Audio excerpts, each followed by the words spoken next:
Looks like we're live now here. And welcome in to Pro Strongman League U90 World Championships. My name is CJ Krause, here with me. Stacy Bama Burr. Bama Burr here working this one. So we had a few technical difficulties all morning, but we are live on this one. Unfortunately, we did not get the live stream for the women's show, but we'll recap that a little bit as we go through. What a great show that was. Yeah, that was awesome, and went through pretty quick, too, so got it done before we could even get the live stream up and everything. But What was your favorite part of that show? I mean, the tiebreaker at the end. Yeah. So the women's ended up with a little spoiler alert for those that have not been checking in on this one. So if you want to avoid spoilers, please mute me in 3, 2, 1. The battle of Meg Davis and Tony Varr. Yeah. It was just came down to a half distance on a max distance keg carry at the end of their events. And so how do you feel about that, going to a max distance keg carry right after a sandbag loading gauntlet? So it went through 3 times. How do you feel like their lower back, hamstrings, how taxing do you they're feel done. like that They're was? done for the day. They're enjoying whatever they need to enjoy on that one. But it was a good fair final event because that's where they were finishing the closest. Also, in Pro Strongman League, they're very fair. I was the one watching Tony to make sure she did not see the distance needed to win. Right. Because Meg Davis went first. And so do you feel like that can give an advantage, right? If you have to see how far someone needs to go, you will push yourself to that limit and do like 1 inch more. Absolutely. On that one. So I think the biggest thing about this sport is, especially Pro Strongman League, the fact that they made it as fair as possible for this one today. But now the men are up. So, but I don't want to skip yours. What was your favorite part of the women's show? Honestly, the same thing. I love a good tiebreaker, and I love the fact that tiebreakers, you don't know what you're training for, right? So it's an event you can't really train. I believe that Meg said that she didn't have a ton of experience with, touching kegs, right? So it's something that can kind of level the playing field, but also you just got to show up strong. So I like that. Enjoyed that very much. So what's our first event here today for the men? We have the press medley on this one. So it's going to start off with a keg press. We have to clean and press the keg twice. 240 pounds inside of that keg. So, not super challenging with you guys' strength, but the keg is definitely implement, especially a lot of our European athletes, which we have, I think, 15 athletes today around there total on this, that I've not been able to touch the keg. I was in the back. As some of you know, I got injured. I was actually going to do this show until about a week and a half ago, giving some tips on the keg itself. A double dumbbell, 110 pounds each dumbbell for 220 total pounds, and finally a fixed 285-pound axle clean and press. They have to clean and press the keg twice. They have to clean the dumbbells once with 2 presses. And they have to clean the axle once with 2 presses. That's a lot. That's a lot. That's a lot. That's also a lot to remember, too. Yeah. You want me to do what? How many times? Yeah. So of these 3, which one is your favorite implement of the 3 here? I mean, the keg is my favorite. It's one of my favorite presses of all time. It's a press that we don't get to see too often. The last time I did a keg press actually at Pro Strongman League a year ago on that one. But it's one of those ones that if you're doing it right, it's effortless. Define right.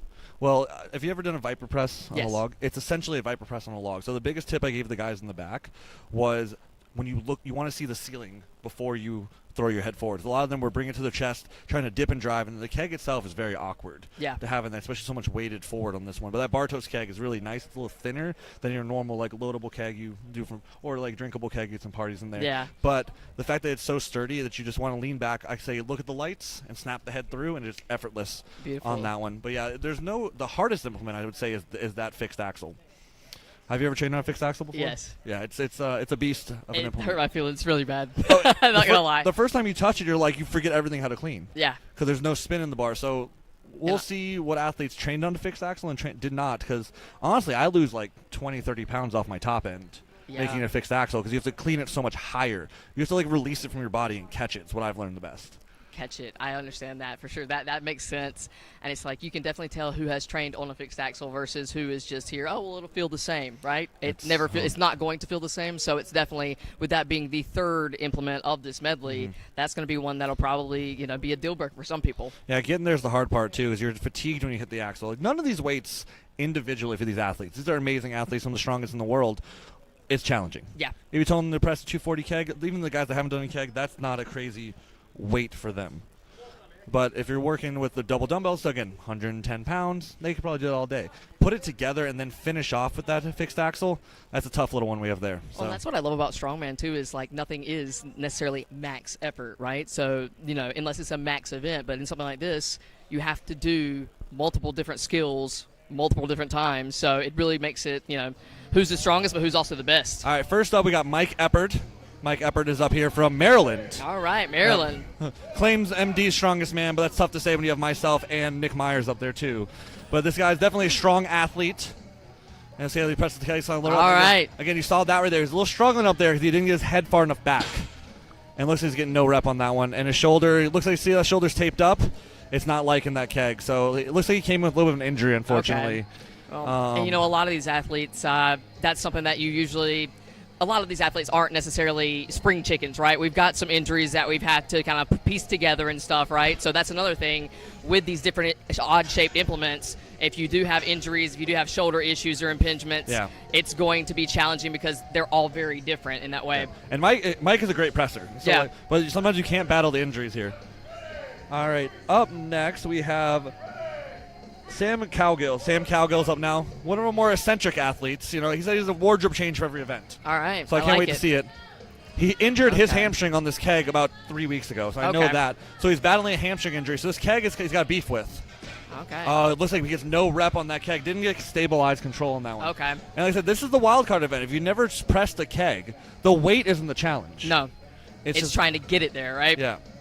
And again, how do you get it there? You're trying to roll it up your body. Again, see how his head is forward on this one. That's the biggest thing. And it looks like he's trying to get to the top of the shoulder there first. Is that something that you suggest? I just don't. I think just leaning it back. Almost like you're trying to create a bench press position standing, and then you just can use momentum, get all the way up. When you described it as a viper, I totally understood that, and that's why I see this looks a little bit different in terms of it looks like he's almost trying to take the keg to the shoulder to start with and then press from there. Yes. It seems like that is making it a little bit harder for him in that way, right? And again, you have weight ahead of you. It's not opportune. Your front deltoid's so overloaded on that one. Like I said, this keg is definitely a challenge. All right. We have Stephan Schustler from Germany. Germany. I've seen him compete a couple times. He actually his belt broke. He's using my belt. Okay. Out there. So luckily I had my belt on me. So hopefully he gets some power from that belt.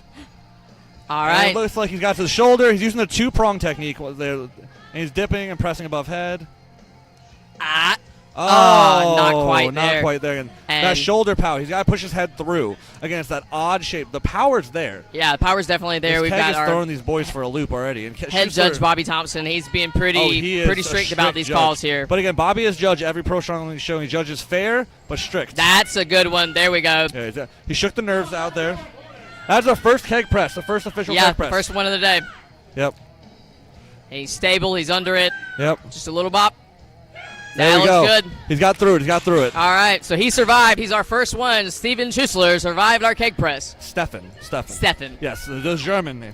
I do apologize. It's okay. No, I did it all the time. And it looks like he's running out of time, running out of power. Yeah, ran out of time on that one. He made it the farthest of anyone else so far. Yeah. So currently in first place. We're seeing that keg be tougher than they expected. Joshua Darcus is up next. Homegrown North Carolina boy here. Our lightest athlete. Had no weight cut for this one. But he's also a Masters athlete. One of our two Masters athletes, one of our two over 40 athletes in the show.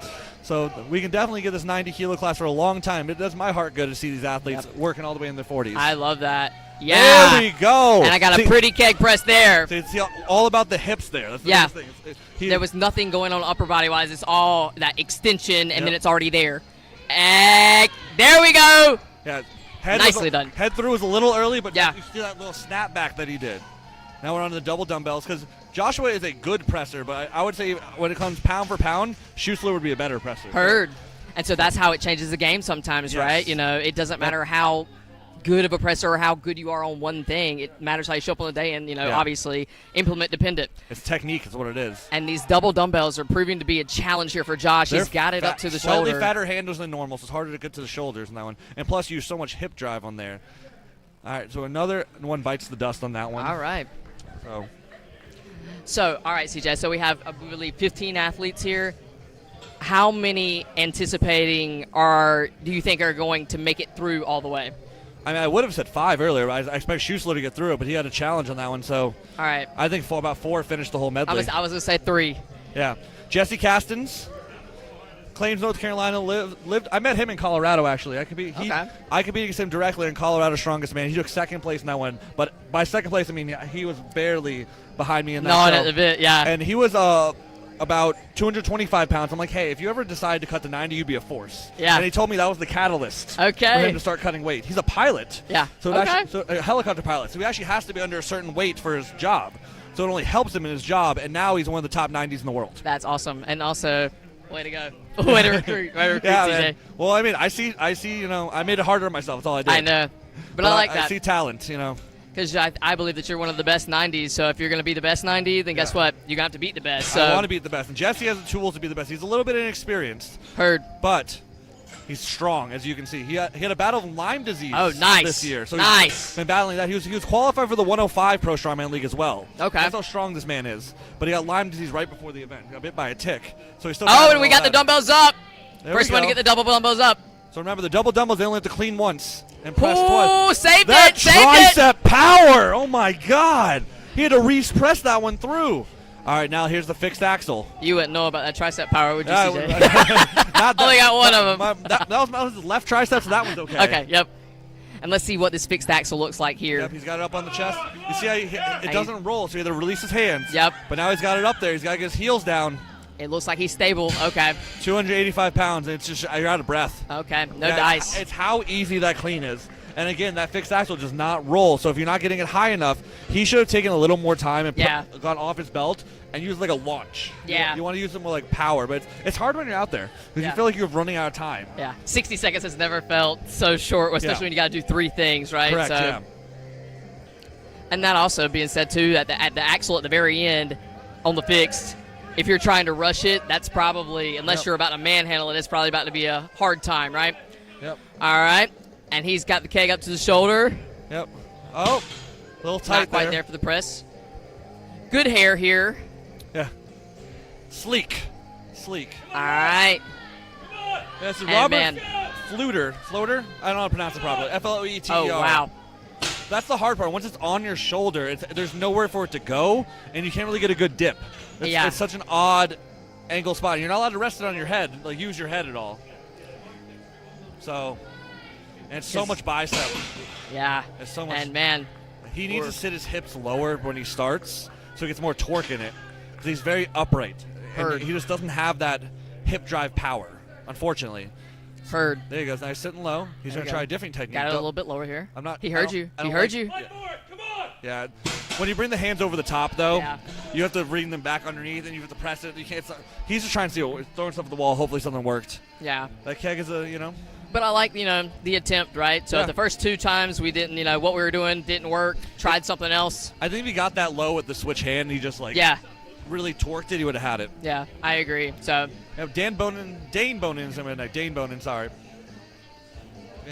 Dane, I've seen Dane compete at a couple shows as well. Yes, so he has not competed in a full prep since almost a year ago. Okay. He's been kind of jumping to shows here and there. This is the show he's been eyeing all year. He's again one of our Masters athletes. All right. So once Seasoned again, vet then. Hang out with the young. Not really in strongman actually. Just kind of got to it late, but the keg. Nice. The keg's been his nemesis, he said, and he doesn't have the confidence to whip it. But he's very calm, cool, collected on this one, and he knows his game. Heard. I think that's where the age comes into play. Yeah. Maybe not sport age, but definitely figuring it out. Big hips to the shoulder. Dip, drive. Oh, yep. nicely done. All right, the keg is done.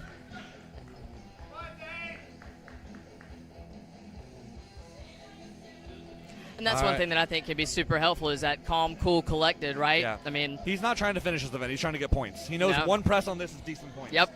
Because he's seen a lot of zeros so far. so if we can get anything on here. Yeah. There's one.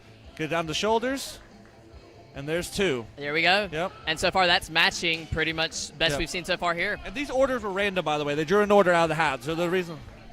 And he's calling it right there. He knows that Axel is not going to do him any good. He got multiple events coming next, so. And you feel like that's a good move? Yeah, you feel like that's a good move strategy-wise? Yep. If you know something's going to not work for you, just go ahead and call it there. Yeah, Mike Ramirez is going to be up next. Has torn his tricep before, torn his ACL, has multiple injuries he's came back from on this. I presume he's going to give the keg one decent go, if that. And if he doesn't feel like he can do it, he's going to call it. Okay. He's here for a good time, not a long time. That's Heard. all. Aren't we all? Yeah. So he knows this is one thing he's going through. Well, that's one thing, over time, I feel like your body accumulates, these different things, right? Yeah. So it's about how you adapt, adjust, see what you can do, see what you can't. Figure it out. Yeah. If you see his elbow, he can't lock it out. He can't lock his arm out fully. So it's definitely one of those things. Heard. Like, we'll see how well he gets with it. All right. You see what I mean? That's where he's weary of everything. You know? Yeah, you can tell a little bit hesitant there. Yeah. And I feel like that's one coming back thing. to the injuries that he's had, like Yeah. major ones. It's not. Nope, I don't blame him. And that's one thing I feel like coming back from an injury, if there is hesitation, that's when it gets tricky, right? Yep. Yep. But he said he wanted to do his most damage on the deadlift, so Heard. that's what he's waiting for. But definitely got to respect him going out there, getting after it, Yeah. seeing what he can do with it. And to my knowledge, he got 1 rep total his whole training process. Okay. And again, different kegs do different things, and it's just not there today. Have you ever trained on the loadable Titan keg? I've not. No, I've only used the Bartos one personally. It's basically a trash can. What's up? Oh, yeah. Yeah, we got some questions about the weights here. The keg is 240 pounds. The double dumbbells are 110 pounds each. And the axle there is a fixed axle at 285 pounds. So 240 keg, got to do it twice. Clean and press it twice. Victor Lingman is the one to watch right here. I think he's the one that can win this event. I think Victor will go through this. I think he'll go through this and go through it quick. He's a really good presser. Arguably the best presser in the world. Yeah, Like, really good is an understatement for this gentleman. Not trying to... No. But this keg, he has not been able to train on. This is, again, the wild. He's never touched a keg before today. Never touched a keg before. But, and look at that. But he is. But when you're good, you're good. Yeah, right. When but you're good, you're good. Far back, he leaned back. I spoke with him before. I'm like, it's a viper. He's like, okay, that's all I needed to hear. And sometimes that's all you need to connect. He's blasting up those double dumbbells easy. Yep. And I'm pretty confident that he's going to make this axle look. Well, again, the fixed axle is going to be a difference. But once he gets it up, yep, there it is. Now it's a goner. Yeah, it's a done deal. Yep, he's one of the finishers. Nice. Yep. And that's have. what we expected from him. Like, that's one of the finishers. All right, our first completed run through here. Yep. And you notice he had to run forward through that, right? That's where the timer stops. Heard. So we have our laser timers in front of us. So if you complete the medley, you got to run forward through our laser timers. So what do you think about the laser timers, CJ? It came into huge play in the women's show. Yeah.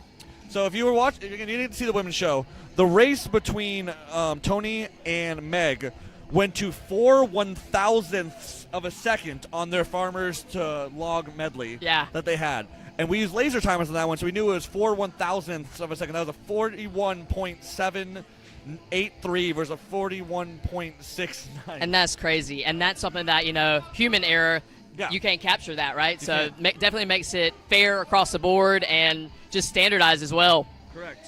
Connor Smith, the most jacked one in the room. Heard. Yeah. He's got abs on abs. Let's put it that way. Again, someone that's never touched a keg before today. Nice.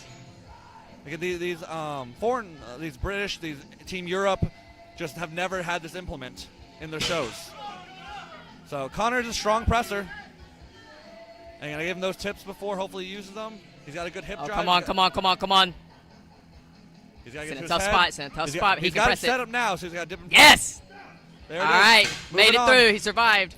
Yep. Connor Smith on that one.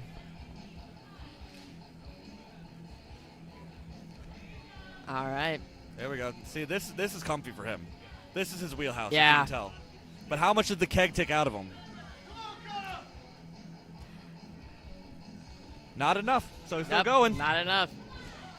All right. He's made it to our fixed axle. He's laughing at it. He's like, oh, my God, I'm No. dead. He's like, my time's up. All right. So question for you, CJ. So the double dumbbells in that neutral position when you get it to clean, any type of replication of like log technique or anything at all are totally different? Probably about the same. Okay. I mean, realistically, it feels about the same. That's like one of the things you do with log is the biggest thing is making sure you're pressing them equally. Tyler Davis is up next. Last year's champion, I like to call them the silhouette. So the person on the shirt, if you come back the next year, the one that won it. So everyone's got Tyler on their chest right now. Let's see how Tyler does on this. He's been saying he's been doing a lot less volume. Nice. Than normal, and there's that perfect one motion we talked about. And again, being comfortable with that. Come on, Ty. He rushed his hips on that one. He rushed his hips. Definitely rushed just a little bit there. Yep. There we go. Nice. And that was definitely the viperest I've seen of the keg presses. Again, that's having experience on the keg. Yep. That's the biggest thing. And Tyler's going to A little bit ahead of him. Yep. Yep. There we go. He tried to use too much arms, not enough legs. And he's like, the fixed axle was doing him dirty earlier, he said in the warm-ups. That's one thing he didn't get to train on, was a fixed axle. So, all right, but he's got it up. Yep, but he did some warm-up reps. Done deal. Up. Yep. And this man has pressed 360 pounds in competition on an axle. So this 285 should not be too crazy for him. And we got it done, running through. Second athlete to complete. All right. Again, I'm not sure how much time was at the victors. It was close. We'll get the official times here in a little while, but that was our second finisher. Again, these are the two of the guys I expected to finish. Last year's champion coming out strong. Keith Cherry coming out now, former world champion, has podiumed Pro Strongman League before. All right. Year one, we were in Roanoke. He podiumed that one. Mr. Looking America very American, today. looking very American today. Yeah. You know what countries he's from, right? It's if he gets past this keg, I think he'll have a chance of finishing the medley. The keg was his Achilles heel last year. Heard. Well, if that's the case, then, and he's an athlete, if that was his hardest part, let's see him come back with it for a vengeance. I'm sure it's been eating him up for a year. Well, let's see. Yep. Let's see. It ate his lunch money last year, so let's hope it doesn't happen again. All right. Well, he better shake it dead this time. Yep. So far, it's Keg 1, him 0. All right. Looks like he's got it this strong time. with this one. That's what you love It's to been see. eating him up. It's Yeah, been you eating him know up. that. So no more. And he's got the pitties off. He's ditching them. He's going from Superman. Oh yeah. Clark Oh Kent yeah. to Superman. Oh, come on. Come on. Oh. He's fighting weight. Come on. Come back and get it. He's got to get it.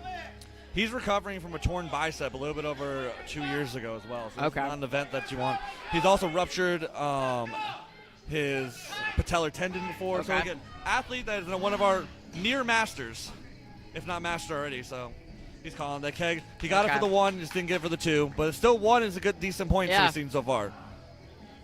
I'm saying it was a really solid rep on that first one too. Yeah, it just got a little ahead of him on the second Yeah. one. Almost that overconfidence, like he's like, I gotta go, I Yeah. got this. Yeah. Should have one. All right. It's Pinkerton, right? Joshua Pinkerton, the man, the myth, the legend, Mr. All Day. Pressing is not his strong suit typically. He is known as a deadlifter. I know he likes for the sure. deadlift. He loves the deadlift. But, Let's see how he feels about his keg. Okay. okay, there we go. Getting through pretty fast. Yeah, not bad. Okay, going for a weird, interesting switch grip technique, kind of like what Keith did. But if it's working, we don't complain. Got a little ahead of him. Oh. There it is. How he finished that. Beautiful. Nicely Yeah. done. That's one thing I love about Strongman is that there's the traditional way and then there's the way that you can get it done. The grit. It don't gotta be pretty. It's gotta Yeah, go up. nope. There's no white lights here. It's all just, did you do it? Yep. Did you get your down Bobby command? being very strict on his press right Oh. here. He's All looking right, for a but that's clean lockout. definitely some points on the board there. Yep, getting one is good. Getting two is better. Yeah. I think dropping them down was a mistake. That's so much energy Yeah, with that much definitely. weight. They're still 110 pounds each. Like, that's a crazy amount of weight. And you said that you think that for you the clean is the hardest part? Or is that just strictly because of your tricep? That's only because Okay. my tricep. Honestly, like I was, it depends on the person. Heard. Like if you're an explosive athlete, you can jump into them. I found the clean very easy. Yeah. I just can't grip anything right now, personally. Valid. Again, those of you watching, I tore my tricep about a week and a half ago on a farmer's carry of all things. So that neutral grip position, it's the one event. It's the only part of the event I could not do. So I think it's just more person to person. It's just heavy. That's the end of the day. Yeah. The weights are heavy. This is the world championship for a reason. Yep. Lewis Bolton from England. From England, all right. Yep. Just recently attempted the axle clean and press world record. Missed it, but he took the British record. Okay. Literally, I think the last 2 weeks, if I remember correctly. So a very good presser, but let's see how this keg does for him. Again, that's been the equalizer across the board. Oh, Not too bad using that one motion technique. that was nice. That was pretty. That's what you want to do, is have that one motion kind of whip up Yeah. there. It feels like so much less energy wasted for sure. Yeah, it's just because you're going to need your arms to the other two. I promise you that. And then, Yeah. Oh, didn't commit to it fully. Oh! Glasses off. Don't smash them. And All did right. not smash the glasses either. Don't worry about the glasses, man. You got time. But then throw some. Heard. All right, going to the double dumbbells. And I like that. I've seen a couple people, little tap, get a little bit of momentum going, just see if you can drop under it. I'm not sure I like the tap. No? I think you just grab and rip and you just like treat it like a high pull. Got Almost it. like a power clean from the bottom. That's what I typically do with them. I think the tap's just a half pickup. It's kind of like you see someone do like a half deadlift where they pull. Yeah. It's just a waste of energy. That's what I mean. Just like one shot. Just commit all the way to it, yeah. And it looks like that's not there today. Yeah. It just burns you out, man. Oh, and here's the star of the show. Mark Cummings. I think he needs more color in his outfit. I do too. Yeah. I do too. I almost regret introducing him to the brands I showed him on there. Well, another Brit from England.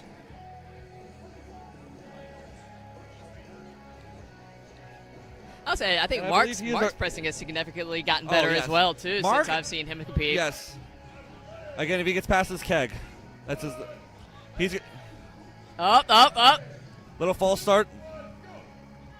Little false start there for Mark. A little jumpy. It's the first event. Here we go. Come on, Mark. Get to the chest. He's gonna. Yes. Come on, Mark. And he's just gonna pop press it. Yep. Oh, yeah. That's his strategy. Going in. That's how he's been training it, hasn't it? Correct. Yeah, 100%.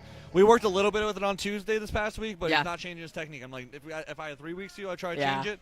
But he's got he's got what works. Yeah. And again, we've seen a lot of athletes get stuck. So as long as he doesn't get stuck, There it's he fine. goes. There we go, Mark. Excited to see him get through that. Yeah. The double dumbbells. Again, going with the in-between leg clean. Big hips. Okay. There we go. Good dip, good commitment.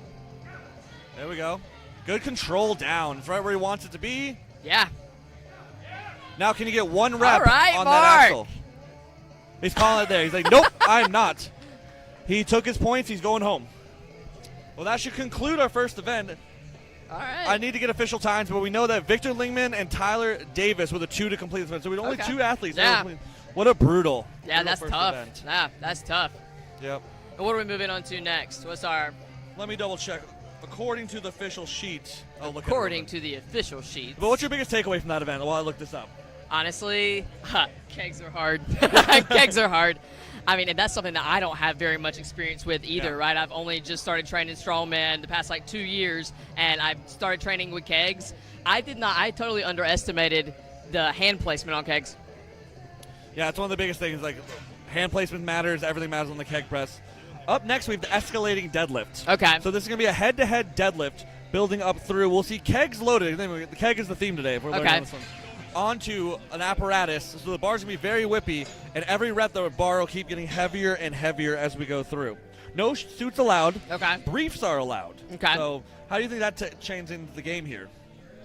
I don't know. How do you feel about that? Because, I love raw deadlifts. I'm a raw deadlift girly, right? So I feel like I like raw deadlifts in that situation, but how do you feel about it? I mean, I'm kind of neutral. My suited lift and my raw are about the same. About the same, right? So, but a lot of athletes get a lot of suits. So I think it's a good equalizer across it. Well, I mean, the bar is going to start at 555. Do you feel like a suit would even be super, super beneficial in something like this? It depends Or how going strong you for are. so many reps? Well, are you getting so many reps is the question. It depends what your peak is. Valid. If your max is like, the weights are going 555, 605, 645, 695, and then you rep out 705 if Okay. you get there. Okay. I don't think many athletes get there. Okay. I think we see a lot of people get busted out around that 695 mark. Okay. That's kind of that threshold on this one. Because I would think almost, depending on your strength level, right? I would think that having a suit would almost be more taxing than beneficial, but it Yeah. also determines how strong are you, right? Yep. Because I think reps in a suit, that's miserable. no dice, right? Yeah. And I mean, I have a secondary suit that I wear on certain events. Yeah. For reps, and it's very, very light. Okay. It's very, very not.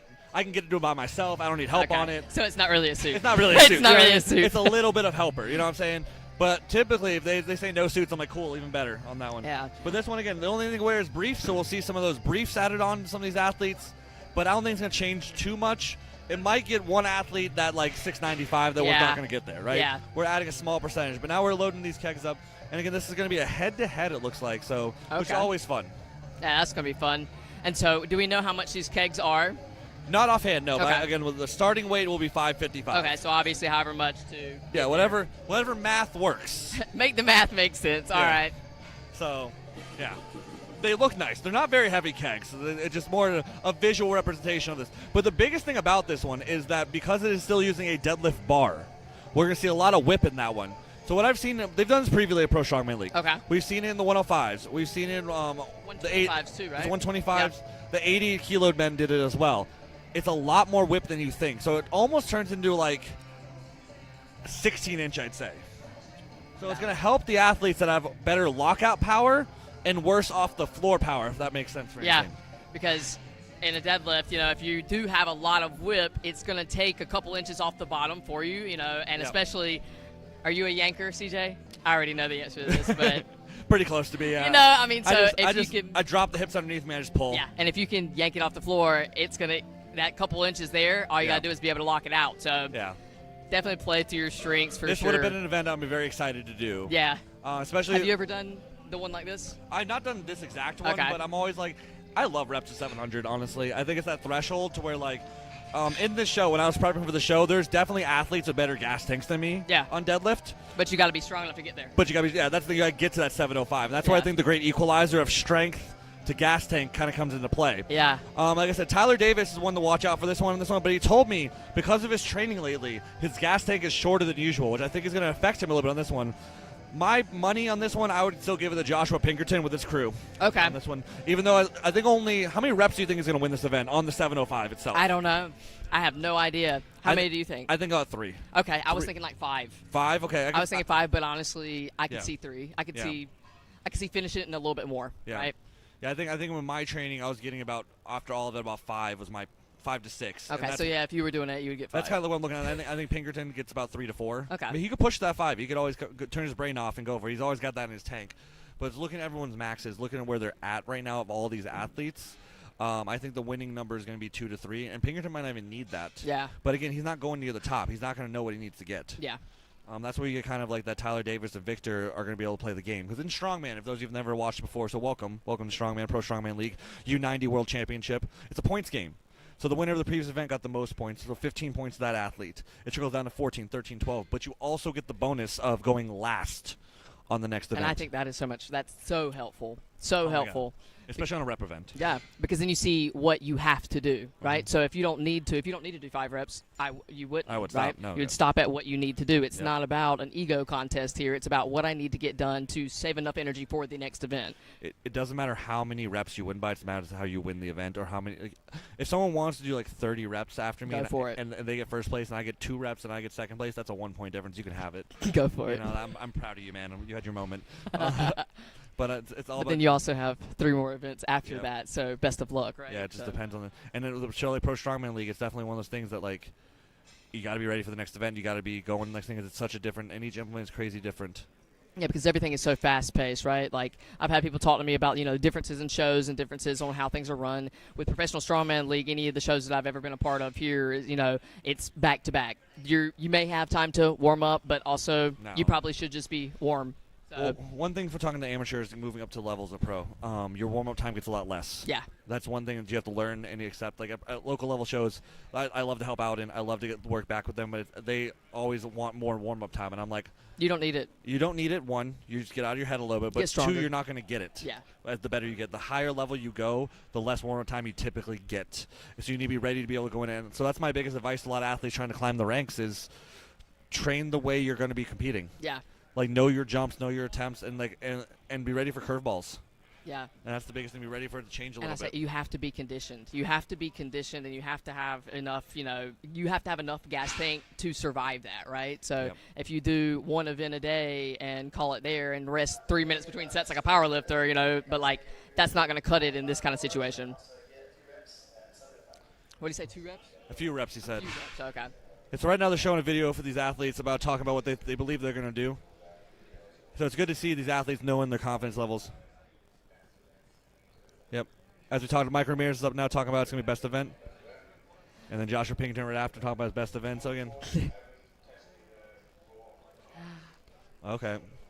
With Connor talking right now, he has actually not done a raw max in a while. Okay. Dane's like, we're here. Said, I'm here to have fun. Okay. All right, Okay, Tyler that's Darcus, 695. looking for 695 today. Jesse Castens. Well, like one of the things that you and me talked about a little bit earlier too, but it's like you don't have to win every event. You don't have to win any events to still win the show, right? So even Josh saying like a middle of the pack kind of thing here. if you survive, especially with, there are 15 athletes, so that's a decent point spread, right? If you have a point spread that's only maybe 5 people or something like that, it makes it harder to come by. But if there's 15, 20 athletes, if you stay in the middle of the pack and perform upper middle, it could end up working in your favor. So, yeah, that's the biggest thing. It's like what power you have left. Yeah. I know some of these guys are itching right now because they didn't perform as well as they wanted to on the press. But also, I don't think anybody, maybe outside of Victor, I don't think anybody performed as well as maybe they wanted to on the press. So it almost is like an equalizer in that way, right? So if we all kind of crap the bed a little bit, cool.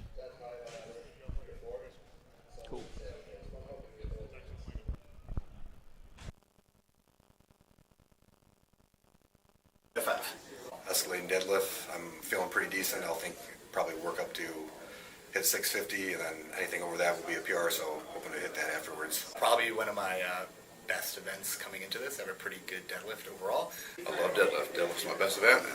I feel like I'm going to win that event. I'm looking forward to it. I haven't tested raw max, which some of them numbers will be my max, so I'm excited to find out what that is. Escalating deadlift, my worst event. Deadlift's not so great, but we're going to send it and do our best. Escalating deadlift's good. Right now I think I'm at about middle of the deadlifts. 695 will be a PR for me, so I'm going to go out and try best on a ladder. Pretty good. Usually deadlift's one of my favorite events. Had a little injury about a month ago, but we've been really focusing on healing up from that, so excited to see how it turns out tomorrow. Oh, Escalating, I feel good. I think it's one of my strong suits is deadlift. I'm just hoping to get a couple reps at 705. Feeling confident about it, yeah. Excited for it. I like a wobbly deadlift because you can actually start the pickup later, which is good for me. And I like the look of it, and I like the fact that we don't have to go to different bars, so we can be locked in and ready to go. Escalating deadlift would be a PR, so I pulled a hamstring a few weeks ago, so I probably won't be doing that event. So 555 would have been a PR. I feel like I developed my deadlift. I got stronger. It used to be my weakest event, but hopefully I will get past the first 3 bars, and then we'll see what will be possible.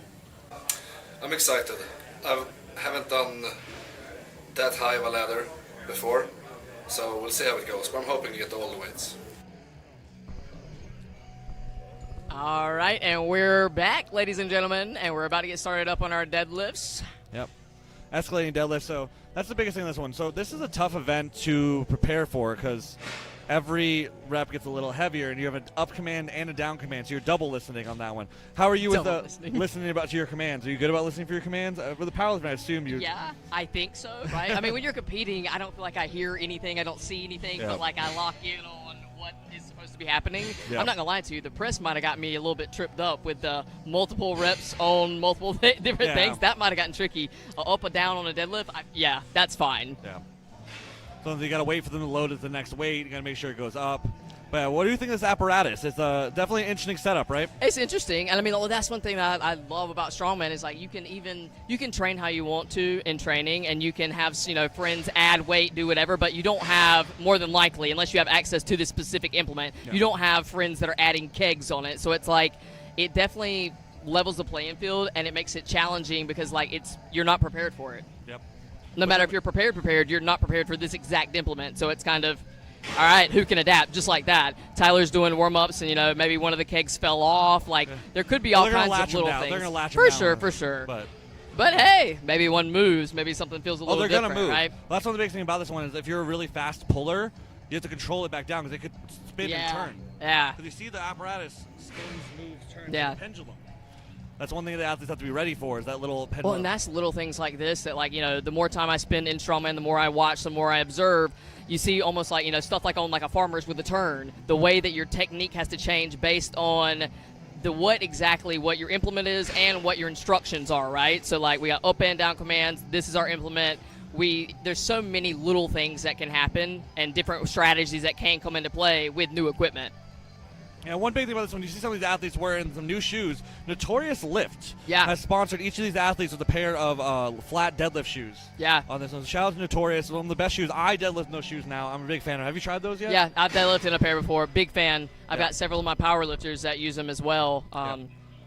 They just came out with some lifters as well too. So the and they're coming out with a second series of these in the next month or so. Because I talked to them a lot. I've been on the back end working with them on some stuff. So there's a lot of cool stuff coming out in Notorious. Wants to get into Strongman a lot. So if you're looking for a new lifter, new deadlift shoes, look at the Notorious lifts. They're sponsoring Pro Strongman League. They're sponsoring athletes in the sport. Myself, my wife, a couple other athletes, the 105 show, Brandon Burley. So they're really giving back to the sport. So obviously support those athletes as well. And if you need a discount code, let me know. I can get you some. CJ. Helping you out. And that's one thing. Also, I'll say that, even if I've only used the shoes once or twice and only the flat shoes, any kind of companies that are actually giving to the athletes, any kind of companies that are willing to, hey, try my shoe, you're not going to be disappointed. Yeah. That shows me that that's a good quality product, and they're giving back to athletes and actually putting into the sport. Yes. So welcome, Notorious Lifts. We appreciate you. Yeah, and they're really working hard with the strongman athletes, trying to get feedback as well. So I gave them feedback on some of their shoes, and they're developing a new version that's lighter. Beautiful, well. yeah. Things like that. Like their lifters were great for maxes. I told them for medleys they're a little heavy, and they're like, okay, we're going to develop something. So they're in the works for that. So they're very big on feedback and things like that because they were a powerlifting brand for a long time. Yeah. So they're trying to more integrate, which is a different sport. Yeah, because powerlifting you don't have to move. So in terms of like the lightness of a shoe, it wouldn't really matter. But in strongman, if we're trying to get something that's flat but that's a little bit lighter area, there you go. That's beautiful feedback. Put in that press medley we just had. I want to be able to shift between each one without. Yeah. Or for, let's say, you're running with something you need to load, things like that. So, one big thing. Steve, to call matter. Steve, respectfully, I beat your deadlift record, Notorious Deadlift Lifters. Good. Thank you, Steve, on that one. So, congrats on that one. So, the Notorious Deadlift shoes can get deadlift records on that one. So, I didn't have them back then. Maybe my record would have been better a few years ago, but congratulations on taking that one as you go through. I love seeing records getting broken. That's the biggest That's what they're made for. That's what they're made for. It's just like almost like what you said about we were talking about the tiebreaker. When you go behind somebody, you see what you have to beat. Records are literally that. Yep. You see, I'll show you where we got to go, and then I'm going to take it right back from you. Right? That's what I love about the sport. Unfortunately, Steve didn't get to hold the record very long. It got broken in the same show by an athlete I helped cut weight for that show. So I broke my own record. I played myself on that one. Shout out to Richard Panganaban on that one for taking that earlier this year. So, but it's cool to see. The sport's getting stronger, athletes are getting better, and the bar keeps getting raised on that one. And obviously we're at the men's show, so I'm not even trying to make it about us. But the women, women are so strong. Period. But I'm seeing more 600-pound deadlifts from women, regardless of the size. I've seen more 500, 600-pound deadlifts from women we saw two 500-pound deadlifts today. Yeah. We saw it from Meg Davis in the first show, 507, and in intermediate where Crystal Krause hit 510 pounds. As well. I remember when I first came into the scene, powerlifting, period, pulling 400. Pulling 400 was like right? Now it's pulling 5. Now it's not absurd to hear of a woman pulling 600 plus pounds. These are athletes weighing 140, under 160 pounds respectfully on that one. That's not large women. No. On that one, but very strong, dense, and very powerful. Yes. And that's what you have to be in this sport. And it's like these athletes, we'll see deadlift records getting broken all over time. We just saw John Hack. Yeah. 913, I believe, was the official weight. It might have been more than that. Not sure, but in that range, over 900 pounds. Yeah. On that one, so we just saw that from there. He's done some strongman shows too. Yeah. On that one. He's an athlete. I've been fortunate to compete against him a few times, so it's fun to go against him on that one. But that record, again, I don't know how long it's gonna stand for because there's people chasing it. So. It's crazy, but. That's what the whole point is, right? Is just to set the bar so somebody else can go pick it up and take it higher. Yep. That's what we all aim for in this one. So pick it up, take it higher. We'll see the weights getting higher and higher in this one. Again, these athletes weighed in under 198.4 pounds as of yesterday, and now their starting weight is 555 pounds. Pretty good way to build up into that close to that 705-pound reps. All right, so CJ, you're a 90 competitor, so you make weight, right? What's your happy walk-around fight weight the following day? The following day? Yeah. I always get back to my training weight. Okay. That's always my go-to. No more, no less, ideally. So if I'm doing, right before I start my slight depletion, I try to be around 215, 216. Okay. So I try to, start my water loading for my cuts around 213, 214. Okay. So I try to get about 215, 216 around my sweet spot right there. Yeah. Especially if there's a big deadlift, you don't want to change your leverages. Yeah. That's the biggest thing. I was actually one of the biggest 80 competitors by biggest I mean fattest. That was cutting from about 202 to 176 in some shows. Hey, that's crazy, man. And I would get back up to that like high 190s, low 200s. And that's just like where I sat for a long time. So I know my death cuts pretty well. Oh, yeah. On this one. So these 90s cuts aren't bad. But my best advice for people doing the water cut: one, do it with a professional. Don't ever do it yourself. Have someone helping you with it if you're going for those extreme numbers on there. Don't do those extreme numbers unless you are ready for it, breaking your record, going for unless a it's title, worth it. Unless you're getting paid. That's unless the whole it's idea. worth it. But with all of that is, try to get back to what your training weight was. Your training weight. You don't have to overinflate. You don't have to bloat 20 extra pounds because then you're not going to be able to move. Then your leverages are going to change. So, like, there's definitely a sweet spot of, I think, whatever you train at, that should be the weight that you try to get back to. Talking with you about it, you've done some massive weight cuts. That put me to shame even, actually. So I mean, I've done death cuts before. I competed at 148 in powerlifting, and my biggest, I cut from 178 to 148. Tough. I mean, for the Shaw, the last year, I was 177 and I cut to under 150. I mean, like, I don't advocate weight cuts for anybody. I don't personally, unless it's worth it, right? Unless it's worth it. And define worth it to you, but should always be done with a professional. But definitely it's something that plays a role in, competitive sports here, especially weight class sports, right? So a lot of these people are cutting weight. So it's something that we definitely, have to be mindful of for sure. Yeah. Well, one thing I always remember in this sport, it's strongman, not big man. Right. You'll see guys make massive weight cuts, but if they can't bounce back, they could have been the biggest one in the room. That doesn't help them out. So it just also depends on the events. In one like Pro Strongman League, I'm not sure it benefits you at all to come in super heavy. No. There's so much endurance in Pro Strongman League. No. So. And that was at the Shaw. It was like a multiple day show, but by the end of it, I was like, I had stones, I think, in a max deadlift. So I was like, well, I'm just gonna bloat up as much as for the last piece here, because I don't really have to like move.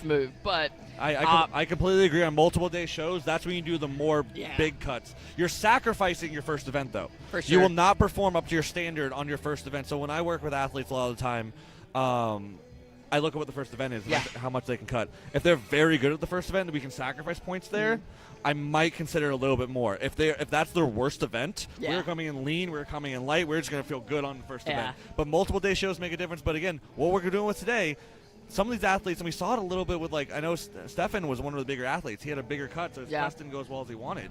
And again, we have a lot of time, but do you have that much time to get all that back in? A multi-day show? You do. Absolutely. Yeah. But, I mean, like a 24-hour weigh-in, I mean, depending on how severe it is, and depending on what we're going to, right? Yep. So it's like sometimes I don't think it's possible to get fully back to your fight weight in, quite enough time, especially that first event. I agree with you. And honestly, if it's a press, too, like a max press. That's where you lose a lot of your power. That, open conservatively, like, for sure, because that's probably it happens in powerlifting as well, like a bench press, right? It's like your press definitely is affected body weight. So that's one of those, like, weight moves weight kind of thing is the theory behind it, but like on press it helps a lot. Yeah. Like how your base is, how much you can drive off that one. Deadlift, not so much. I don't think it matters as much. It's more leverage based. Yeah. And things like that. Like, weight's cool, but it's like, doesn't affect your leverages. You want to be as jacked as possible, essentially. You want to be as lean as possible at a certain body weight. Is what you want to be for a deadlift on this one.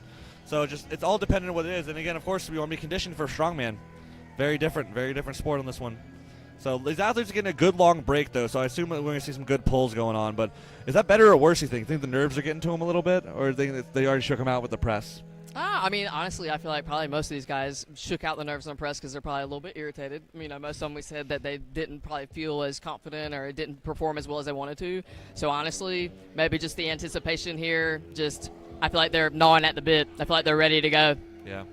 This is kind of anybody's game right now. We got Tyler and Victor at the clear lead right now. But because not many people got to the axle, it came down to the double dumbbells. Yeah. Which, again, some athletes got one rep, some athletes got through it. It's about the split times on. There's a lot of variables here. So really, it's anybody's game and going into this deadlift as well. Obviously, we see Victor and Tyler have a good lead, but we're not that far ahead.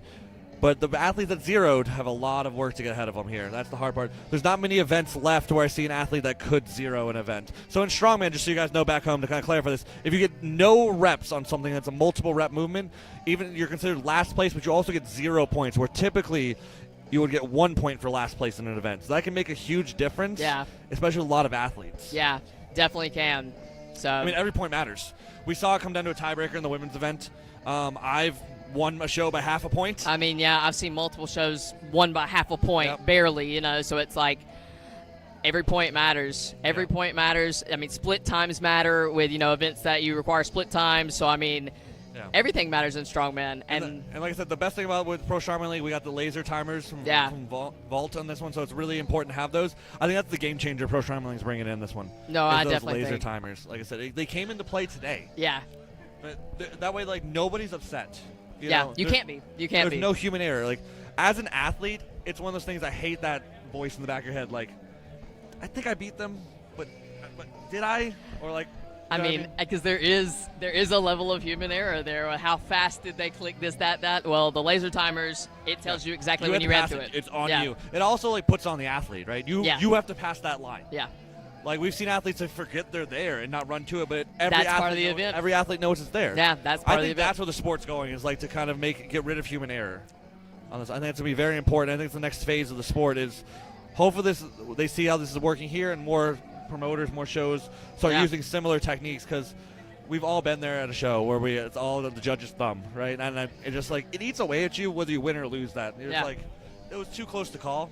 So, like I said, 4 1,000ths of a second. That's separated. crazy. Separated. Would have been first, second place. Yeah. There wouldn't have been a tiebreaker. No, they wouldn't Tony have. was, I wouldn't have. Was 5 1,000ths of a 1,000. You can't even think that fast. Yeah. So. All right. We'll see how it all goes. Looks like they're strapping in. Yep. Getting them ready to go. So the athletes start at 555 pounds. I don't foresee anybody missing it. The only one that might is Sam, because of his hamstring injury. Okay. He came in, like I said, 3 weeks ago. He injured his hamstring. That's a hard one to battle on a deadlift. Yeah. Healthy, he could get it all day. I have no doubt in Sam whatsoever. Mm-hmm.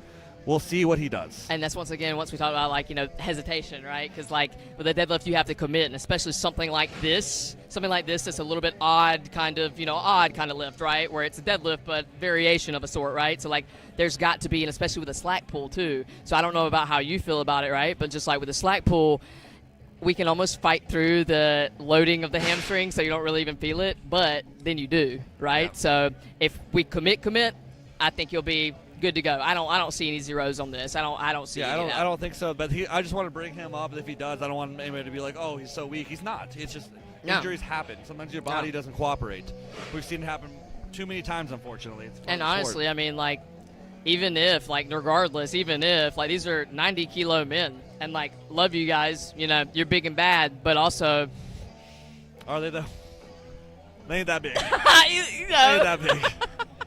Under 200 is, you know, that's not even quite a grown man yet, right? I'm just kidding, guys. I'm just kidding. Don't nobody's wife come shoot me, all right? They claim that as victim weight, is what they say sometimes, right? That's what they say. Well, I don't think anybody's still under 200. Maybe Joshua Darcus is. Maybe, but he might have eaten enough food today. He probably did. I think he had like a total of 9 pancakes. Jen probably fed him. Yeah, I'm just saying. I know he walked in without cutting weight, but hopefully he's above that line.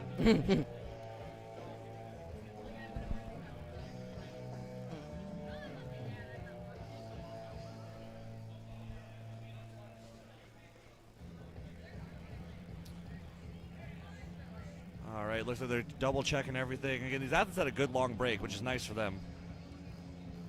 Yep. Oh, look, Mark's getting service over there from Megan. I'm not sure Mark knows how to tie his own shoes at this point. I've stayed with Mark many times. Whenever I go to England, I'm pretty sure I've never seen him tie his own shoes. So I'm not sure. He's handsome. He doesn't have to. He's a very pretty man. He's handsome. Yeah. Excuse me, could you tie my shoe? And it works. It worked. I would tie a shoe on a married woman over there. It worked out. Mark, I would absolutely tie your shoe. Don't encourage him.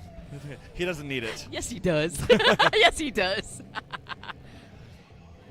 And what I like about some of this with Strongman too is, like, you see a lot of familiar faces. A lot of times the 64 groupings, 64 girls and the 90-kilo men, I feel like, are sometimes paired together, you know. Yeah. And so I've seen a lot of these men before. You see the 64s where everybody's like, pretty much I've seen a lot of these people, they compete together, and it's just a very big, like, kind of community group, right? Like, you get to know each other, you know each other's strengths, and just It's really nice, that familiarity, I believe. I think the whole sports big community group, that's the Yeah. biggest thing. It's like we all get hyper-focused on our weight classes. We're like, I can name more 90s. I can name a lot of 105s too, but I think it's because I do commentary so much, I've had to learn everybody. But it's cool to see it. But every year, the 90s especially, it's about the average size man, like give or take a little bit on that one. There's more of them coming out of the woodwork each year that you have to always be ready for. Like Sam's first time coming here, he's going to build into it. One of the younger athletes, Jesse Castens, like I said, he was just not around for a while. Now he's the top 90 out of nowhere on this one. Then you see athletes like getting more in shape, like Joshua Pinkerton. He was a 105 for a long time. Yeah. And now he's a consistent 90 on this one. So Victor, I believe, is like 26, so he's got a long way ahead of him on that one. Yeah, when Victor grows up, he's going to be a crazy one. So, but then we see the longevity in the sport too. So he's like a baby. We have multiple athletes over 40 still competing on this one. Again, I think a lot of it has to do with like this is like a normal weight that these men sit at. Oh, and I also like this too because most times people think strongman, they think open, right? They think strongman, big 300-pound, 400-pound men, right? But it's like this is strongman as well, and it's like a much, like you said, it's a much more livable walk around weight than your life isn't affected too much. There's less CPAPs necessary. I was gonna say you can go up some stairs, you know, like without the handles. Ooh, PR, CJ, PR. There we go. Victor's an athlete. Yep. I've enjoyed watching him compete. Yeah. So their last warm-up reps in, the athletes will start coming out. So. Yep. All right, who's your call for this event win? I want Tyler to win. You want Tyler Davis? Yeah. Okay. I want Tyler to win. Pinkerton's got a good deadlift.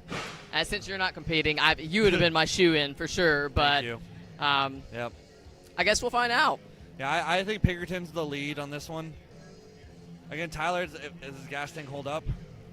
His top end's got a lot better, he said. Well, that's what I'm saying is, like, I mean, you know, we talked about his gas tank potentially, but, like, Tyler also looks a little bit bigger, like, in a positive way. He looks definitely fuller, so, I mean, like, you know, if we get into that 700, I think he's going to bang some, so. Yeah. It's can the other athletes do it as well? Yeah. That's the thing. So. How many do you anticipate are going to get to the top end and get some reps there? I give it 4. Okay. I give it 4 athletes. Get it there. Yeah. Maybe a 5th. Like, Mark Cummings is at that cusp. Yeah. The hard part is the jump from 695 to 705 is so small. Yeah. Right? And I think that's about where Mark kind of Okay. tips out. He might get the 1 at 705, but I think he gets 1. Right after the 695, just a big pull right before. That's kind of hurtful. 695 to 705. That's kind of hurtful, ain't it? And then you got to get going. Why don't you just make it 750 and just call it a, you know? I think we see reps from, like I said, 3 to 4 from Josh Pinkerton. Okay. I think 1 to 2 from Tyler Davis, 1 to 2 from Mike Ramirez. Okay. Jesse and Mark are the wild cards at that 705. Okay. That 1 to 2 range. So it's going to be tight. Every rep's going to matter. All right, Sam is going to be coming up first on with that 555. They've got to get there, too, by the way. Right, yeah, They don't get to start there. They got to do reps. No. They got to do some reps first. And so Sam is who we were talking about had the hamstring injury as well, so he'll be leading off for us. 3 weeks ago, so still very fresh injury. Yeah. That's why he's having trouble with that keg. He's injured on the keg press. Yeah. So he went to whip the keg, use his hip drive, and his Yeah, hamstring pulled. definitely hips looked higher for sure. Yeah. All right, and Sam's off with the opening weight here. So 555 is the opening weight we have here. And it's up. It's up. Not a 0. We're on the board, boys. All right. 605 up. All right. Looking pretty smooth. And one thing you'll see, too, at the top of these reps, the stability is hard, right? So not only do the weight's pulling you everywhere. Yeah, these athletes are getting it up, but then you got to hold it up there while, you know, it's moving. So a little bit challenging on that. That's why I think when you get to that 705, it's going to feel closer to that, like, 725, Yeah. 735 range. And that's where a lot of these guys top end out. Like, I believe Tyler Davis, Josh Pinkerton are 2 of the ones that have pulled over 750 pounds. Okay. I could be wrong on some of the athletes. To my knowledge, it's about the list I have in my brain. Yeah. On this one. I know some of the athletes. Mike Ramirez also, sorry. He's also one that's pulled over 750 pounds. So. You know, all these athletes are, you know. That's a lot of weight, too. Yeah, So, all these athletes are capable of hitting some big deadlifts. Okay. He was about to go out with his Crocs on, but he didn't even put them in sport mode, just drop them. You can't put them in sport. You got to put them in sport if you're going to do it, but he's going socks on this one. Sport mode or bust. All right, 555. And who is this? First. Mike Ramirez. All right, this is Mike. Big puller right here. He has attempted the American deadlift record twice this year. Oh, that Unfortunately, moved quick. That moved quick. He's a big power. He's come close to that record twice. So he's someone that's close to pulling 800 pounds. I can tell the power is there. He's manhandling that whip up at the top, too. So by the way this is looking, I think he's going to make it to that threshold for sure. All right. Oh, that whip just took him for a second. Oh, yeah. The friend zone. When the friend zone hits, it hits, doesn't it? Come on, Mike. Yeah. He's trying to find that sweet spot on there. That bar is the balancer right here. Yeah. It's pulling you forward, pulling your left, right, up, down. And that's what we were talking about with that slack pull right there, right? So it's like it could be an advantage, but also depending on how you pull, it could be. You got to pull slow. Yeah. And that's one thing he's because as soon as he's getting it, it's so yanking him right back. Yeah. It's whipping around. It's almost like an elephant bar. So he got to the 705, but he wasn't able to get a rep. All right. You see that struggle of that one? That's the apparatus. Yeah. I compare it more like if you ever pull on like an elephant bar or like things like that. It's like that but tighter. As weird as it sounds, it'll take you places if you let it. And aggressive pullers get taken more places. Yeah. A few years ago at an event, I was on the last bar of a deadlift ladder. It was the elephant bar. I went airborne. It took me forward. It took you places. Yeah. So this whip can take you places. All right, this is Robert. Robert's up right now from Arizona. All right. Again, this is one event he's not super excited about, but he's on the board. Okay. Yeah. No zeros here. So a level of excitement doesn't necessarily matter. He's still making it through here, and he's doing this pretty quick, pretty clean as well. Yep. All right. On to that 655, I believe, is on there right now. I think they're doing different jumps than they promoted. So it's 655, then right to 705. There's no 695 in between. Okay. Yeah. Okay, cool. I didn't like that anyway. I didn't like it either. Based on what I'm seeing by the jumps, looks like 555, 605. Yeah, that's what I'm seeing. Yep. But also, math is not my strong point. So. I don't know the kegs weigh, so we know they're doing 50-pound jumps. But they lifted some stuff. We know the top end is 705 though. So, and so far, one athlete has attempted that top weight. So then I think they just got rid of the 695 jump. They thought it was silly. I think that makes sense too, because like you said, 695 and 705. That's so close in theory that like the amount of energy that's required for that. It's basically the same. It's more work for the loaders. Yeah. Let's not make them do more. Yeah. And we've got a great loading crew here. Oh, we do. Key Cherry's up now. I know he's still upset at that keg, but now he gets to lift him up off the apparatus. So deadlift is not his favorite lift, but he's going to get some reps. I'm not sure he gets to the top end, though. Okay. This is one of those events he has to survive. Heard that. He is an excellent mover. So when we get to the moving events, he's going to be a speed demon. All right. What would you consider yourself? I know that you're honestly good at everything, right? But like, is that are you all around? All around is what you would say? I would say all around. At this point in my career, because you're a mover too. I am a good mover. Yeah. I'm not the best at any one thing, but it's hard to find someone better than me in multiple things. Heard. It's probably the best way to describe it. Like, with my events, I don't think there's a better deadlifter and presser. Okay. I think there's better pressers than me, and there's better deadlifters than me currently, but I don't think there's someone that is better at both. So it's more I'm like always in that top 5 of all things, except for max distance carries. I don't have that dog in me. Okay. All right. That's okay. That's okay. I'm working at it, but that's where I'm like I don't hate myself enough. Well, you got the leopard print, so. I got the cat in me, okay? But do we have to bleep that? I'm not sure, but I tried.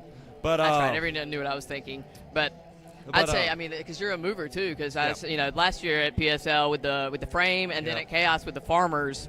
Yeah. So you a hitter? I'm more of one speed. My speed's quick. It's not fast. So that's the biggest thing. It's like I get to that speed really quick, but if it's like the heavier it gets, the better I'm at it. Valid. So it's like if it's like I explained my deadlift to this one, light in the deadlift, I'm pretty sure there's a couple athletes that beat me on reps. Okay. But I have the same rhythm at any weight. Same thing with like my yoke. Lighten the yoke, there's probably people like pick up speed better than me. But I get to my top end so fast. I'm quick, I'm not fast. So I prefer heavy shows. So like Pro Strongman League is great for me a lot of the time because it's a heavier show. Yeah. So that's what I look for and things like that. So I know where my weaknesses are. I'm working on them as we speak. But well, and I think that's something that's kind of cool too, because like, as an athlete, you can kind of pick and choose which shows that you're doing or which shows that you want to go for. And like you just said, you like to gravitate towards the heavier shows, right? Because like I think that that's something cool that you could potentially be the strongest, but then if you go to a show that is, in favor of a mover, like a speed demon over a heavy puller or a heavy mover. It's, it can change who's the winner or who's the best on the day. So I think that's really cool. All right, Stephan is up now. Pinky toe's out. His sock has a hole in it, so he can really grip the ground with that one. Love that. Yeah, bare connection to the ground, Yeah, just the pinky toe, though. So I like his strategy. He's smooth. Yeah, That smooth is as fast. so important right now for this lift. He's very calm, collected, in control. He's not the best deadlifter, but he's very controlled right now. Well, he's surprising me. Yeah. All right. We're hitting that And this is where threshold. we see the threshold, right? This part right here is where we've seen kind of exactly like what you were thinking, that this is the lift right before that's going to start busting people out. Yep. Mid-sixes, it's a hard lift, honestly. It just is. Especially after a tough press medley. They've been out all day. And it's just, a tough press medley that led off with a devil keg, right? Yeah. So, keg is misleading because a keg press, it's a press, sure, but, keg it's all is... in the hips. It's keg as is... Chubbs would say, it's all in the hips. And this is all in the hips here, too. It looks like he got glued. Again, this apparatus is unforgiving, but... I'd say switching from powerlifting to strongman and then, coaching athletes, in both realms as well, so hip dominant. Everything, it's a hinge. There's so much hinging. There's so much, you have to make sure that your athletes can deal with lower back fatigue. There's so much posterior work. Sure, there's some pressing, but that pressing's probably going to involve your back You're somewhere gonna lean a little along the bit, way yeah. too, right? Lewis Bolton, Powerpuff Girl socks on, blossom, full blossom on this one. If you were a Powerpuff Girl, who would you be? I'm Buttercup. I was like, you're telling I'm Buttercup. Buttercup right? all day, all day. Yeah. I'm glad that we agree. This is, yeah. All right, the first one's up and it's smooth. There we go. Again, calm lifting here. This is not the time to be erratic. No, it's not. And also, being erratic on something like this that is, ascending in this way, that's not going to be beneficial to you. Yelling, screaming, rah, rah. You have to wait for the weight to be loaded. You have to have it where it's, stable. So, exerting more energy than you need to, being erratic, not going to be the move. It's one of those things, Lewis, I know, is a very big a suited deadlifter. Okay. And this is where one of those things where you haven't been in a suited. Over in England, they're a big fan of their suited lifts, for sure. Yeah. So, again, nothing wrong with it, but it's definitely hindering him slightly here. The fact that his hips are a little higher than I would expect on that one, which you do in a suited lift more often. You want a little bit higher in the hips.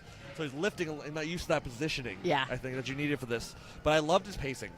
That's one of the biggest things. That bar, again, will take you somewhere. Joshua Darcus is up now. Again, not his favorite event, but he's going to go for a PR on this one. So if he gets that last one, he'll be in first place, too. If he gets that last I would love to see Josh come out with it. I'd love to see Josh come out here. He's a competitor. He's a fan favorite. He looks like he's 12, but he's actually an elder statesman. Yeah, crazy, right? Yeah. And he's one, he puts on shows. He's really gives back to the athletes too. So I love to see good athletes that are good people. I love to see them win. Yeah. That looked good for him, but he's got the fountain of youth somewhere. All right. There we go.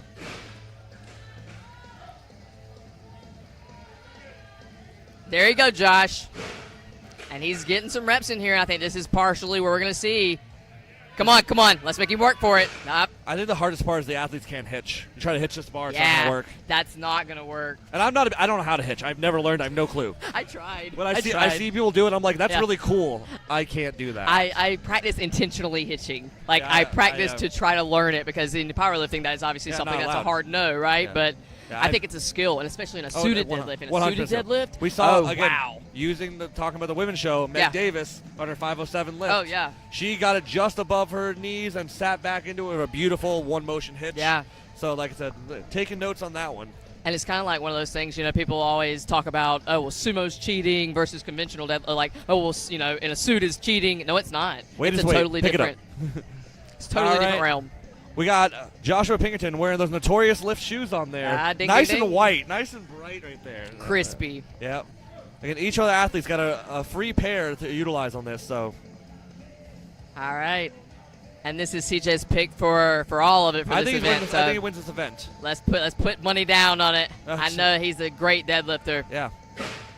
Hey, Mr. All Day is what it is. He's calm. I'm glad, Mr. All Day, because it's almost 6 o'clock p.m., so you got to be ready to do it anytime, any place. Mr. All Day, let's go. He's going to get it. Come on, Josh. He's going to get it. He got it. He's got one. All right, because they have two. Gotta adjust your feet on this one now. Yeah, because to see it moving a little bit. Oh, man. I don't know. I don't know. I told you that when it gets Yeah. heavy. And it looked like it shifted out a little bit That's forward that from equalizer him. right Okay, there. well, he got one. He got one. So like I said, that's And so far, that's in the lead, right? Yeah. So 705 is no joke. Not many athletes have done it. Not even counting a ladder. yeah. Right? There's not many athletes here have done it on like a conventional, bar, regular, perfect real, day, yeah. And so to do it on this setup, Yeah, that's crazy. I'm not. We'll see if we see one more athlete. If anybody can do it, I'll give it to Tyler Davis. Yeah. Of this list of athletes, but How about Victor? I think he's busted out right before. Okay. He's a good deadlifter, but I'm not sure he has that peak yet. Heard. I can give the kid a few years. He's Oh yeah, gonna be, absolutely. Yeah. I know his pressing is out of the world, and I Out of know this his world. deadlift is strong. Yes. But definitely. There's such a range. Yeah. And, we're talking about people here and talking about strong, what is strong, but everyone here that is competing, everyone that competed this morning, everyone that's competing here, these are astronomically strong people, yeah. So there's no, the Worlds baseline beyond. here is absolutely insane. Well, it's such a big range too. Yeah. And we see so many different challenges the athletes have. I think the elder statesman Dane is up next. So. And here he goes. This is the one event he's worried about. Okay. So he's gonna be calm, cool, collected, just trying to get a couple reps in. He's got some relatively long arms here, so just looking at him mechanically, maybe that'll play to his advantage. I think it's just experience. He's not. Okay, Hasn't pulled enough. I think it's one of those things where, like, and he's coming to sport later in his lifting career. Yeah. So I think it's just like building that back strength, that Heard. like posterior chain. That and you just. Come on, Dade. Come on. Oh. There we go. Hey. Found a way to hit I it. was like, call us wrong there, because And he called it. That's what I expect him to do. Again, Beautiful job. Smart athlete, knowing his limit. yeah. Again, I also agree. If you're gonna hitch the previous weight, you're done. Yeah. You're Yeah. not- and you're adding 50 pounds, the big jump. And I think that was probably the smoothest that I could anticipate a hitch going on this. On this, yeah. Oh my God. So that was 2/3 up the quads. They Yeah. always said to do it. So he got away with one there. So. Yeah. All right, Mark Cummings right here again. Sneaky chance of hitting all the Marky weights. Mark can deadlift. Mark can deadlift. So Yeah. He is one of those athletes that has pushed himself over the past few years to get better Yeah. and better. since seeing Mark compete last year at Chaos, I think from the first time I saw him compete, absolutely exceptional progress on everything across the board. He's one farmers, log, everything. There we go. He's an athlete that feeds off other athletes. The more you believe in him, the more Come on, he Mark. believes in Come on, Mark. himself. Come on, Mark. Oh, come on, Mark. Oh, it's right there. Come on, Mark. I think if he took an extra second or two, he would have had it. Did he start 7:05? It's a 7:05. Oh, come on, Mark. Come on. Come on, Mark. Like I think he's got the shot at it. Yeah. I think if he would have waited. Yeah, that just a second little longer. bit in between. I'll say because I feel like on this, if you try to fight a rep, if you try to fight it, that's all you're gonna have. That's all the energy that you're gonna have. I'd love to see somebody come back, miss, then get it again. But with the way this is set up, I don't think that's really doable here. Well, I think if I was the other athletes, right? Yeah. I just watched Pinkerton get one. Yeah. I would get all the way to the top end. Call it. And breathe. No, breathe. Ah. Because Mark could have had that if he would just. Yeah. Because he had like 20 more seconds. Yeah. Because it's not a rep battle now. And that's what you always remember. You have more time than what you think you do, typically. And if you're looking at the athletes ahead of you, like, okay, well, maybe Tyler Davis is after me. We know that, right? Right. Okay, but how many is Tyler going to get? Maybe 2? Right? That's what we're seeing right Yeah. now, fatigue, right? And if he beats you by that strategy, yeah. Awesome, we got 3 to 5, right? Yeah. But it's like one of those things. Jesse Castens already getting up there. This one that matters. Super clean here. We got the top end. Just calling it. Okay. Yep. Smart strategy. He knows how hard the last one was going forward on that one. Again, that's big points. Yeah. Ties up there with Mark. Very few athletes got that 645. I guess it would be 655. What it ends up being actually, but yeah. Still heavy. Just under 300 kilos. Yeah. Connor Smith. If I was him, I would not be wearing a shirt, but that's his choice.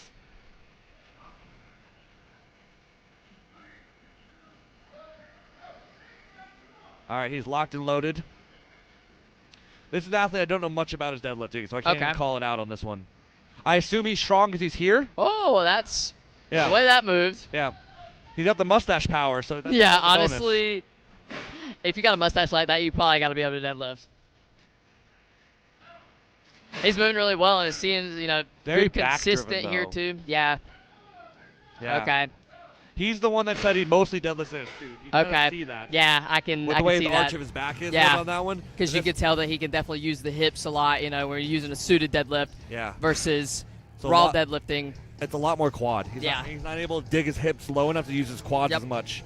That's where the suit comes into play a lot. So those that use the suit a lot, it really takes away a little bit of the quad necessity to get it off the ground. And so for anybody that doesn't know, potentially suited deadlifts versus unsuited deadlifts, what do you feel like is one of the biggest differences in terms of how to use it?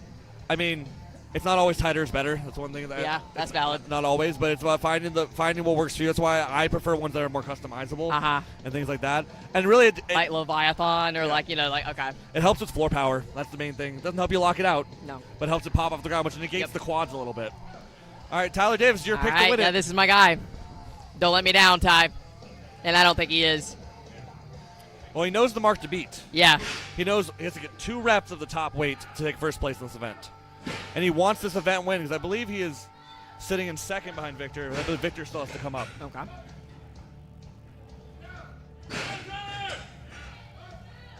Oh, looking strong. Yeah.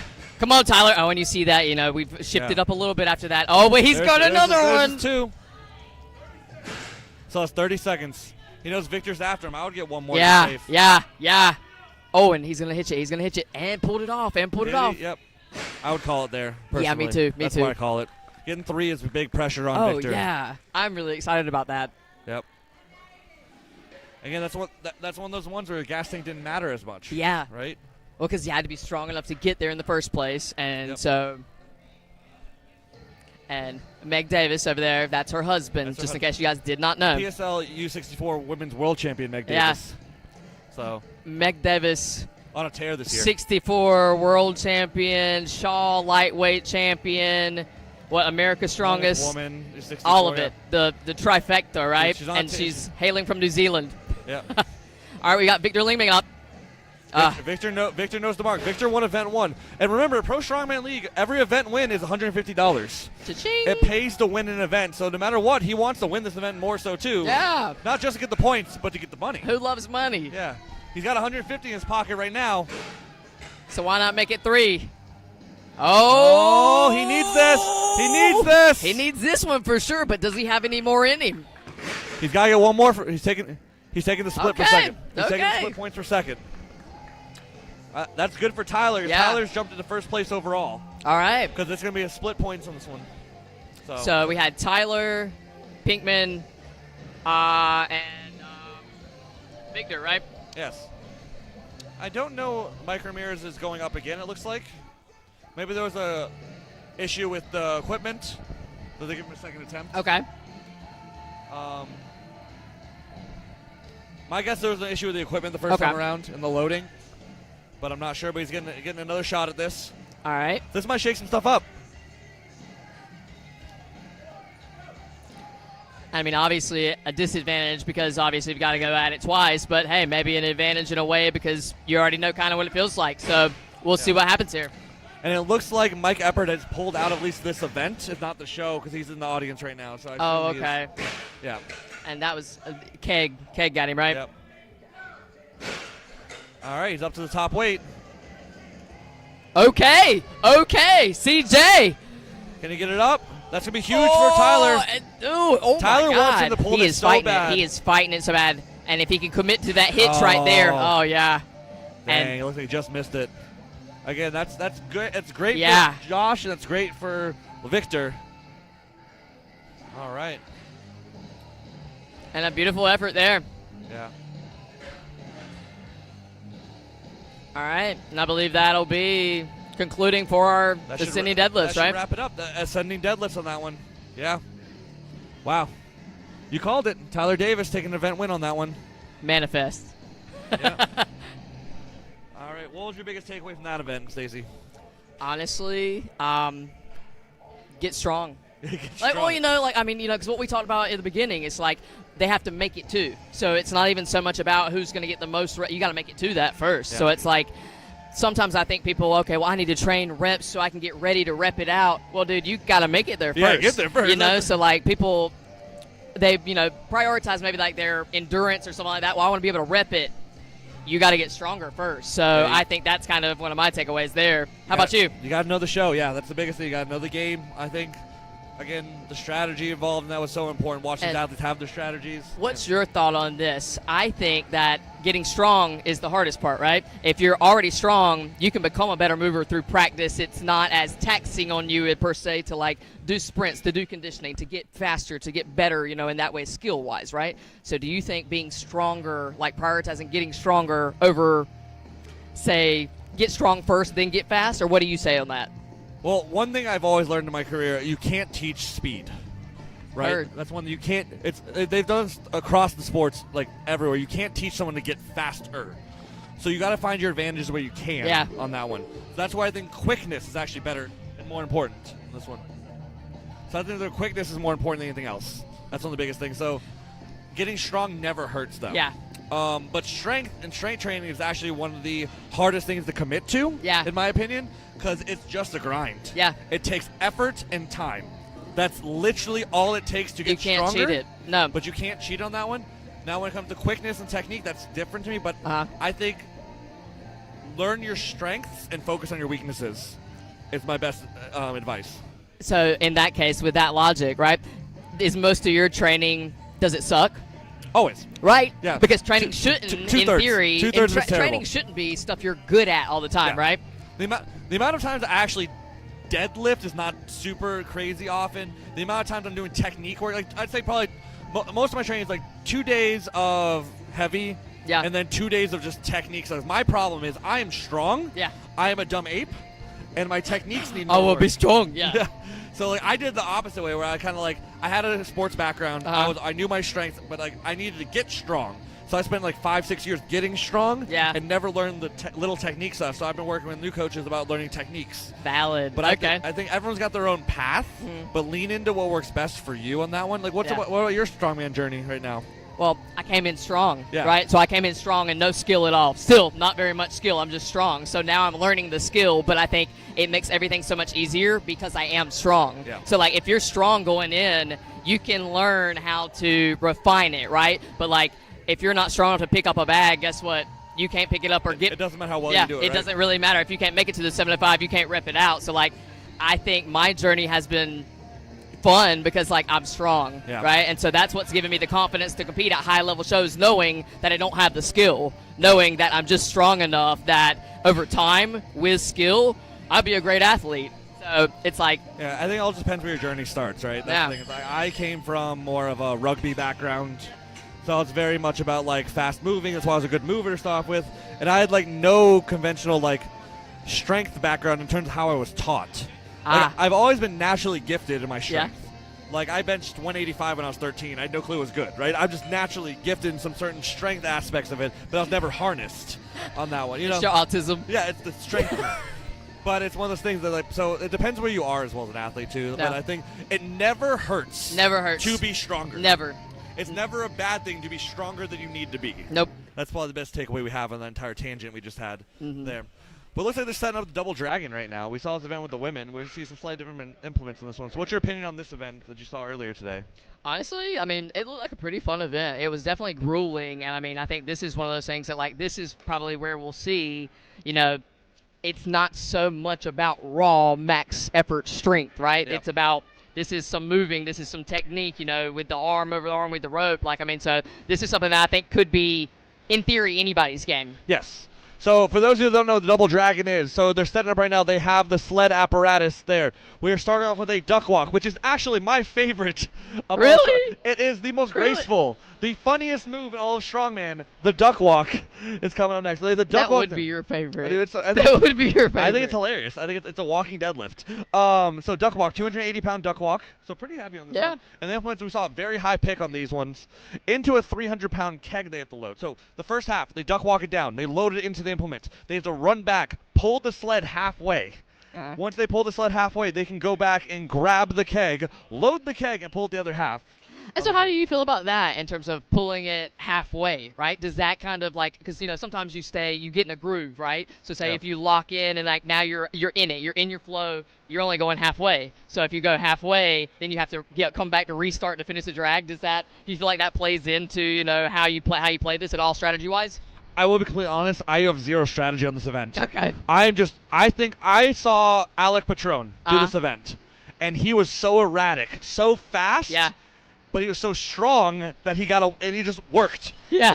This is one of the ones where you turn your brain off. Yep. Big brain go burr. Yeah. Like, I am one that is cerebral a lot of times in these events. I'm like, oh, I got to load it exactly here, put it here, things like that. I don't think this is heavy for these athletes. Right. And I think the sled slides so well. We've had this sled a couple years in a row at Pro Strongman League. Yeah. I think they just need to turn their brains off. Yeah. I think any athlete that trained this event more than a couple times did it wrong. Each one of these athletes is so strong. Mm-hmm. These weights are heavy, but they're not anywhere out of like a jog for them. For these amazing athletes. I think the best athlete's gonna be the one that doesn't think and just goes. Yeah. I think that's probably with everything in a way, right? Yeah. But especially something like this where it's like you can't be super meticulous. I mean, you can have idea where you want to put the where you want to, but if you're not going to delicately place it in the third corner quadrant that's not going to work. If it does, you lost 10 seconds, right? Yeah, it's one of those events, especially with a duck walk first. Yeah. And it's a keg second. It's just goofy. I mean, just get it done. Yeah. It's just one of those things. I think it's just because it's the athlete that does the least amount of thought is going to do the best on this one. For sure. And I think it doesn't matter if you trained on it or not. It's not heavy. It's not for these amazing athletes. It's not, don't get me wrong. 280-pound duck walk, 300-pound keg are heavy weights. Yeah. Put into a 100-pound sled, they have to drag. They have to hand over hand. But these athletes have done trucks, cars, hand over head, Zambonis. Even recently this year, they've done hand over hand. It's going to be a speed fest. It's going to be who has the best footwork. This is where quickness comes into play because they're not going to be able to get that full sprint rhythm. Yeah. And I think the ones that overthink it are the ones that are going to have the most trouble. And that's transition time, like you said, quickness. This is where you have to move. Yeah. You have to move back and forth, like you said. No thoughts, no thinking, because that's just going to eat away at your time. Yeah. Like I said, this should be a speed fest on this one. None of these athletes. But again, duck walk is a great equalizer in this event. Have you ever done duck walk before? I have not. Oh, I was with Grace whenever she was training for PSL last year, so I definitely have seen it. I've taken part in it, but I have never trained it myself. I just don't have truly at this moment right now any desire. So the best example I say, it's your sumo deadlift power. Okay. That's great for me. That's great. I'm just letting you know that. Yeah. I think you'd be very good at this event. I don't think I'd be terrible. I'm just a midget.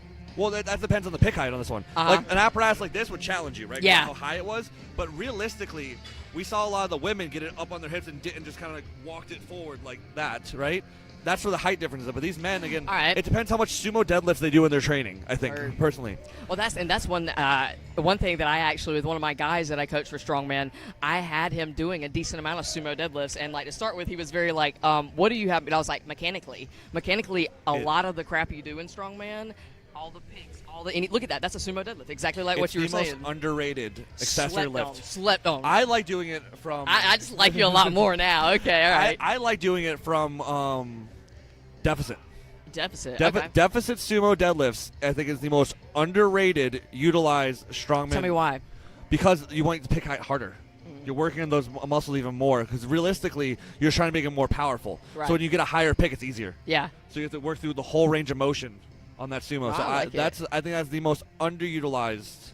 I mean, you can do Ukrainian as well. That's also an option, but that's a lot more work to set up. But I think sumo is, it works the same way. Most guys, for sure, if you have a 705 conventional deadlift, you'd probably be surprised at how much you could actually pull sumo, right? I'm actually weaker at sumo, but I'm leverage gifted for conventional. Valid. Yeah, valid. But even still, your light sumo probably be 500, 600 pounds. Yes, you know what I'm saying? For reps, typically. That's something that you can get a lot of volume in, with your training at higher weights and stuff. So it's I think it has a lot of bang for buck. So I think people, sumo deadlift, why are you training sumo deadlift for strongman? Why not mechanically? Because even if I don't know, I'm still new to strongman, right? I've been in it 2 years, so I'm brand spanking new. But most of my athletes that I coach strongman, they started out as powerlifters, and they said, hey, I want to do strongman, and I don't want to get a new coach, so you better learn it. And I'm like, well, okay.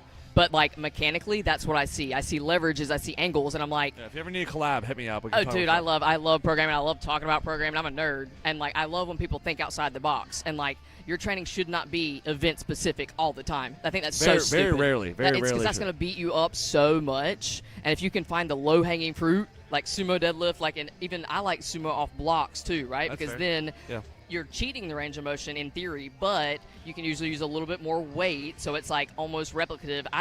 You know what? Now talking to you, I would do undulate, just like a week of off blocks, then off deficit, Yep. because I like to do off blocks, then a pause the following week, so Yeah. it's like kind of, but Yeah. same difference, right? Correct. So, you're having that tension. That's what you're looking for. oh my god, I'm excited now. I want to So- write some programs. Yeah, so definitely like to keep that in your program. Yeah, for sure. no. So you're on the right track, in my opinion, for sure. So I think that's a very important thing to Thanks, have there. Dad. Just hey, sometimes it's good to hear. No, yeah, it's good to hear validated. that. Yeah, it's one of those things. It's like, but it's underutilized because it's got a bad stigma to it. But Yeah. like it's a great accessory lift. for Absolutely. strongman. Like maybe maxing out on it's not that important No. by any means, but like No. 90% of maxing, it's like maxing a bench in strongman. You don't need to do that either. No. But should you bench press? Probably. Yes, and people have disagreed with me. Why would I bench press? You don't want to get strong. You don't need that for this. No. Oh, okay. It definitely Weird. helps. That's crazy. Well, especially if you do a more narrow grip. On that. Yeah. So it's one of those things. It's what's the tool you're using, right? Not everything has to be training events. A lot of times you No. don't want to touch events most of your prep. No. Because again, what we just learned today, it helps just to be stronger. Be stronger. And sometimes like you don't need a million reps on the same No. implement. Especially the longer you're in this. And again, all these athletes have been doing this a decent amount of time. I guarantee most of their training is not event specific. No. One day a week, maybe they have it thrown in on some stuff, things like that. Strongman Saturday, right? Like, yeah. And even then, and maybe they trickle in like, okay, we're doing a press day, and then logs your first move, then we do all accessories, stuff like that. It's like I think where a lot of amateurs kind of get lost is they want to do the fun stuff. Yeah. Which is all the implements, and that is. But you got to earn the fun stuff. Yeah. That's what I think. You got to earn the fun stuff. You got to have the base level of strength that you earn the fun stuff. Yeah. And then it makes the fun stuff that much more fun. Oh, Because 'cause when you're stronger. It just eats. It just goes. When you're stronger, it's so much fun. When it moves like it should, and you're like, oh, I didn't have to think at all, and it goes. Oh wow, that wasn't even hard at all. Yeah. But it takes that like earned. That's the best thing to describe it is you earn the right to start using the implements, and it comes from the basics. Yeah. On that one. Like, but all these athletes definitely have those basics down. So, yep, we're seeing them kind of mess with the height of this one. I think that some of the athletes are a little worried about loading it into the apparatus stuff, but they'll be fine. Honestly, like I said, it's one of those events that I think the athletes are not messing with it too much or overthinking. They just came off a heavy deadlift. They just came off of a press. Their hips are warm.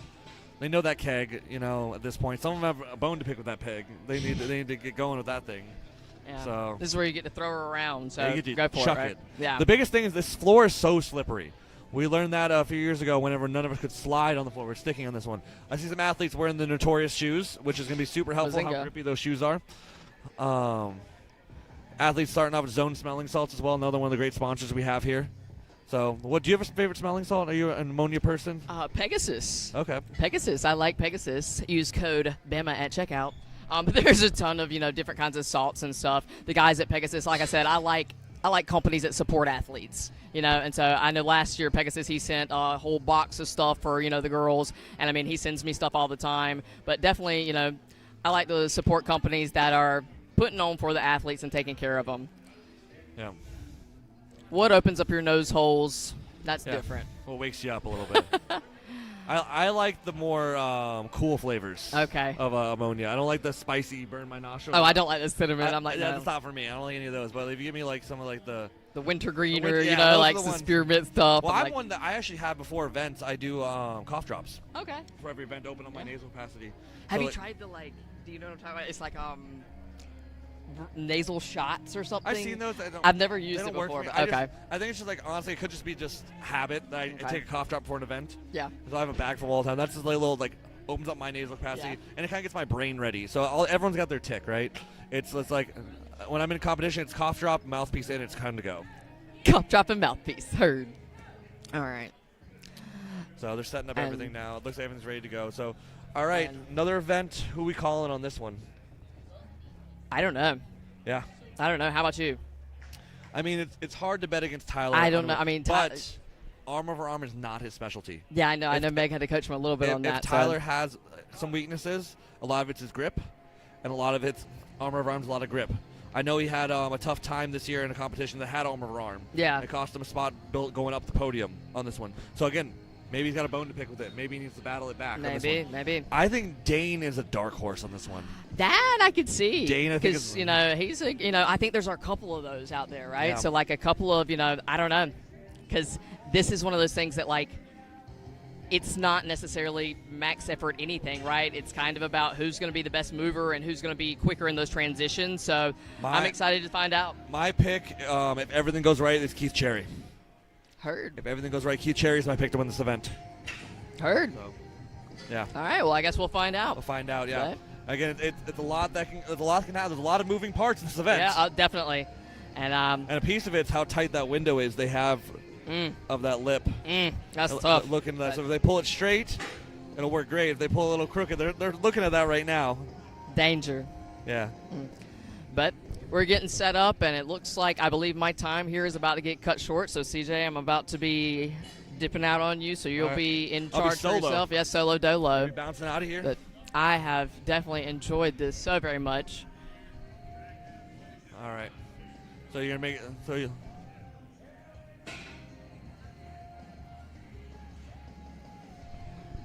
All right, well, over and out. I'm going to head out, and CJ's going to take care of you guys for the rest of the day. Thank you guys so much for tuning in, and we'll be talking to you soon. All right, bye, man. Thank you so much for taking time today.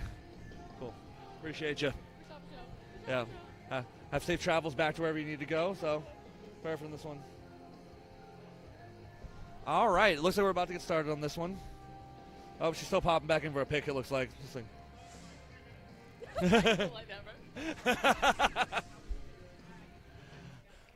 All right, I'm not sure if Tyler's anybody joining me for a little bit, but I can definitely handle this beginning part for this Double Dragon event. So once again, going over the Double Dragon with you guys, it is, looks like they're cutting over here.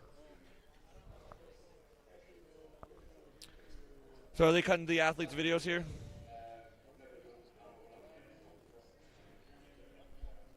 Well, going over the event one more time, if you're just joining us, the Double Dragon event is a multiple load as we go through.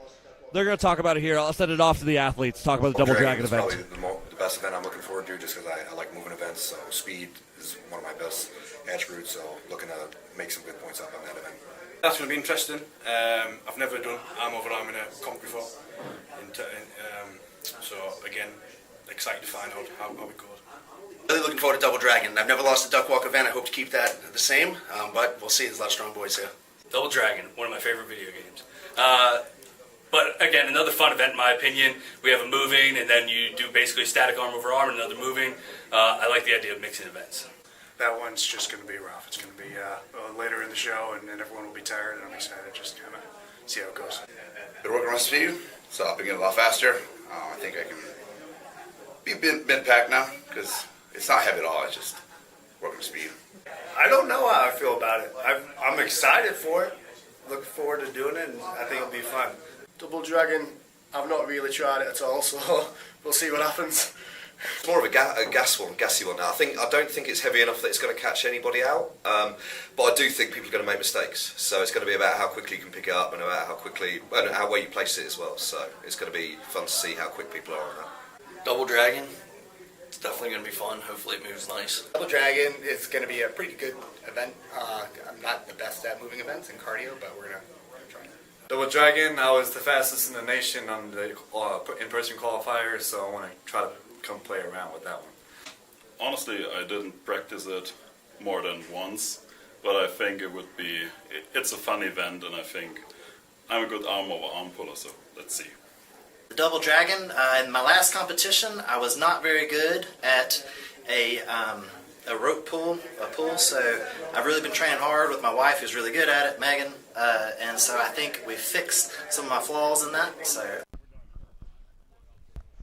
And we are back here, Pro Strongman League 90s World Champion. Sam Cowgill's up first, loading up onto that first implement. He's got the 280-pound duck walk implement done, loaded. He's got to pull it halfway. He will then load a 300-pound keg. With me right now, we have a new partner in crime. Introduce yourself to the crowd. Rachel Hannon. Rachel Hannon, who competed earlier today in the U64 women's division. How are you feeling after the show earlier? I'm tired, a little sore, but I feel great. I did so much better this year than last year. That's all that matters, progress, right? Yes. And how was the double dragon for you? What'd you think? I personally liked it because those events like are so easy for me because I'm short, and so it's easy for me to use my arms and legs. Yeah. So like I said, you had slightly different implements though. You used the sandbag and the keg where you're loading implements. So they have to do a duck walk. So slightly different, but the same idea here. Yeah. What was what big example, what advice would you give these male athletes about to do the double dragon? The biggest thing is like take your time to set up, because if you don't set up, then you're completely like messed over. Okay. You know, don't be afraid to like take a second, get that technique, and then do it. Otherwise, like you're wasting more time trying to like get it up. You know. Are you talking about the rope or are you talking about the moving implements? The movement events. Got it. Like I'd rather take my time, get it where I need to be, and then go, because the rope to me is easy. That's just all like leg drive and pulling. Yep. So you're talking about placement of your implements. So Yes. Perfect. Yeah. No. Just wanted to clarify what you're trying to get these advice to. So athletes at home, she's one of the world-class athletes doing multiple moving events, and she is saying take your time where you need to place. I completely agree. Yes. I think wherever you place them, you obviously want to have it loaded in advantageous spots to pull. If you overload one side, it's going to start to fishtail. If you keep it all going that way, that's one thing we don't want to happen. Nope. All right, Stephan Schustler is up next from Germany. He's not having his favorite show today, but he always can make up for it in an event like this. He's always a wild card in this one.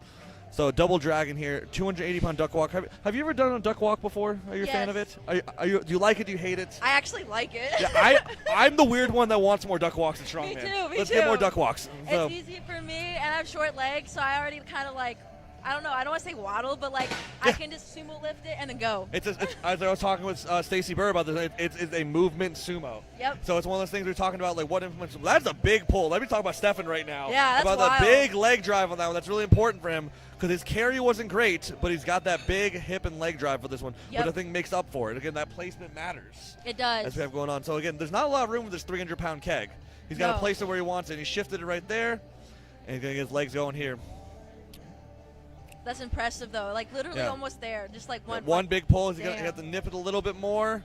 And he's done on that one. Yep. It was wild. Did you do a lot of training for this event, or is it one of those ones you just kind of, like, knew you were good at? So, it was one of the ones I only had, like, 3 weeks, because I'm also training for the Olympia. Okay. And so, yeah it was, like, thrown together. Nice. Just kind of like what I could. I think this is an event you don't need to train very much. No, not really. I think any hand over hand, it's like if you're strong, you're strong. Yep. Right? Get the technique down in a couple events. It doesn't really matter what you're pulling, because if you can deadlift, you can do this event. So this is one of those events I don't think you're like, oh, it takes so long to set up in the gym. I probably would set it up once or twice. Yeah.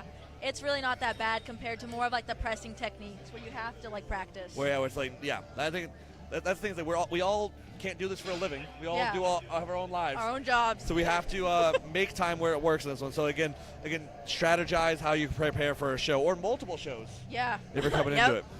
Joshua Darcus is up next. Having a good show so far. Nearly hit a PR in his deadlift last round, just barely missed it, but he'll come back for it. And again, an athlete that I don't think he likes the duck walk very much, but we'll see how he waddles today. Oh, yeah. It'll be exciting to see. Yeah. So, but like I said, I'm always a fan of duck walks and shows, so bring more duck walks back, please.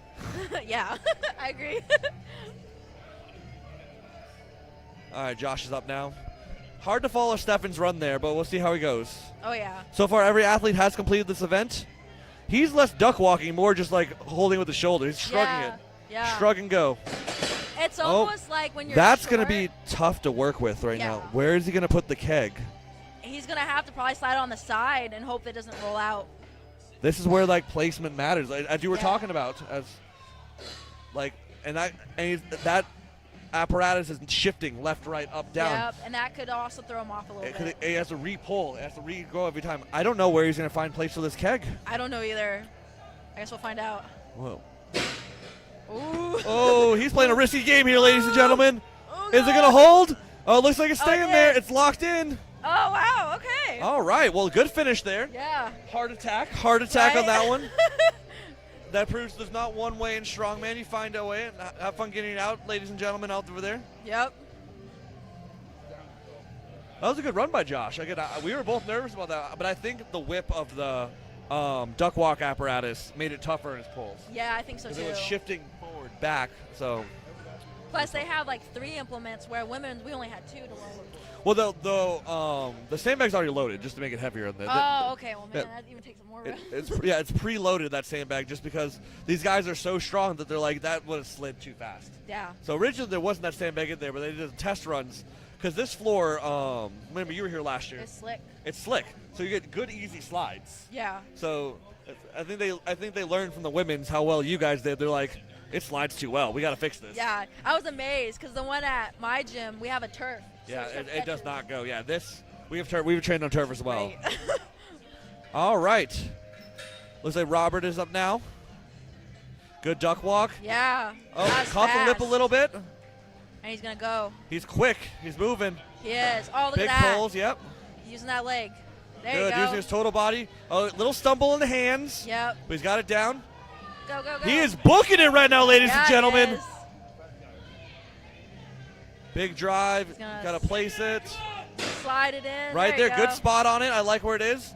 Good. Big stand up. Lean There you back. go, Lean big back. That's push. what you want. Yeah. Oh, lost his feet for a One second. more, It's come going to cost on, him. come He's got to get on. one more. He didn't get the last one. And bam. I think him losing his feet cost him a little bit there. Yeah. Because he went full like spread on that one. We couldn't go anywhere. And that costs time and power because like you use your legs for so much. Yep. But he had a good run. This is one of the ones I think, like I said this before, the athlete that does the least amount of thinking will win this event. Oh yeah, you don't think about it. You just let your brain go numb. Yeah, like don't think about where you put your feet, where you play. Again, the placement idea is really good to see because how tight I see it now. Because Yeah. like originally I thought they had more room, but they do not have any room. No. But outside the placement of where you want your first implement, which is going to be the duck walk apparatus, I think it just full send. Yeah. Just let it go. This is my dark horse pick for the win on this event.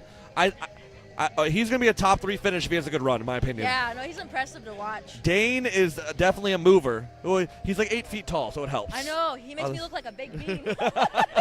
He's like a giraffe. Dane, you got a new nickname. You are the giraffe. You're the giraffe. On this one. Dane the giraffe Bonan. Little false start there. Little jittery. There he goes. You go. Yep. Oh, Look at all that room he has with an 8 foot of leg.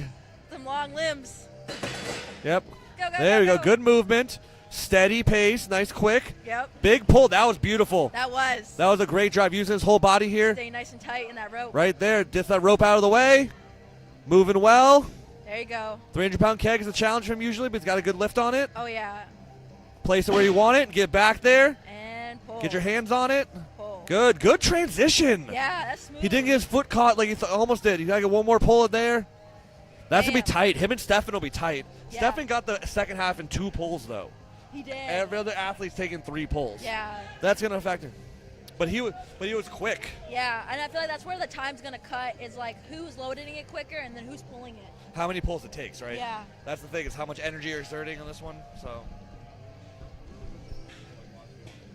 Mike Ramirez is up next.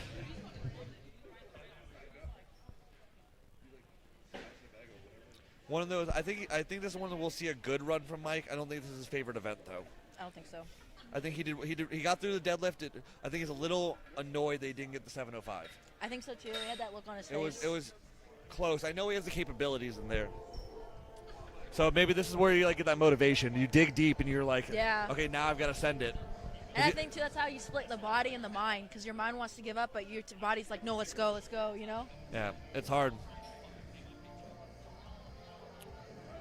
All right, and here we go. There he goes. Mike Ramirez He's is off. up. And see, like when you're short, it makes more sense to put out in front so you have more room with your legs. Yeah. He's sumoing pretty well there on that one. Good steady pace. Oh, yeah. But the hard part is like someone like Dane who goes before who's so tall, that strides. Yeah. But again, big deadlift power means big pulls. Yes. So this is just a ground deadlift. Oh, lost the rope there for a second. His hands came off. Yep, I saw. So. You got to really stay tight on that rope. Yeah, like no slack. you don't want to lose your hands on it. You don't want to let Yep. both hands release. You want to just slide the hands back up and get that extra grip on it. It makes a huge difference. It does. That's all the little stuff. All But right, I think he's in his head a little bit. I think he's just not as fluid. Come on. He's like reaching for it. Almost. Oh, Come that on. third pull is gonna cost him. Yeah, it's taxing. People It don't is. realize like the events before tax you. Oh, they just deadlifted up to 705 pounds. At least attempted it. It's wild. So, I mean, Mark Cummings from England.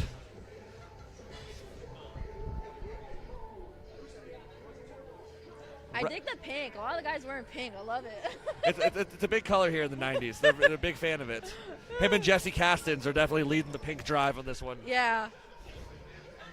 So, making sure exactly where you want it. That's a big important factor on this one, especially with the keg. You want to be able to tilt and go. Placement's important. Yeah.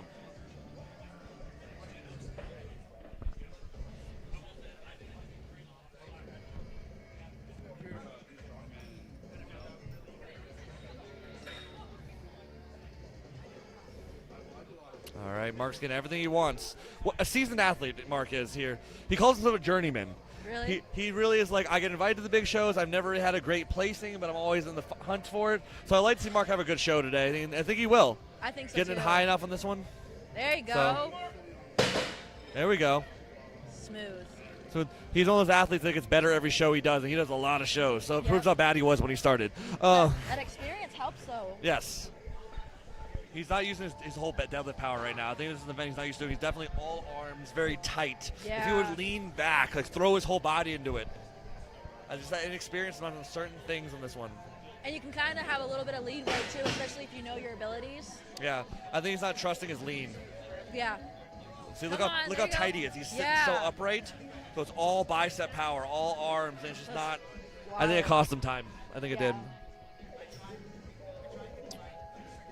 Because he's a good puller. If he would just use that full hinge of his body, I think it would help out a lot. Especially, too, with being shorter. Yeah. And from my experience, I try to use my legs as much as I can. Everything. It's like throw it back. Yep. That's what you got to do. Yeah. All right. Lewis Bolton. Not having the show he wants, but the show he's got right now. But against anybody's game for that podium spot, they can be chased anytime. Yep. Also flying in from England. 2 Brits back-to-back. Just broke the British record on axle clean and press. Wow. Attempted the world record, but he said he got antsy with it on that press. He got to his chest faster than he thought. He just didn't take the second to get his legs under him. And that's like one of those events where you want to take the time for technique. Yeah. But not this one. This one just go full send. Just send it. All yeet, no think. Let's go. Yep. There we go, Lewis. Oh, that got smooth. It's smooth, but I feel like again he's thinking. He's like, where do I put my feet? I see him. Oh, yes. Brain had like a brain fart there. We've seen athletes not even load the implement before at Pro Strongman League. Unfortunately, it happened at the 73 show when the athletes ran past it, didn't load it, had to run back, reload it. Oh my So goodness. they forgot to load it in the implement. Now he's got to struggle here. He doesn't have room. He's got to figure out where to put that keg. Yeah. Oh Lord. He found a spot for it, ladies and gentlemen. But now the front end is so heavy. Yeah. It doesn't want to. These pulls are even harder because of where he placed it. Yeah, all that weight's in the front. Yeah. That's not where you want the weight. No. That's not where you want the. I feel like if it's more even, the easier. Even or near the back. Yep. So the whole idea that you want to have on this, and the women figure this out too, you want the front end to pop up. Yes. If that front end pops up, it's a lot easier. That's why we loaded the sandbag in there so the men can't get away with that as much. Yep. Because if they loaded properly, they would be like, oh, it's free pulls. Yeah, it's like cake. Yeah.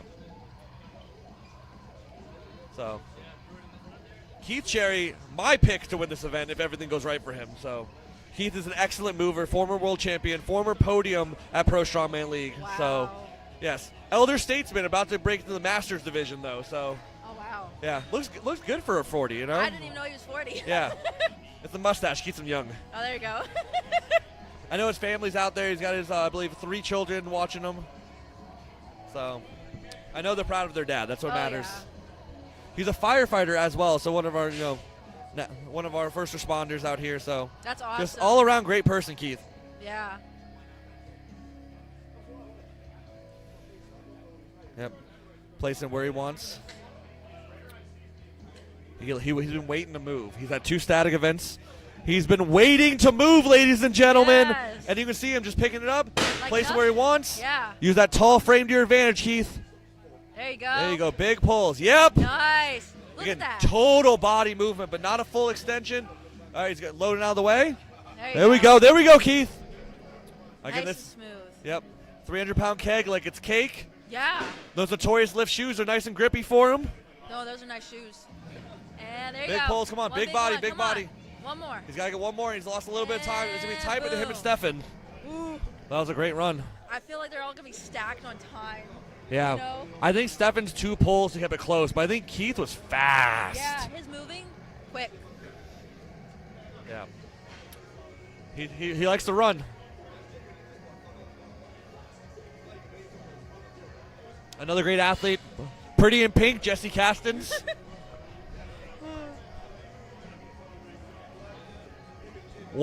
A very quick athlete. I went against him at Colorado Strongest Man a few years ago. I beat him by 0.5 seconds on a head-to-head Hustafel carry. Wow. Down and back. So I know how fast he is. Yeah. He was, and I honestly never moved that quick on a Hustafel in my life. That was my perfect run. Wow.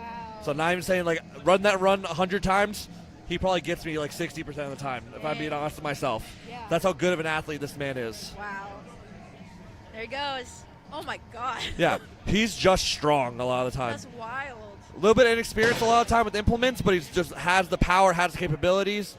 He, again, is battling Lyme disease currently. Earlier this year, he developed Lyme disease bit by a tick, so a lot of his cardiovascular ability is affected. But if he can hold it together in this one, we might see a winning run here. That's awesome. There you go. Jesse Castens loading that keg, gets it where he wants it, get it placed back. Can he get it in 2 pulls is the question. Let's see. One. One. Oh, yeah. Oh. He's got it. Come on. Oh, no. Just short. Oh. Very close on that one. It's going to be stacked. Jesse giving us a little shout out over there. So, yep. Like I said, what a great run by Jesse. Jesse's my dark horse pick for the podium. A lot of people don't know who he is. He's done a lot of shows, but if you've ever gone against Jesse, you know how good he is. That's the biggest thing. So Yeah, we're seeing a lot of athletes come up through the ranks, like yourself as well, in the 64s. So every year Pro Strongman League, the depth gets deeper on this one. So Oh, yeah. Connor Smith, the best mustache in the show. So if there's an award for that, he's got it. There's always one stash daddy, and today it's him. Yeah. Another one hailing from England. Coming across the pond, getting ready for this one. Yeah, got them salts. Yep. Shout out to Zone Smelling Salts for sponsoring the show. Yep. Again, I'm a big fan of the menthol. Do you have a favorite smelling salt that you use on this one? I just use like, a little stumble right there. Yep. I just use like a regular, like Standard. Yep. Yeah, it does the job. That's all you need to do. does. So Connor needs to get out of his head here. He needs to make up Come some on. time. Yep. Get a little fishtail on there, but he's got the power. Yeah. But he's he also does. releasing his hands. Yeah. That's the problem. He's not keeping full tension. On there. I think this is just like a lot of these implements he has not trained with. He even told me, he's like, half this show, I've just had to figure it out what I have with me. A lot of times strongman, it's like that. Yeah, you have to adapt to it. Can he make it up in this last pull? Come on. He did. He made up some That time was, there. That was nice. That's going to be close. Getting a 2 pull on the second half is going to cut a lot of time. Yeah, it is. He had a drop, but I think he made it to good time. That should be a top 5 finish, but Yeah. in this class, anything can happen, right? Oh, yeah. All right, Victor Lingman, tied for second on the previous event, won the first event. He is about half a point out of first right now. Wow. So we're 2 events down. And he knows Tyler Davis, who's in first place, is going after him. So Yep. he's got some movement to do. Yes, he Again, does. typically this is a weakness for Tyler. So this is a chance for Victor to kind Make of up time. make some jump the lead a little bit. Yep. But like I said, no, Tyler's been working with his wife Meg on how to do arm over arm. Because Meg is very good at arm over arm. Yeah, she is. So yeah. She's insane. Yep. Victor from Sweden. I think it's really cool that everybody travels. You Yes. get to meet everyone from like different countries and stuff. Yep. So it's about the fun part about the sport. We're all together in the sake of lifting weird stuff. Yep. Yep. Like I know we get weird looks in our gym when we train on different apparatus and stuff like that. I don't know if your gym is a strongman gym or if it's a regular gym or if It's it's powerlifting strongman. Okay, so you don't get as many weird looks on this one, but No, it's like more catered to that. yeah. So we recently moved to a gym that has like recreational lifters, a little bit of power lift section, but not much. It used to have more, and then it's like our little corner of all the strongman stuff. Me and my wife, and it's just like, we're like, what are they doing? And we've actually got some people interested in learning strongman there, which is great. That's awesome. Because we look like we're having fun. There you go. Fun, quote unquote. Move. Victor's not looking like he's having fun right now. No, his face. Yeah, I know Victor, grip is not his favorite. Yeah. So again, this is one of those things, but Come on, get it. he's doing great with that rope, using those arms. He's not getting as much lean back as he needs to. That was a good big pull. That'll make up some time. Go, go, go, go, go. There you go. Yep. Come on. Up. Oh, he's having a little trouble with that keg. This might be some like opening for a lot of athletes to come through. Yep. The thing is, Victor's gonna have another press coming up here soon, which is gonna help him out. He's the best presser in the 90-kilo class in the world. Yeah, no, I was watching him warm up with his pressing. I was kind of amazed. Like, very smooth. I believe he has a log press world record right now. Wow. And he's in range in any press record he wants. So he's happy with that time, though. Yeah. A lot of guys are coming in between, so it's going to really put the pressure on, can Tyler beat that time? Because that's going to be important here, because that's going to start expanding on the lead he has. It's going to be interesting.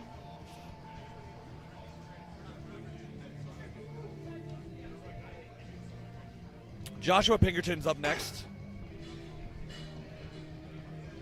If there's one thing Josh is good at, sorry, it's not thinking. So I think he'll do great Yeah. on this event.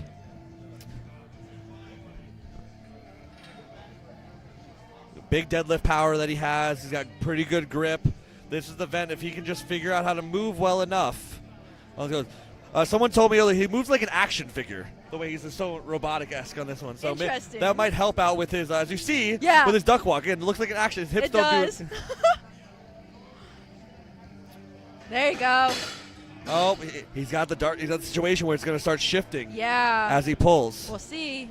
Yep. Oh, it's starting to fishtail, so it's getting caught on the lip there. Yep. That little Get back. pivot and shift. It's making the job a lot harder, and it's all on one side. It is. And he's going to feel that, too. Oh, he's feeling all of that one side. Now he's got to load this. At least it'll even out for the finish. Yeah. But this is not what you wanted to happen. He's going to have to get big pulls. He has the power, but as he's sitting, look how upright he is. Yeah. He's using all just arms. arms. There's no leg drive whatsoever on this one. Ooh. Yeah, that's going to be a tough run there. Yeah. Yeah. Strong run. Oh, yeah, no. But definitely. not the run you want to have on an arm over arm. As you know, you want to use all the height that you have. He's a decently tall athlete, like Yeah, I was 5'11", gonna say. 6 foot, somewhere around there. Like that medium. Yeah, so he just didn't get to use it to his advantage. All right, your current leader, Tyler Davis. He has half-point lead on Victor Lingman right now.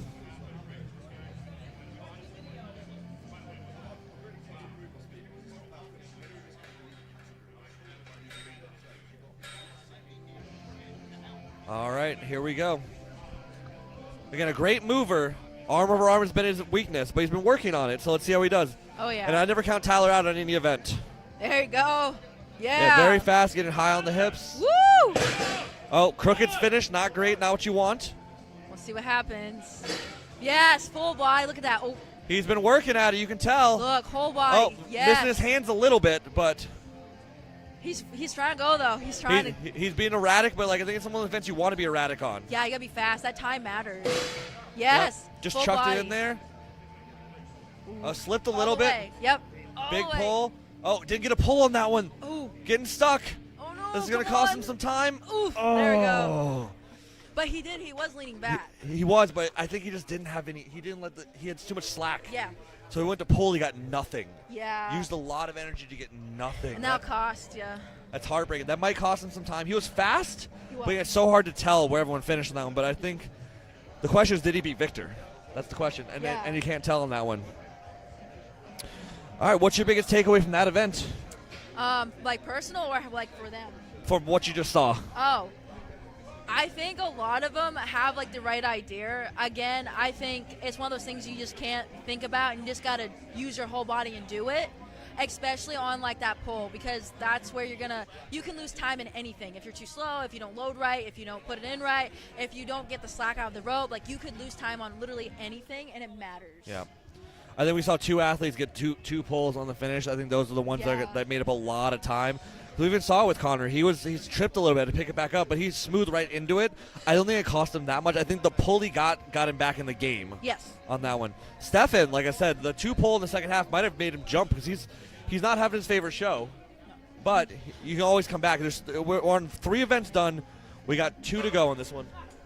What's up, Dan? Tyler, sorry to interrupt. Tyler wants to let me do an interview with Connor Smith. Yeah, I would love that if you want to jump in that. Yeah, pop in on this one. So, all right, if you got both of them, I'll pop you guys in. So we're gonna have a quick interview with Connor Smith and Dane Bonan, two athletes that are competing today. We can just jump in. We'll let you have the stage. It'll be quick. Okay, gentlemen. Here you go. All right, I'm going to do the talking. All right, here you go. Something. So, hi everybody, Dane Bonan, Connor Smith here. We got to know each other from across the pond leading up to the show, and I did a little thing where the Hosswear shirts, I said if I could sell 10, I want to donate it to a friend of mine's dog who's having life-saving surgery. I believe I sold 10 or 11. We're going to find out soon here. Connor here sold about 20. He came up to me today and he said, Dane, I really love what you're doing. He also reposted me. And he said, I want to donate my money to Gus. The puppy's name is Gus. I just want to come on here and say that's really admirable and honorable, and I appreciate you, brother. And I'm proud to call you a friend and a competitor. And that's what Strongman's all about. I'm incredibly well supported at home. Thank you very much to everyone. And I know the people at home would rather the dog had the money than me. So I thank you. So we're going to send some money to Gus here soon. And let's finish strong, everybody. Yep. Awesome. Couple $100 to Gus. I mean, we have rescue dogs home. Doing that's an honorable thing. I've had dogs that have multiple cancer surgeries. I've had to work with that. It's expensive. It's hard to do it, and they're part of the family. So shout out to Dane for setting that up. Yeah. And shout out to Connor for donating roughly, it would be what, $200, $300 now. Yeah, that's awesome. Yeah. So thank you all for supporting the athletes. Yes. Buying the shirts helps a lot. It directly helps the athlete pool, directly helps the athletes themselves. And this one, athletes get a bonus for the shirt sold. Again, you're supporting an event, supporting a group that is about supporting Strongman. Yes. It is our favorite little side skill funness that we do, and it gets expensive, and but it gives a stage to great athletes like yourself to be able to perform out there. So thank you guys for supporting the sport out there. Definitely appreciated. So. I'm surprised they had the energy to do that interview after doing that event, though. I know, he was like huffing and puffing. I would be too, man. I'm tired just watching them. Up next, though, to get back to the show, because there's 2 events to go, the Sahara. I'm excited. Yeah? It's a grueling event. Have you ever done this event before or something similar? Something similar, yeah. Okay. Yeah. So, for those at home, the Sahara, it's been done at multiple Pro Strongman League. The last time we saw it was at the U73 women's show on this one. So there's going to be a set of sandbags. The lightest male sandbag is 250 pounds. The second lightest is 275, 300, 325. Those are the 4 bags that you get to choose from. Yes. You have 90 seconds to lap and or shoulder as many as possible. Yep. You get the most points of the heaviest bag. For example, on this one, it is 100 points if you get a shoulder of the 325-pound bag. It's insane. It is 32 points if you get it to the lap. The 300-pound bag is 48 points, et cetera, et cetera. Yeah. Points trickle down on this one. So we'll see a lot of strategies in 90 seconds this one. I have my strategy I would do for this show personally, because I was about to do the show until about a week and a half ago. Yeah. That 325 bag is a behemoth. I would take my start and just get that bag for 1. Yeah. I would lap it twice and move on to the 300-pound bag personally, because the athlete that gets 2 325s, I think, again, I'm giving this event to Tyler Davis because he's a great bag to shoulder. I wouldn't try to go toe to toe versus him. Yeah. I'd fight for second. I was gonna say I've watched his videos of him doing the sandbags. They move so freaking smooth. Yeah. I don't know how. It's wild. Like I said, my best day I could probably get the 325 for 2. Yeah. About average on that one. But I'm playing the points game where I'm like, well, if I lap twice, I wouldn't burn as much energy, and then I can get another 48 getting the 300. Yeah, that makes something more guaranteed. Strategize. It's a points game, but you have 90 seconds. I think one thing I worry about some of the athletes, like Mark Cummings is a great bag to shoulder. I worry about him burning out. Yes. Because if you go for that 325 so quickly, no one's getting 4 or 5 reps unless you're Taylor Woods. Taylor Woods, you're an amazing back load to shoulder. I don't know how you do it, but keep it up. She's the only one I've ever seen hit the heavy bag for 5. Yeah, right? It's impressive. But I don't see it happening too much here. Yeah. I see 2 to 3 on the 325 bag if an athlete knows how to pace it. Yes. And I feel like conditioning is such a huge importance when it comes to this kind of stuff because of the way you're breathing and how smooth you are and how your movement is. Yeah. And these Freedom Strength bags, they're great. They're a little slick for my taste when working with them How'd you feel doing the bags? You had bag to shoulder in your show, but not obviously not this event, but you had bag to shoulder. Yeah, and even like we had the sandbag over the bar. Yes. Honestly, I kind of like these bags better than the ones at my gym because the ones at my gym are very loose. So it moves where this was tight, and I could actually like get a good grip on it. Yeah, the Freedom Strength bags are very tightly packed. I liked it. They're very nicely packed on this one. No, they're great bags. I just noticed the lettering's a little slick. And you're trying to do max weight to chalk shoulder. up real good too. Yeah, that's the biggest thing. What's the athlete who chalks up the best, things like that. It's again all the little stuff that matters on this one. So, do you like a bag to shoulder? Is it your favorite event, least favorite event? Actually, since I've learned how to lap them and shoulder them, it's become something I enjoy because I used to never be able to do them, and like today was like a PR for me. Yeah. And so it's become an event that I actually enjoy because I'm learning and getting the technique down. What was your biggest change in technique that got you to be able to do bag to shoulder? Utilizing where I put my hands on the back and then hips. I try to muscle it up, and you can't. You have to be able to use your hip and get that extension. Yeah. Do you do the bag vertical or do you push it sideways? I keep it straight up, and I'll push it down and then pick it up. Do you push it forward or pull it back? Push it forward. Okay. Have you ever tried pulling it back? No. So, a little bit of physics on this one. Ooh, okay. If you push it forward, all the heavy weight goes to away from you. Oh. If you pull it into yourself, the heavy weight sits on your lap and you can spin it. Interesting. So Okay. If you push the bag forward, the most weight will be at the top of the bag, which you need to get the top of the bag there. Versus you want the weight if you pull it towards you, the most weight is on your hips. So as you flip it, it flips over into your shoulder. That makes sense. That's good to know. That might be a technique you want to utilize I'll for try yours. that. As you're learning how your hips work, because that's the first step, is learning that. Yeah. But then learning the physics of it, I think pulling the bag towards you will always work better in your advantage because and if you do it fast, the weight will just flip for you because you have the heaviest part of the bag rotating out, so it catches on your shoulder. So it's like momentum. Yeah. Okay. So that's a little physics lesson for those out there that are trying to learn bag. I learned it years ago watching other athletes better than me at it. Yeah. And I stole that right away. And I'm like, why am I dumb and why didn't I do this before? Yeah. And I've always done the pull technique when I do bag That's to shoulder smart. now. Yeah. I also don't mind the side. We'll see Tyler Davis utilize it where you push it sideways and whip it to the shoulder on that, almost like a log clean. Oh. That's also when the bag gets big. That's when I do that one. So it just depends on the person. Yeah. I'm not sure we see too many 325 bag to shoulder though. I don't. That's a big bag. That's a big bag. Look, it's already above Mark's knees. That's like as tall as me. Yeah. It's throwing you up there, like, double your weight or then some. Yeah. Because I'm like 5 foot. That comes up to like my chest. Yeah, you weighed in at 141 yesterday, so Yep. or under 140. 140. Yeah. Yep. 140 on that one. So that bag is more than double the weight you weighed in, plus some extra spice on that one, and it's about as tall as you. So, but basically push two of you together and flip it up there. Pretty much, yeah. The hard part with the big bags, they like to flip like that if you get the wrong middle spot. Yeah.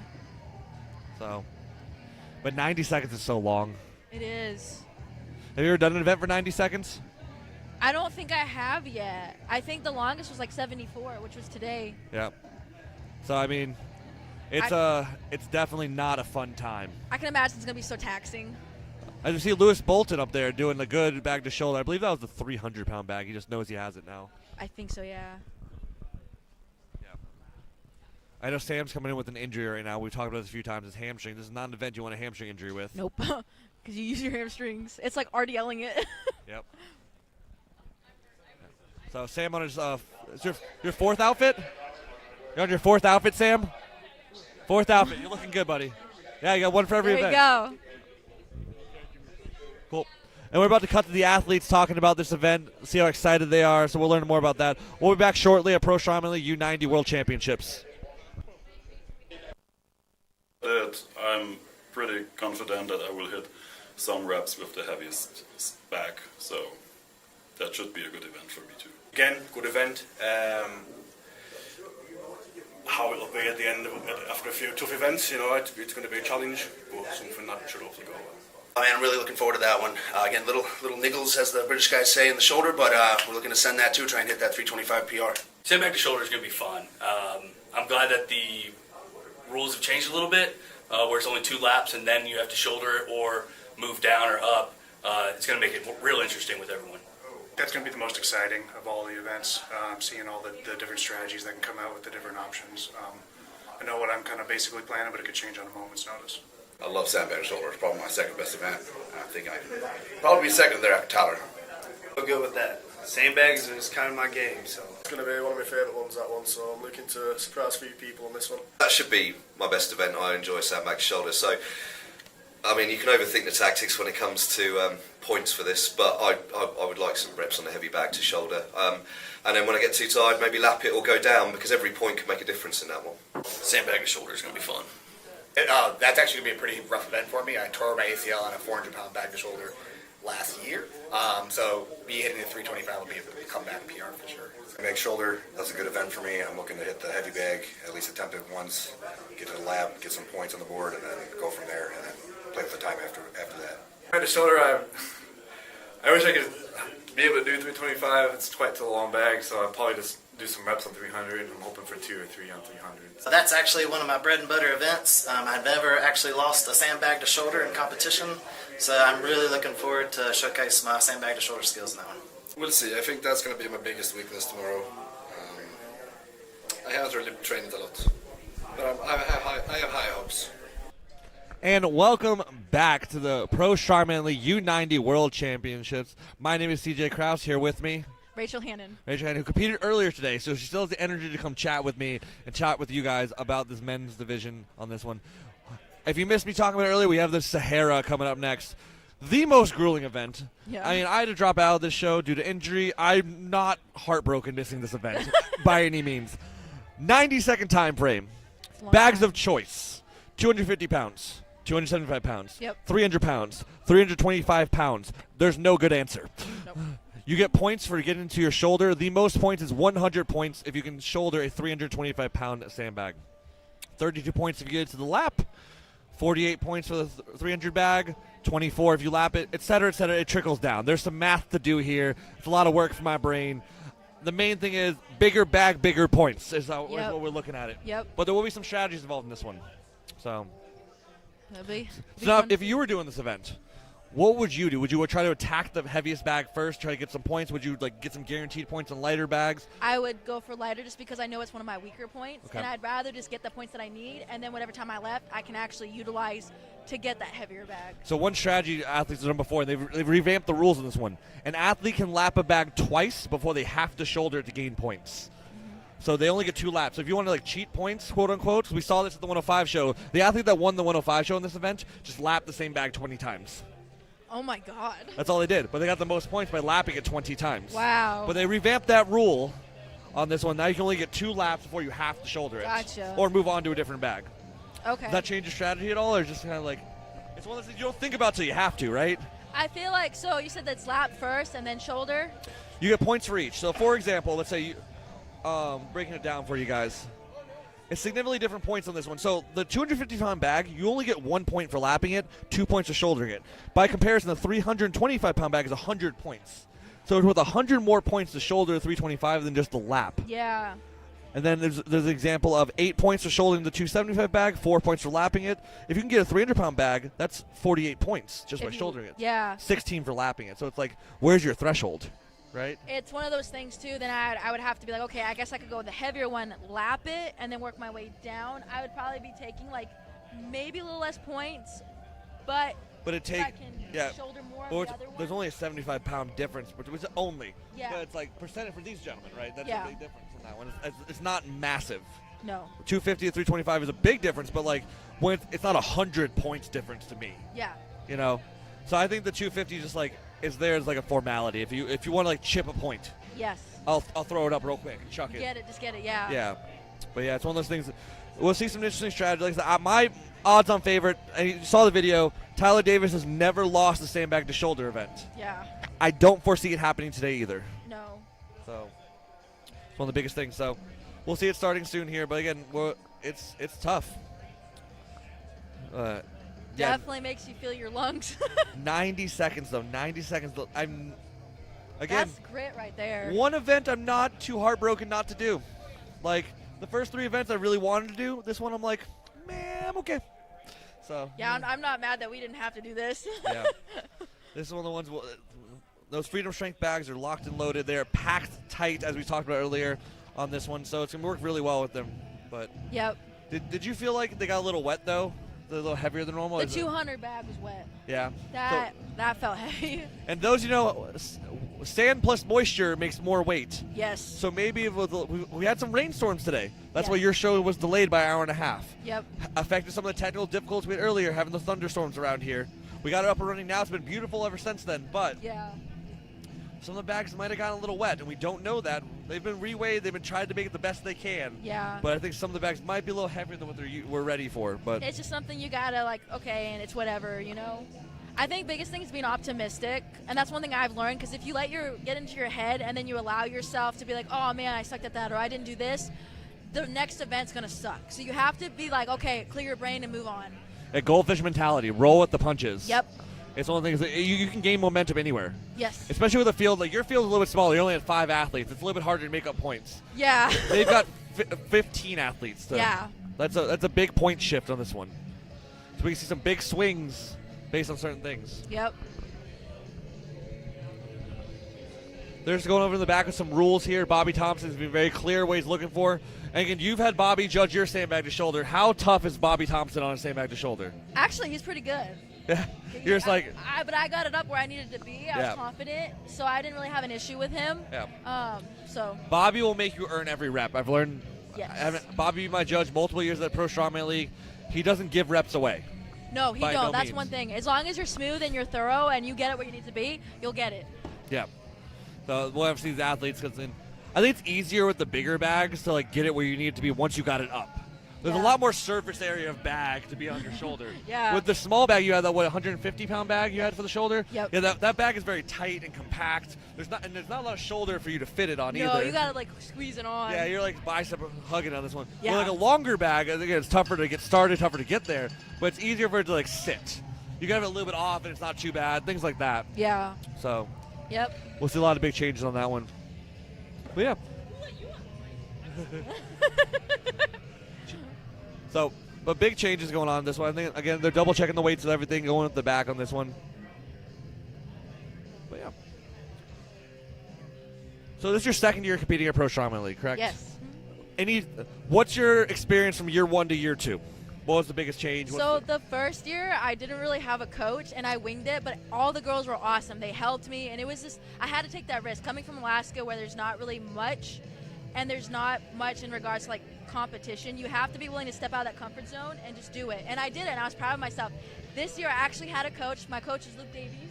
Okay. And he worked with me so much on technique and conditioning, and it paid off because I did the best this year. I like literally excelled in almost everything except for like 3 events where I know I got to work on, which is my weaknesses.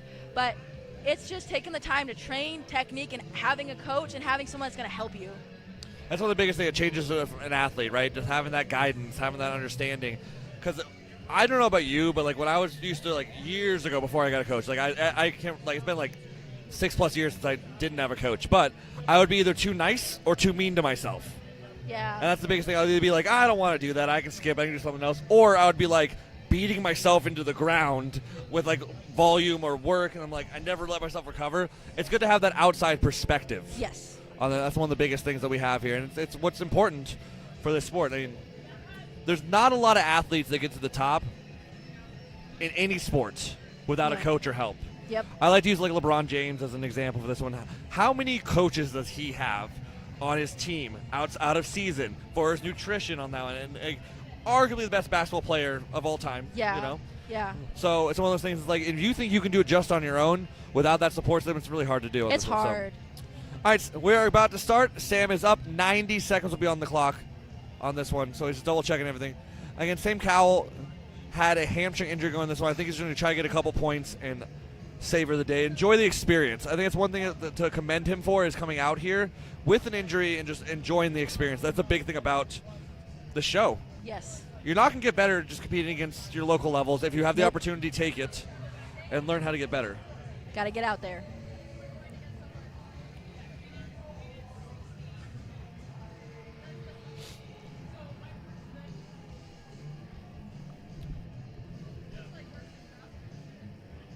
All right, Sam Cowgill focusing in, dialing up.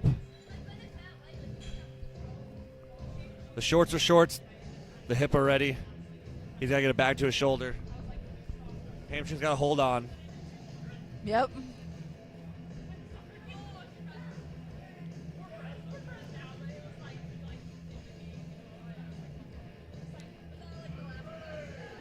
Here we go. All right, 90 seconds here. Go with the 250-pound bag. So that lap is 1 point. That shoulder's a second point, so 2 points. He's doing that technique you're saying, where he's throwing it back. Yep. Yep. Pulling it towards him. Yeah, that's what you want to do. Yeah. So the weight, when you look at it, the heaviest part of the bag is that front of the bag. He's going down the line on this one. Yep. Again, interesting strategy. Maybe he just needs to warm his hamstring up.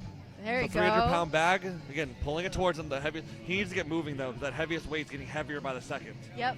Now all the weight's at the bottom of the bag. Oh. But a big hip drive. All right, that's a big 48 points there. He's going to go again. Yep. Yep. He gets 48 for the shoulder. He'll get 16 if he gets back to his lap. Oh, that looks like his hamstring is not allowing him to do it. You saw that little jump, that jolt. Yeah, it's probably tight. That's just literally, it sucks having injuries. Speaking from experience right now. Yeah. So, yeah, it's just like, it's not of a lack of ability. His body's telling him something. Yep. Hey, that was a good go. It was a great go. He got a 300-pound bag to shoulder. That's no joke. No, that's no joke. That's awesome. Big 48 points. We got 48 points plus the 2 points. I believe it's 8 points. Yes, 8 points on that one. So with everything together on that one, he got a total of 58 points. Wow. On there, 58 points. I'm going to do my best to run the math for you guys. Don't quote me, and always check the score sheet once I'm done for the official numbers here. Yeah. I can't math.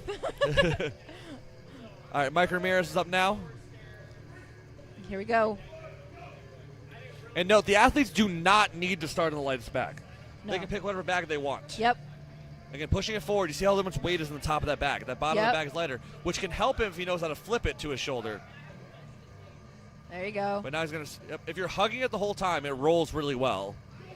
300 pounds, that's a Nice. good 48 points there. Yep. Looks like he's going to go again. He's going to go for it again. There you go.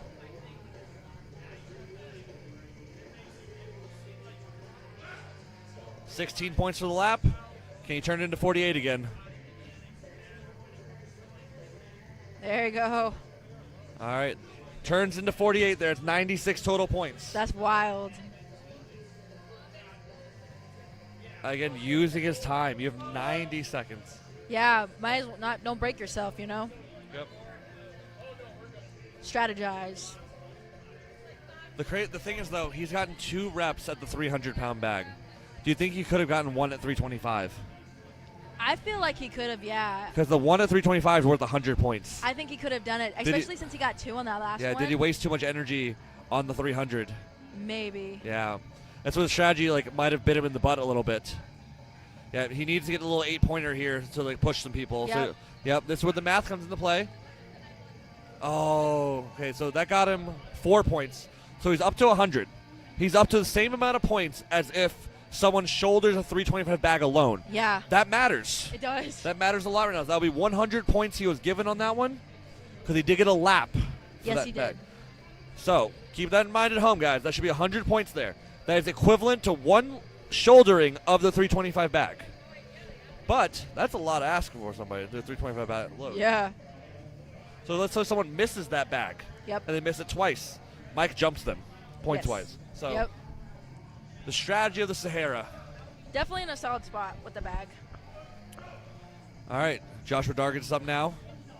Go right to the 300-pound bag. There you go. Look. doing Flip that. it into him. Weights at the bottom. Yep.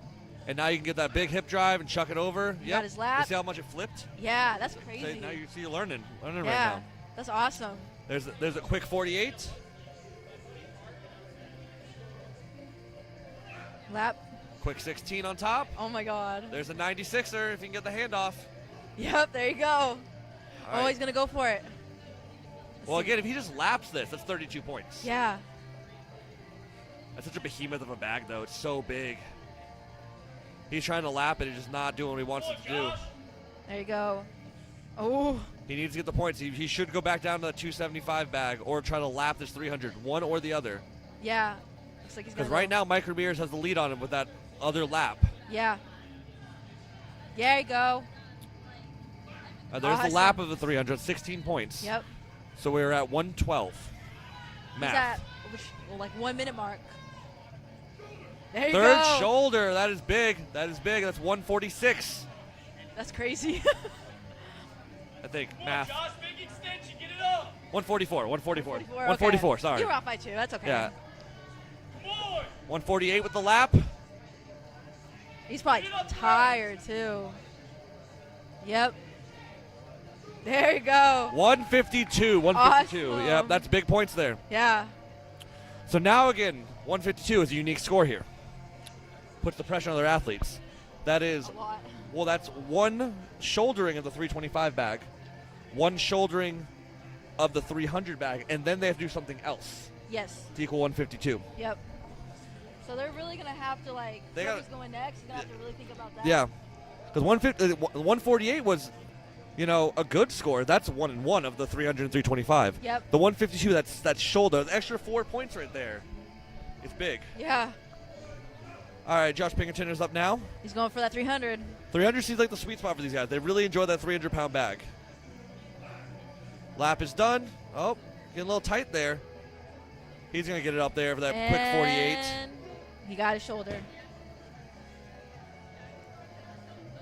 There you go. All right, second 48. And All right, nice. up to 96 here.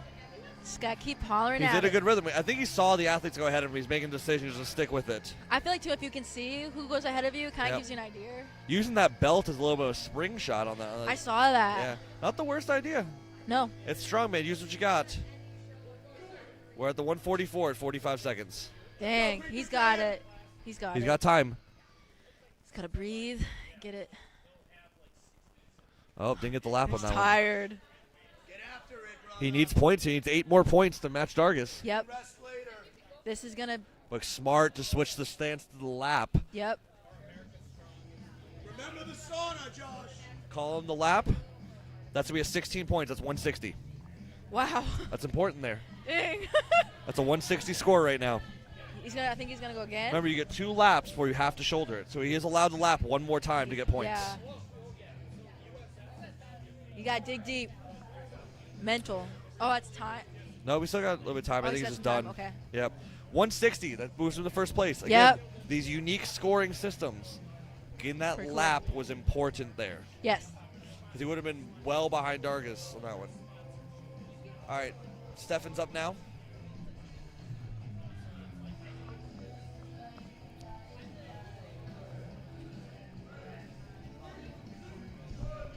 All right, Stephan Schustler up from Germany. Oh, He's going right to 320. That's 100 points. 100 points here. Oh, my God. Oh, my God. Big flip. Yeah, all the way to the bottom. He's got to get his hands around it. No lap. They gave him a no lap for that one. No points at all so far. That was wasted energy. That's Yeah. not good. Gave him the lap for that one. That's 16. That's a Yep. quick 48.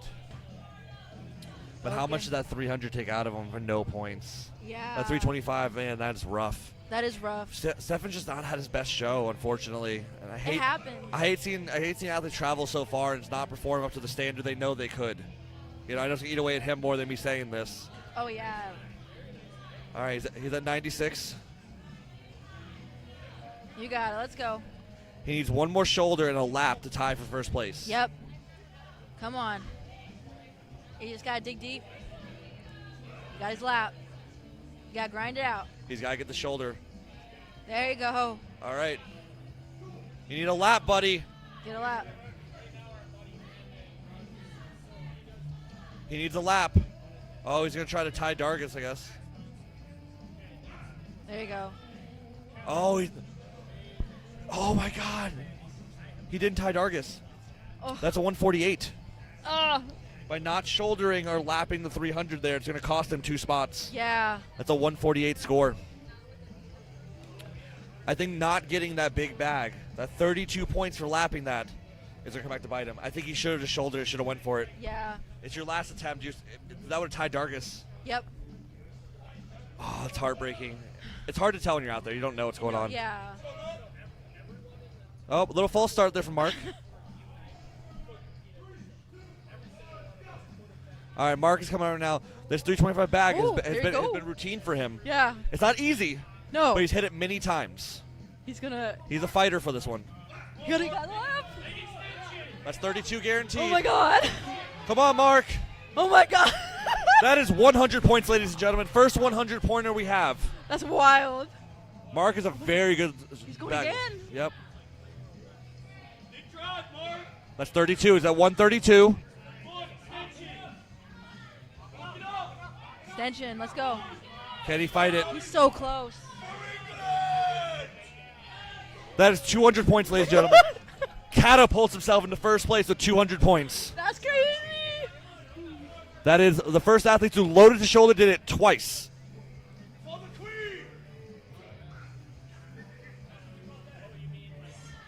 All right, so far he's got 216 points. He's probably tired. Yeah, I would be. But getting 2 of those shoulders is That's awesome. so important right here. Oh, yeah, he got a lot of points just from that. 216, 232 so far. Yeah. He's not allowed to lap that back again. He knows that. Way to use your mind, Mark. I've never seen you so smart. Big brain things. Got the lap. That's a little 4-pointer. Oh, man. His lungs are probably popping. So 236. 236 points there. That's big points. Let's see what happens. That's putting the pressure on these guys now. Yep. Because it's one of those point systems where, like, now you got to really rep that 300-pound bag out if you want to go for it. But if you're going to do that, you might as well do 325. Now the game is you go to chase Mark at the 236 line, or you go for the 160 line if you're a 325 back-to-shoulder person. Yep. Like, I came with a strategy. I was going to hit the 325 for 1, Yeah. hit the 300 for 1 to 2, and then lap for 232 pointers. Which that was my strategy going into this event. Yeah. Because I know where my limit is. Right? I don't think I have the 325 for 2 You consistent got the lap. enough. Yeah. Lewis Bolton, 32 points so far. Because the hard part is you miss this bag, you lose a lot of points because now it's less than it was. All right, it looks like he almost went out on his feet. He's awake again.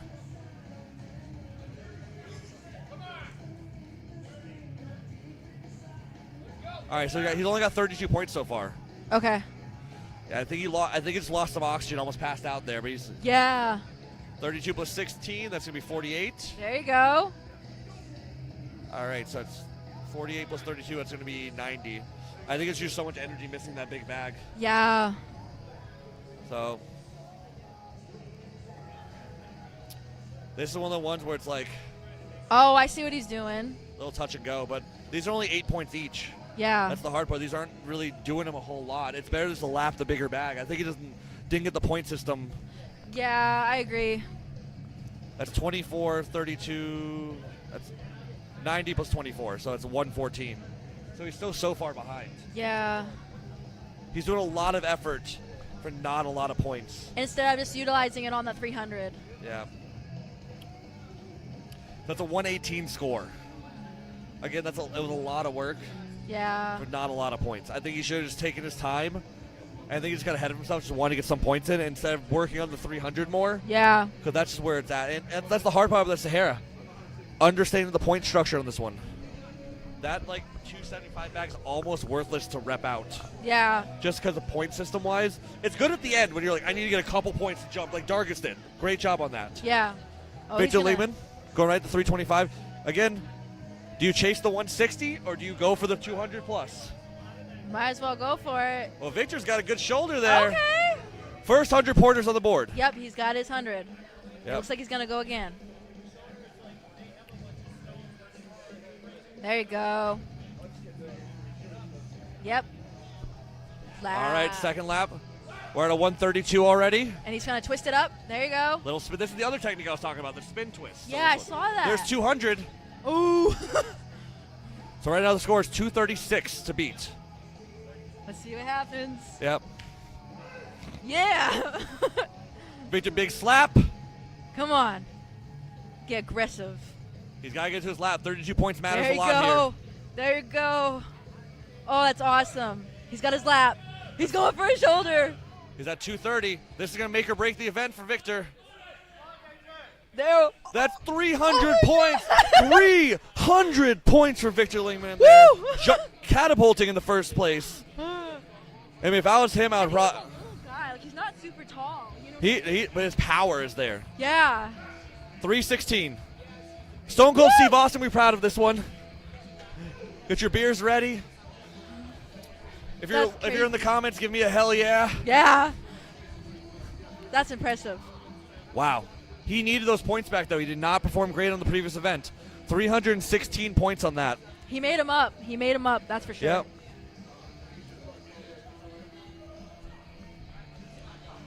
Yeah, again, one of those things, he did not perform well in the arm over arm. He needed points back. He's got to pressure Tyler. Yeah. All right, Robert is up now. It's hard to follow that. It's hard to follow the guy that's 3 at 325. Yeah. But he's going right for that 325-pound bag. Again, the tilt forward. Interesting. If you get it up there, all the weights at all the weights sitting at the bottom. You get the flip. That's the hardest part. It's all the weight sitting at the bottom. Yeah. If you're gonna do it that way, you got to rotate like you're doing like a German suplex. Like so it goes up. Yeah, because all the weight sits there at the bottom. You can get it to your lap, and you got to hug it and pull and turn it. You got to lean all the way back. So, guys, 2 laps he's allowed to get. So that's 64 points he just got. Hey, I mean, that's something. Yep. And then just get that shoulder on that 300. So he's got 80 points here. There you go. 114. 114 points so far. He's going to have to really catch up. This is the point that if he can shoulder, so he jumps to 162. Yeah. 130 he's got right now. He's probably taxed, too. Oh, 130 is not a great score to be right now. Ooh. He would have another lap if he wanted it. I might have taken the lap there. Yeah. I think, too, when you're out there doing it, Yep. mentally you're not really going to think about That's that. 140, yeah. 148. This is a big one right here. Yep. He needs another one of these. No, I get it. You know what I mean? Like, your brain's so, like, you're exhausted. You're just trying to get it. Yeah, I believe that was a 152 as well. In a different way. Yeah. He got there. Yeah, I understand it's hard to, like, I'm luckily good at math. I'm pretty good at quick math. Yeah. So I can, like, bust it out. The pressure's now on Tyler Davis. Tyler Davis has never lost a sandbag to shoulder event. He needs to get 3 Of the 325. minimum. Yeah. He has to get that. He has to. He's going right to the 300. Interesting. Interesting. Fast 300 is 48. Is he just going to rep out the 300? He might be repping it out. We'll see it. 96. Interesting.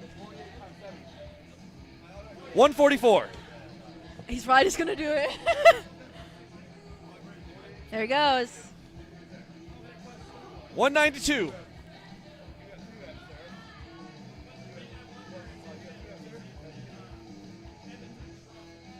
$240. He's close. He's getting there. He just jumped Mark.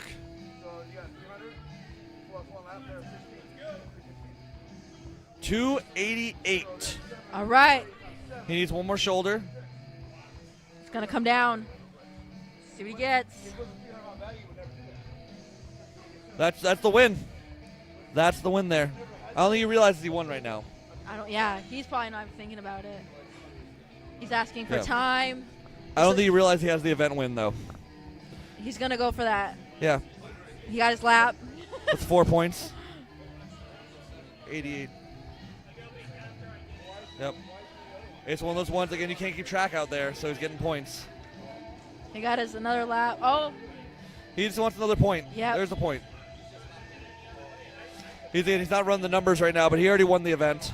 that's wild. He chose to go the route of the 300-pound bag to shoulder. And just repped it. Yep. What? Literally repped it.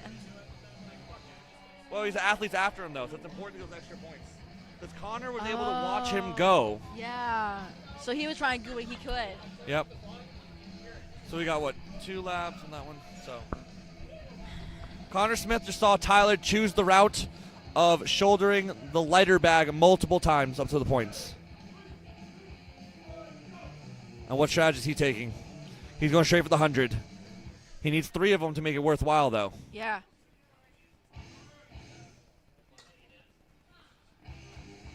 His salts are scaring me right there, right behind his feet. Oh boy.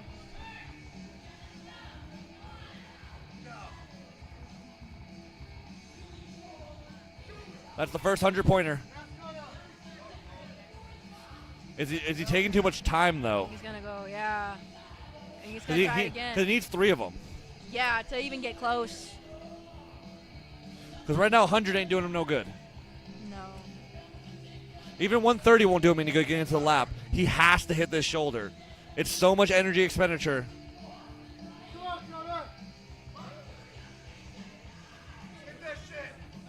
There you go. He can't miss this. You gotta get it, buddy. You have to get it up there. Connor, you can't miss this, buddy. You have to keep going. You can't Keep going. stop. Come on. You can't stop. Come on. Oh, he lost No. it. 132. So 132. much. He's gonna go for that 300. Oh, he's so taxed right now, though. Yeah, That's going to dude. cost him so many points. That was a zero-sum game he played there. He had to hit that one. 248. It's not going to do him that much good, though. No. Not a great amount. So he did get 200, the 200 range? So I still got 148, sorry. 148, 148, yeah. Yeah, That's going to put him behind, yeah. Because we had some 152, that's going to hurt him a lot. Missing that shoulder, you cannot miss. As I talked about, my strategy would have been hit it for 1, move down. Yeah, especially if you know it's hard that first go Yeah, around. Just correct. Get the points. That's why I'm like, I could get 325 for 1 to 2, but it would tax me too much. Yep. As you saw Tyler Davis use the strategy of just hit the 300. He didn't touch the 325. You know, he was just like, I'm just going to rep it. Yep. Jesse Castens making 325 look like air. He got his lap. He's going for the shoulder. Oh, he's got to use his hips. There you go. That's 100. If he's going to go for it again, he can't miss it. Nope. Using Can't waste that time. Using that flip technique, letting it roll into him. That's awesome, though. Got his lap again. He's going for a shoulder. He's got it. He can't miss it, though. Nope. We learned originals from Connor. If you miss this 325 the second time. There you go. Use those hips. Oh, Ooh. don't lose it behind you. Oh, we go. Okay. That's That 2. is 200. 200 points. 200 total points here. Okay, looks like he's going to take that. He's got to rep this, though. He's got to work. He's got to Yeah. move. He's so calm, cool, collected. Yep. He's putting his energy into the lift. All right, 248. All right, that jumps him in 3rd place. That's good points here. Yep. He still needs to get 2 more of these Yes. to get him into 2nd place. There you go. He's so tired. You can tell. He's so tired. He got his lap. Come on. Get it up. Bam. Bam. There you go. He got it to his shoulder. Looks like he's moving down to just to get a couple of points. So he's going to lap. And it looks like, okay, so he took that lap on that lighter one too. Yeah, but I think it still sits him in 3rd place. Yes, so he's sitting in there. And now it looks like it's Dane. Dane Bonan right here, yep.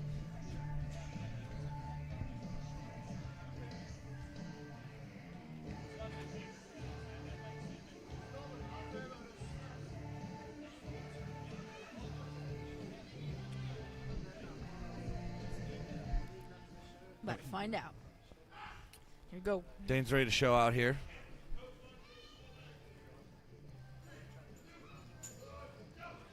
All right. He's gonna. Dane heading right to the 300-pound bag. You think he's gonna rep it? I think he's going to get a couple. I don't think he's going to rep it out, but I think he's going to get the points he needs. Okay. He's good at this event. He's not elite, in my opinion. Okay.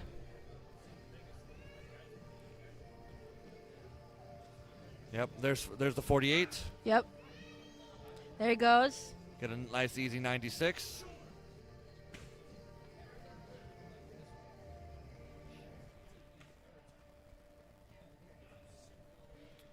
Just taking his.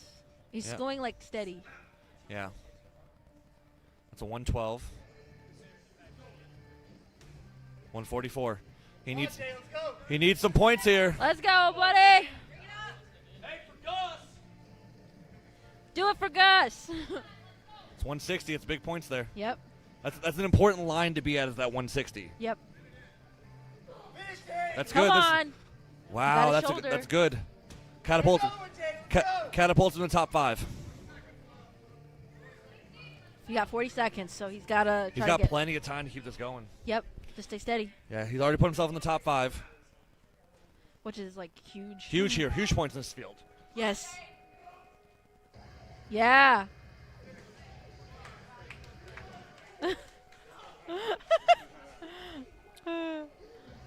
I think he should. I honestly think he should have used his time a little bit more, though. I love the celebration. He left some points on the table. Yeah. I love Dane. I love his showmanship. Oh, yeah. But he had more energy. Yeah. He could have lapped it. He could have got a few points on the table. I think it's important. Keith Cherry, I believe, is the final athlete. He's going right for that big bag. Ooh, He's going right for the hundo. He He's needs gonna 3 to get himself in the top hop end. Yep. Again, you need to at least get 2 if you're going to touch that thing. You got his lap. Ooh. That's 1. There you go. All right, Keith.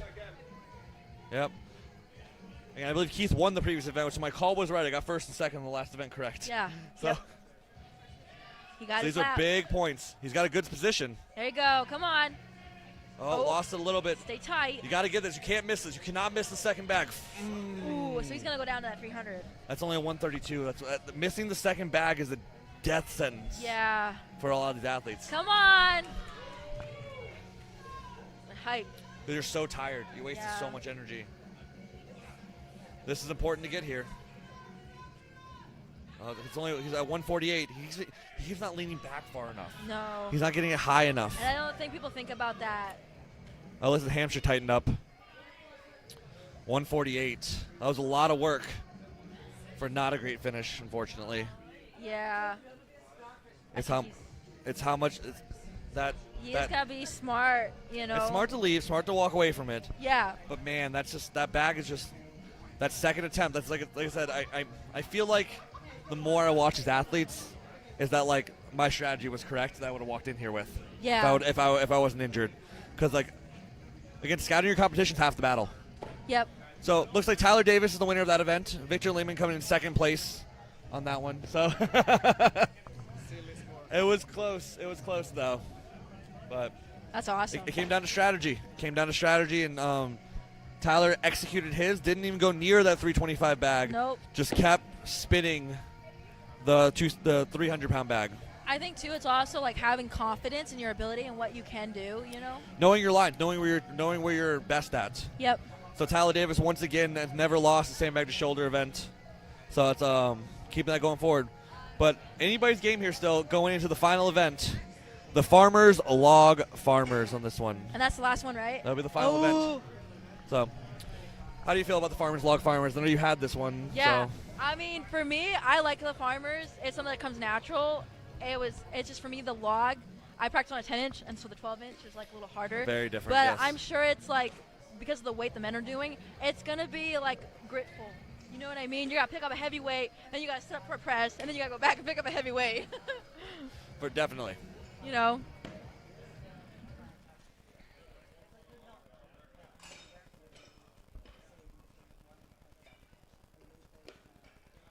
And what's their starting weight? 270-pound farmers carry. Woo, in each hand? In each hand, 275. Wow. They have a 275 log in between, and they have a 320-pound carry back.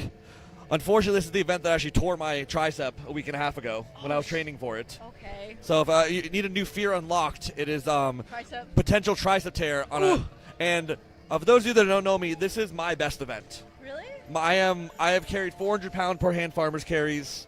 That's insane. It is an event honestly, this event I was most looking forward to. Yeah. You could not build an event I would rather do is this event. But this. So this is the hardest event for me to watch right now, but Aww. we'll see a lot of cool things going for these athletes in this one. So. That's awesome. But one thing, I think the wood might be heavier than it was yesterday because it got wet. Got wet. So, yeah. It's fun though, I will admit, because like I train on the traditional like the farmer sticks, and you add weight. So I think like the big like logs and stuff is really fun. It like adds some spice. Yeah, definitely adds some spice. Well, this farmer's handle is actually really unique as it goes through too. One thing about the farmer's handles is that if you try to pick up speed, it actually takes you and whips you around. if I run full speed with these farmers handles, we have these at my gym. Okay. These exact handles. Yeah. If I went my full force speed, I would start going left to right, and it would just like take you around. Because the handles are thin, and the apparatus is thick. Yeah. So it kind of works that way. I think too, like, for me, because I'm short and I have small hands, it actually felt very comfortable. Yeah, the handles are great. It's just like when it starts whipping you around because you're going too fast. That's what I find out. Yeah, so an athlete like Keith Cherry on this one, who's very good at farmer's carry, might get taken somewhere. Yeah. So that log's gonna be fun to watch. that is monster. Bobby Thompson's log. It's 240 pounds empty. Oh my god. Empty. That log weighs 240 pounds. That's awesome. That's impressive. Yeah, it's craftsmanship. Wow. So, talk for one quick second about your experience with this event. I gotta check on something really fast. Okay. So for me, the log, I feel, is definitely a technical thing because one technique that works for you is not going to work for the next person, right?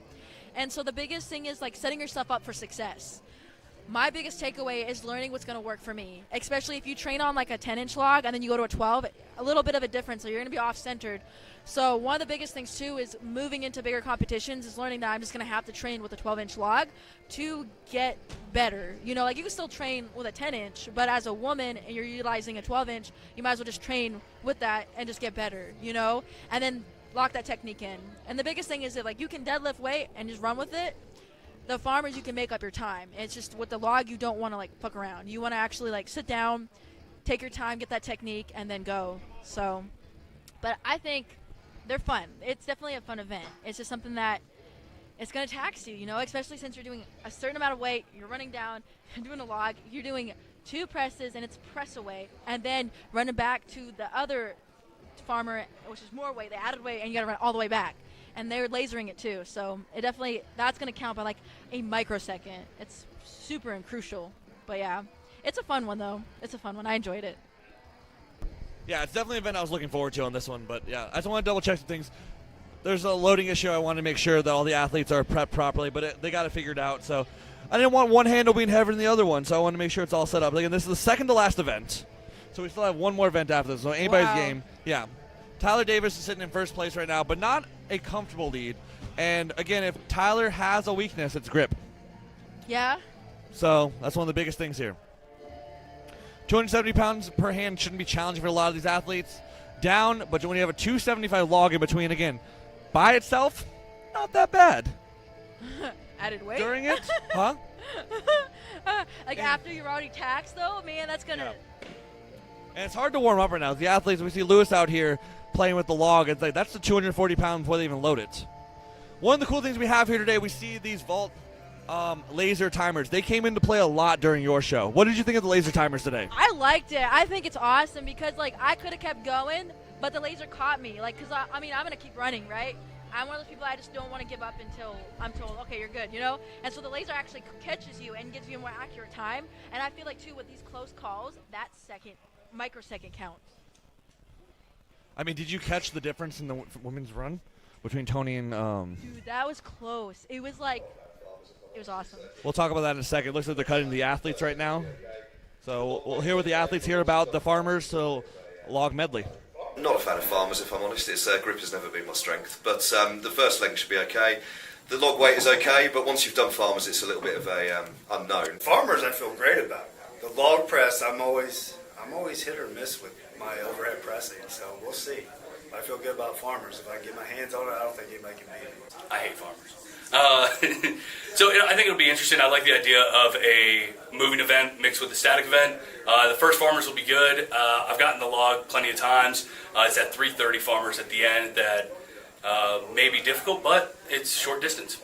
I'm really good about the event. Farmers went great this prep, no drops. Log's been good. I'm hoping to hit a couple reps on the log and maybe take a crack at the 330 on the way back. That's an event I'm really looking forward to. So 2 of my best events. So hopefully, all going well, it could be a good event for me. That'll be an exciting one. I'm usually not a grip guy, so I've been training that really, really hard, and I'm excited to see the results there. Log and farmers, awesome event. Just get the log press, and it should be a good event for me. Excited about the farmers. I want to test my grip and just see how it is on the last set. So yeah, I'm feeling excited for that one as well. First set, not really worried about log, not worried about it's that returning farmers is definitely going to be a push. Tricep holds up. I should be able to finish that pretty well. Farmer is feeling great. I think first leg will be easy. Moving into the log, hit that. That would be good if I hit that, and then I feel confident on the way back if I'm able to get that far. Formers log formers, I'll be able to hit the first formers depending on the pick height. The second formers should go pretty good. The log's really nice. I'm a good presser, so. I think that would be my best event. I think I got one of the best grips in the world with farmers, and so hopefully I can place very high there. Farmers log farmers. I'm looking to fly with the farmers really fast. I'm going to do 2 quick vipers on the log, and then I got to manage that 330 a hand back. So I think I'll be good. I think I'll be one of the fastest competitors. I'm excited. The log is easy. It's going to be 2 viper presses, and then just get the farmers over the line. And welcome back to Pro Strongman League U90 World Championships. CJ Kraus here with What? your name. Oh, Rachel Hannon. Rachel Hannon. It was awesome. Oh, Sorry. No, it takes a second time. Don't worry. Well, welcome back. They're setting up for the Farmers to Log medley on this one. So, taxing event. Yeah. Again, I hope everyone's triceps stay intact. Again, new fear unlocked this week for me. Right? So, but I think everyone's going to be okay. These Farmers teams are so unique on this. It is a battle at the top here. Tyler Davis sitting in the lead, but it's not like he's far off. And again, grip is an event that's not his best. So we'll see how he does. Yep. So. It's just so cool to watch. Like, if you've been thinking about doing strongman, take the risk and do it. It's so fun. And if you look at these weights, I mean, these are 15 of the best athletes in the world. Yeah. Don't think you have to start there. No. By no means. And a lot of these guys are missing some of these weights, too. Yep. These are the elite of the elite, and they're still getting challenged to this day. So, again, sign up for your local shows. Support your local shows. Take the leap. Try it. It's fun, I promise. The training's just as much fun as doing the competition, too. Yep. It's a very inclusive sport. We all love to help each other out. Yes. Because it's not there's not a bunch of us doing it when you think of it in terms of, like, across the world. Yep. So, that's one of the biggest things here. So, but yeah. If you ever question it, find your local show, look into it, potentially get to Pro Strongman League someday. Yep. And you can start in a novice category and work your way up. Like, you don't have to think you have to go straight open. Like, they have novice events, get in it, get that experience, get used to that, and then just move up. Yep.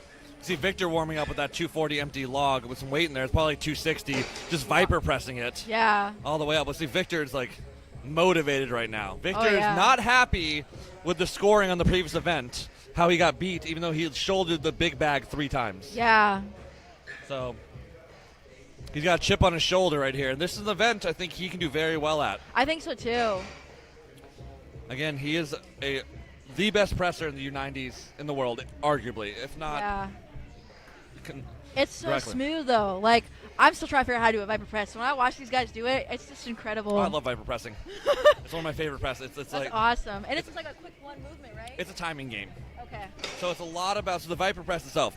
So those who don't know what viper press is, it's basically a one motion log from the hips to overhead.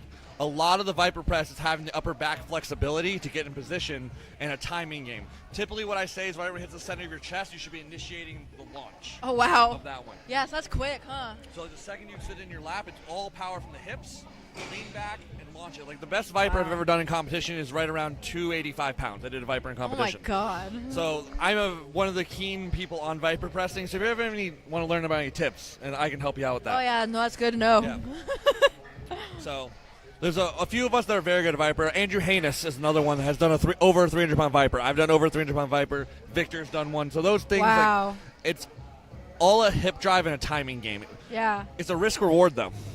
The viper press, if you mistime it, it turns into an insane tricep extension. Ooh. So you're grinding out that last little bit. But if you hit it right, it's basically a snatch. It just one motion catches it on that one. Wow. So it's a skill. A skill you have to develop, a skill you have to learn. I don't think we'll see a lot of them. I think Victor's going to do it. And again, this log itself, 240 pounds, I'm not super confident I would be viper pressing this. I would have to warm up with it first. Yeah. But this is a log we don't get to touch very often because, again, I don't know about you, but I don't go to Bobby Thompson's house too often and train on his log. I don't really. He's your log man. Yeah, I don't really do that. So it's very unique. in that setup. But again, no one has touched this log. Yeah. So it's fair across the board. But it does start off empty at 240 pounds. It's crazy. So, which, no offense to you, probably more than your max right now. For a log. Yeah. Well, yeah. So I'm like, no offense to you, you're a very strong athlete. I can't do that. I can't do that. You're like, I'd be cool picking it up off the ground. I just hit a PR and trained that. I was 150, and I was proud of that. Yeah, so it's like, and there's nothing wrong with that. It's all levels in this one, right? Oh, yeah. Yeah. We all have our strengths and weaknesses. Yeah. The cool thing, though, is just work on it. That's the trick to strongman is just time and effort. It's all you need is time in the sport and effort to put it in there. The distance is very short, though. What do you think of the 25-foot farmers? I liked it. I was like quick. That was like, it was easy, honestly. Yeah. But I'm also a weirdo. I like carry events. Like, one of the comps I did locally was a Conan's wheel. I love a Conan's wheel. Anything I get to like carry, like Husafel, I love Husafel. I'm just a weirdo. Duck walk, I love duck walk. Like, you know what I mean? That's one of the biggest things there. It's like it's one of those, you like what you like a lot of times. You're a mover, it sounds like. You just like. I love moving, yes. Like moving well, things. I grew up on a farm when we had horses and cows and stuff, and we have to move hay bales and grain and a wheelbarrow. I mean, I think that'd be cool if we had a wheelbarrow event. They've had those in shows before. Oh, really? I want to do it. Yeah, they've had that at a few nationals before. It pops up here and there, wheelbarrow. There's ones you would like load the wheelbarrow and push through it. Again, strongman is fun. It is. Maybe you can run a show in Alaska that's wheelbarrow loading or something like that. I need to tell the guy that sanctions them there to do it. Yeah. Yeah, it's an uncommon event in strongman, but I think it'd be cool. We've definitely seen wheelbarrow loading a lot of the time in this sport. I think that's an event that we don't see often enough. We should do it more. We had it at the Arnold a few years ago when Really? I did the amateur Arnold. It was double sandbag load into a wheelbarrow and a wheelbarrow it out. I got like 4th place by moving it 6 inches. So, you know, that's how heavy that wheelbarrow was. That's so, wild. Just throwing it out there. And you gotta balance it. Because you got a wheel, you got like a punch stuff in it, you gotta balance it. It's like core and everything. Maybe I bug Tyler to put a wheelbarrow in next year. We should. Get in his ear for Pro Strongman League. I feel like, like those kind of events are fun. I mean, we all know Pro Strongman League likes the unique events. Like putting a moving event like the farmer's carry with a log press. I think it's just, That's cool. We've seen some things with yoke to log, things like that. Why not a farmer's to log? Yeah, right? exactly. All right, looks like they're about to start here soon. So one big thing about this one, what did you think about the laser timer starting? You could not start in your farmers. Did that trip you up a little bit? Did that mess you up? Yeah, I was like, huh? But it makes sense because you don't want to trip the timer. So I was like, but it's okay. Are you the type of person that needs a lot of setup, or you grip and rip? I grip and rip when it comes to the farmers. I need more setup for the log. So you have good grip then? Yes, actually I have really strong grip. Yeah. I love holding events, like anything where you pick it up and hold it. Yeah. You know what I mean? I think grip is the most underutilized. And you don't really train your grip, I'm guessing, right? Or No, just because I work with horses and stuff like that. Yeah. I think grip, my theory on grip, it's a lot of genetics. A lot of what you work, a lot of how you do things. Yep. It's one of those things like, well, I see some athletes that have been really working on it. Like Mark Cummings has come a long way with his grip, but we'll see if he can bring the farmers back. Bring Let's it put back, that yeah. way. Bring it back. He's not known for the best grip. I used to make fun of him. We were over there a few years ago for one of the events, and we bought some kilts. And I'm like, don't let Mark carry the kilt bag. He'll drop it. At this point, Mark, I might let you carry it. We'll see how you do today if I let you carry the kilt bag. Yeah. So, but that's the fun of the sport. Like everything, we've all got something to work on. Like no one is like perfect. Yep. Like Stacy asked me earlier, like what is your best events? And I know you're good at all these things. And I more mentioned what I'm bad at, and it's max carry events, and that's something I need to work on. But like, well-rounded win shows. So if you get your press up, you'll be a monster. I know, and that's why like I'm proud of my axle. But honestly, even if I work on my log, that'll help the axle. So a lot of times too, it's like just working on that and making it better. You know. When in doubt, just get stronger. That's my goal. Honestly, I'm a very optimistic person, so I just keep working. You know. Yeah. Just keep working. Well, you're relatively young too, so you got plenty of years ahead of yeah. you. So it's like one of those things. I feel like I'm a baby compared to a lot of people. Yeah. How old are you? I'm 29. 29? Yeah, you're doing fine. I'm 34, so you're in that stride. I hit my best stride around 28, 29. Okay. So you're in that right little crescendo of strength. A lot to go. A lot to go. A lot to go. No, you're doing well though. Yeah, I mean, year 2, I'll take it. Yeah, only year 2. You're already at Pro Strongman League for a second time. Yeah. You know? Now you're becoming a veteran quickly. It's just so awesome, you guys. Like, you got to get into it. All right, looks like they're about to start this event. Again, the short distance is not too bad for the athletes with not great grip. It's going to definitely benefit them. You know what's crazy? Is the lighter weight is the short distance. You have to do the heavier weight the longer distance. It's all about, it's only like an extra foot or two. It's fine. Yeah. So do we see someone take out the laser timer by accident, though? Or are we going to see someone run into it? Maybe, unless they pass out and hit it. That's what I'm thinking. Like, because these things, when they're heavy, I've done the 320 for a good run, and if you like get too fast, like too ahead of your feet, you drift. Yes, it'll take you. And you don't want farmers take you somewhere.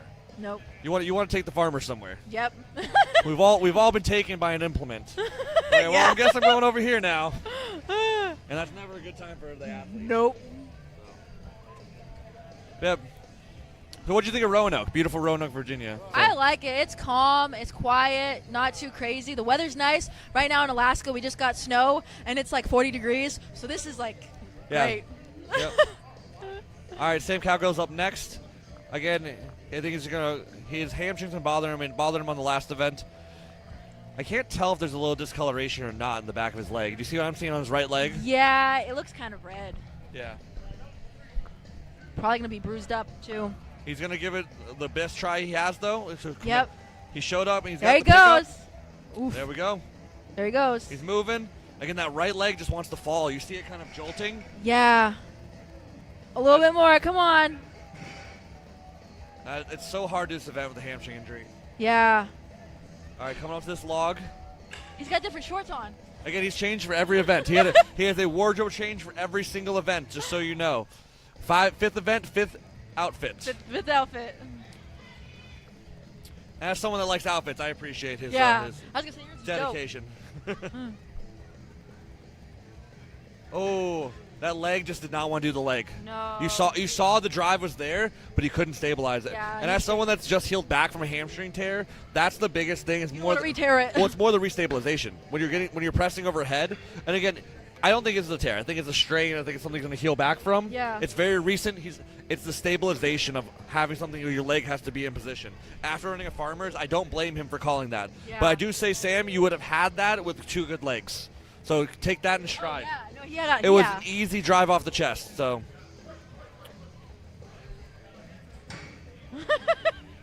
They're like doubling it, bringing it back. Yeah, two very strong members, including Nick Hine, who's one of the strongest 105s in the world and 125s in the world. It's awesome. Is having struggle with these farmers slipping out of his hands. So shows how tough this is.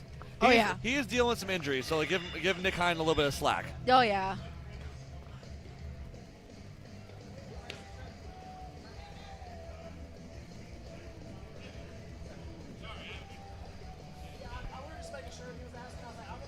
All right, Mike Ramirez is up next. Athletes had to go through a lot of injuries, ACL tears, tricep tears, things like that, reconstruction of both of them. So this is an event he's probably not super excited for, but he's going to give it his best effort. See what he does. I think the log is probably more worrisome than the farmers on this. Yeah. I mean, the worst that could happen with the farm is you drop it or you pass out. That's the worst that can happen? I mean, I'm optimistic. Yeah.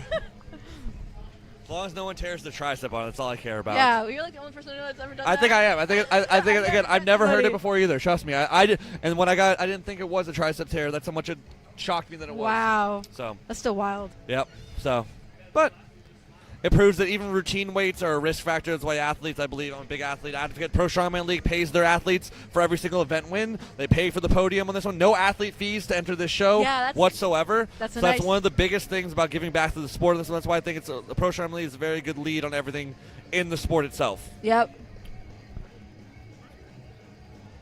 All right, looks like we're about ready to go.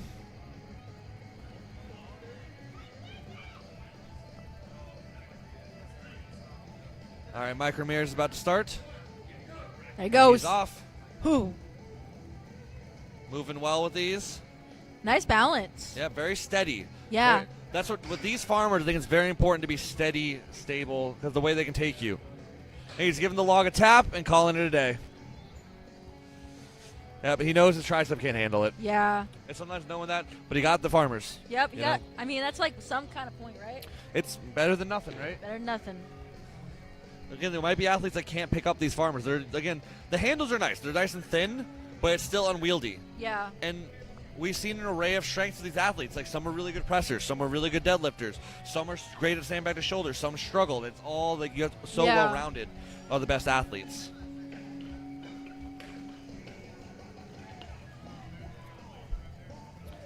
All right, Lewis Bolton, I know not happy with his previous event. Yeah. Nearly passed out on that sandbag to shoulder, costing him a ton of points. And we're seeing him come out early. This is not where he expected to come out, but he can make up points on this one. Yeah. So let's see what happens. He's got to try to make something. Got to put it together.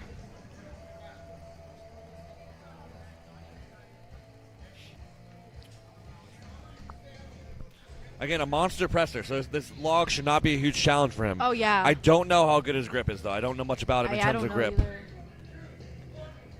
We'll find out now. Not too bad. Yeah. The 270 moving great. But again, that should be routine, easy weight for these athletes. All right. Big 275-pound log. Again, a little too methodical for an event like this, personally. I know he has the strength and power. Yeah. And he's kind of coming from behind on this one. Ooh, ooh. All right, walking with it a little bit, but he got it back to the mat. He's been jumpy all day. That's the thing. Maybe he's just nervous. It's tough. I mean, I think it's one of his first international shows, flying across the world to compete. Wow, basically a bent press on that one. Yeah. All right, now he's gonna come back and work those farmers. That's awesome. That's kind of scary though, you know. The bent press? No, yeah, you see his back. Yeah, that's good, nice. Oh. Come on. Smooth as fast here. Yep. Let's go. You got it. Steady, go. Almost. He's calling it there. Hey, good effort there. Good distance on there. That log. So are they clean and rep in each press? Clean and rep the two rep. They wow. clean and press both. Did you have to? Did you? No, we had to do press away. You had press away. Yeah. Oh, that's so much better. Oh, you got it up. You just keep it up. Well, we didn't have to do that with the double dumbbells or the axle. Gotcha. No, we had to clean and rep each axle press. Yeah, so that was different. So they swapped a little bit. The main difference, yeah. Is that better or worse? Would you rather clean and press the log multiple times or clean and press the axle multiple times? The axle. Yeah, you use a little smoother the axle? I love the axle. That's one of my favorites. Because you use your belt really well? Yeah. Yeah. And I've learned to hop underneath it, like get underneath. Yeah. You know, and you I can't can do just that with switch the log. grip too, so I've learned to just roll it. Okay. So you'd always rather clean and press the axle than clean and press the log. Yeah. So I just want to clean the log once. That's all I want to do. Yeah. I think because I know how to Viper so well, that's why I like the log a little bit better. That's fair. But it just depends. I think too, it's experience. The more you get experience in something, the more you know. And I think for me, it's just practice. I just need to understand it more. Yeah, we've had a lot of axle this year in the men's U90 competition, so I'm really comfortable with the axle. Yeah. When the year started, I was like, it's been so long since I've done axle. I got to remember how to do this. Oh. So it depends year to year, though. Yeah. So. I feel like the weights are respectable, considering the weight class. Every weight is respectable in this show. Everything, especially how fast the show moves and how many events. 6 events is a lot. A lot of events. The weight too you're doing, you know what I mean? Yeah. It adds up. Oh, it definitely does. A bunch of volume all at once. Definitely does.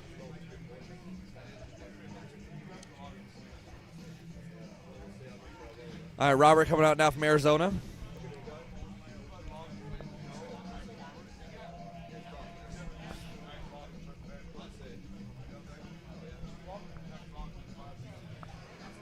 That the farmers on the way back is dangerously close to clipping the. Yeah, I saw that. I'm like, oh, that's really tight. I don't know if I like that. It's gonna be close. We'll see. I just don't want to see any of the equipment get knocked over. Yeah. But we'll see if he gets to it. Yep. So far, no athlete has been able to complete this course, but we got plenty to come from. So. Oh yeah.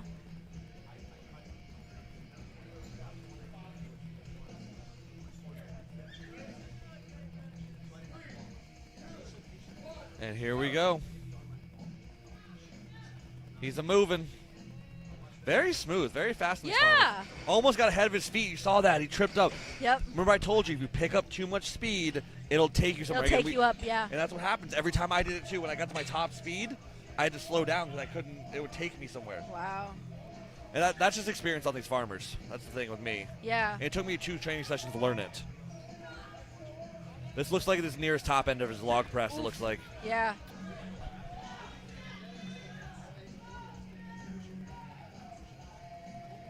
He's got a good clean. I think he just has to go for it. Yeah. He looks like he's trying to split jerk it, so maybe he tries to get a little bit lower. Yep.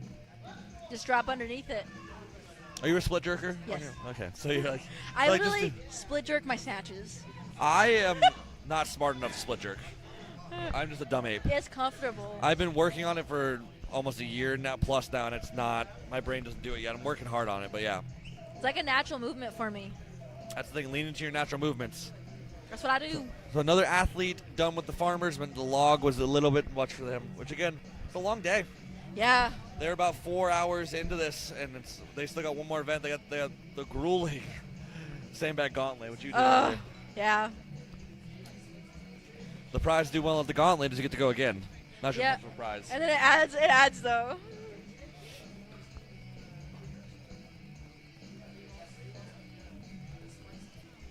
All right, who is our next athlete coming up? All right, Stephan. Again, not happy with his performance today, but he can always make up points anywhere he is. Yep. He's talking to before, he's been overtraining, and he's starting to get the effects of it. Where he's been working too hard in his training cycles, and he's didn't recover fast enough. And again, you're flying for 20-plus hours to get here. That's hard a huge to do. Flight. And then doing a weight cut. He came in very heavy on this one, so. But Stephan is a insanely good farmer's carry. If he gets back to the farmer's carry, he is bringing it home. I'll tell you that right now. Yeah. I watched him last year because we had the pig frame we had to carry. And it was like cake for him. Yep. He finished just behind me on that event. I took third. Oh, So yeah. I took second, he took third. Yep. So he's one of the athletes that I think gives me a run for my money in grip. Woo. Boing. Oh, he's got to get his head through. There you go. That's one. If he gets a second rep, he's definitely going to finish this event. Gotta stay tight. He's taking it. He's Got smart. it. There you go. Smooth. Up. Tight, tight, tight. Yeah. He's got to move, though. He's got to get back on those farmers. You got like what? 74 seconds? Or Yes, 2 minutes? 75 seconds. 75 seconds. There he goes. Quick feet, quick feet. Let's go. Yep. And he finishes it. And we knew that was going to happen today with this man. His grip is nothing. He was calm, cool, collected the whole time. I know his face is like demeanor is so like. Straight face, yeah. Yes. That's exactly what I expected of him. If he got back to the farmers. The thing is, he only had 30 seconds left. He did not freak out. He was so calm on those farmers. Yeah. That's how comfortable he was. Because a lot of athletes, you hear that timer ticking down. Because he finished under 30 seconds left after he finished the log.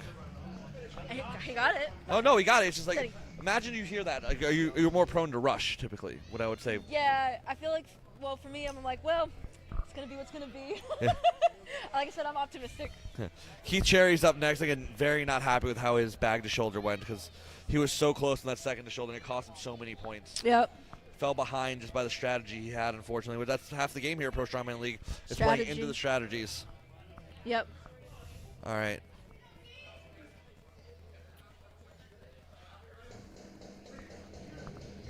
Here we go. And here he goes. Again, very good at the farmers. He will move great. The log is. Can he get 2 reps in the log? Yep. He said he tweaked his knee in the previous event.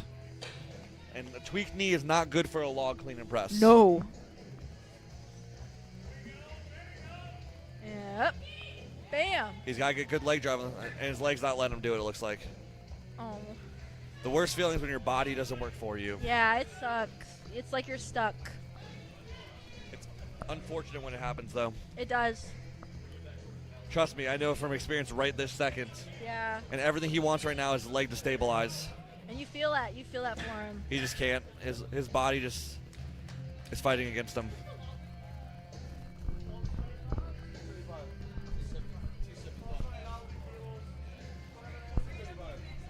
Yeah, I know Keith is disappointed in himself right now. He should keep his head up high. He's battling an injury, but it's hard to say that in the moment as an athlete. Yep. It's hard to accept that because just, again, your body's working against you. Well, I think, too, when you show up, you want to do the best you can be. Like, you want to do good. Everybody's watching. There's so much pressure. Yeah.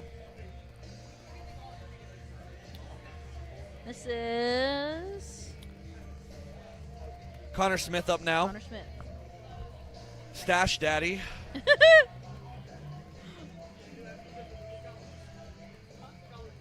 Or Tash, as they call it over his country. Tash? Tash. What is he? He's He's British. That's the British flag is right there. Tosh. Tash. Sorry, I'm Mustache. wrong. Tash. I got glasses. You're fine. We have 3 Brits here today. That's awesome. I call him the most jacked 90. He has abs on abs on abs. Again, if I was him, I'd just never wear a shirt. His nutrition though was like always on point. He has the most on-point nutrition by far. Yeah. Very smooth on those farmers.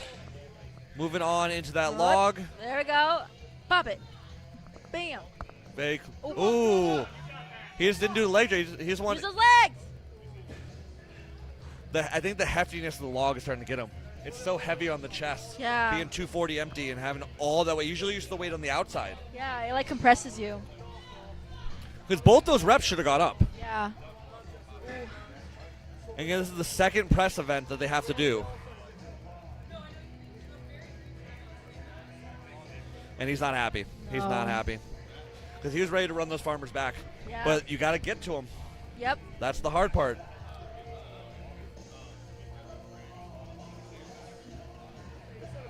But like I feel like this is where you need to like get out of your head because you have one more event and just give it your all in that last event. You know? At this point, yeah, I mean, he's still got a shot at podium based on points here. Yep. Like the Joshua Darcus, the point smuggler on the last event. He's got every little point to get the 152 on that one to edge about these guys out. Yeah. He didn't even really get, all those guys got the 100-point bag. You But just like stay to the same. he just like got the points where he needed to get them. He got those clean points. That's what matters. Squeezed in, yep.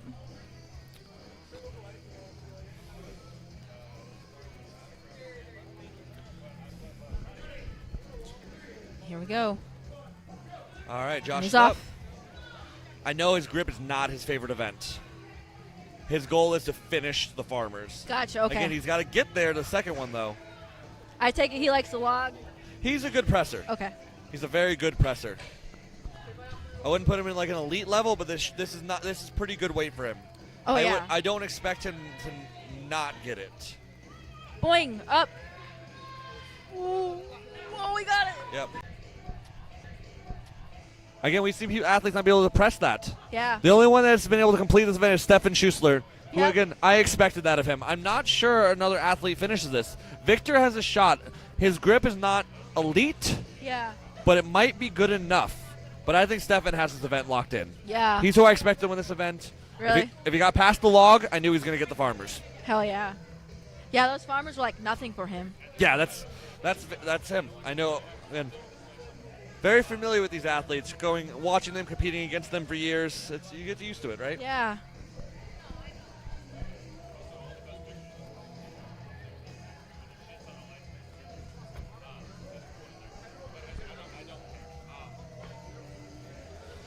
Josh Pinkerton, known more for his deadlift than his press, so I think the 275 would be a big press for him to get twice. You think so? I believe so, Okay. yes. Not saying it's not out of his wheelhouse, but at this deep in the show, I think it's a little bit would be challenging for him. Ooh. I think the farmers will be fine on the way down. We'll see if he can get 2. Yeah. Not out of the realm, but if I was a betting man, I think he gets 0 to 1 reps of the press at this point in the show. Yeah. Fresh, that's a different story. None of these athletes are fresh right now. They're tired. None of them are. There you go, steady. Again, that action figure-like movement he has. I know. Robotic. Yes. Very stiff. Mr. Roboto. Domo arigato. Mr. Roboto.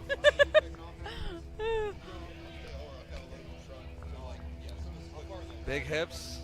Yep. And pop. Okay. Prove me wrong.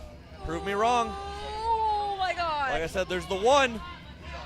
Oh. There's the one I talked about. Yeah, you did say that. Does he have the 2? Oh, dude. His arms are tired. His body is beat. Can he dig deep and get this second rep? Doesn't look like it. No, he's taking it. Yep. That's one good rep, though. That's Yeah, better than he got Connor it. That Smith. That That's was important. all out. Yep. I was so worried because you can see their backs. You Yeah. know what I mean? I mean, you're used to it. Yeah. Yeah. I feel like it would hurt. It's not as bad as you think. Okay. Keep working your upper spine flexibility. That's all Okay, you got. okay. Keep working it. It'll help you out a lot. Mark Cummings. Probably the most improved athlete I've seen over the past couple of years. One of our near masters once again. Age about 39, I believe. So he'll be masters here shortly. You know?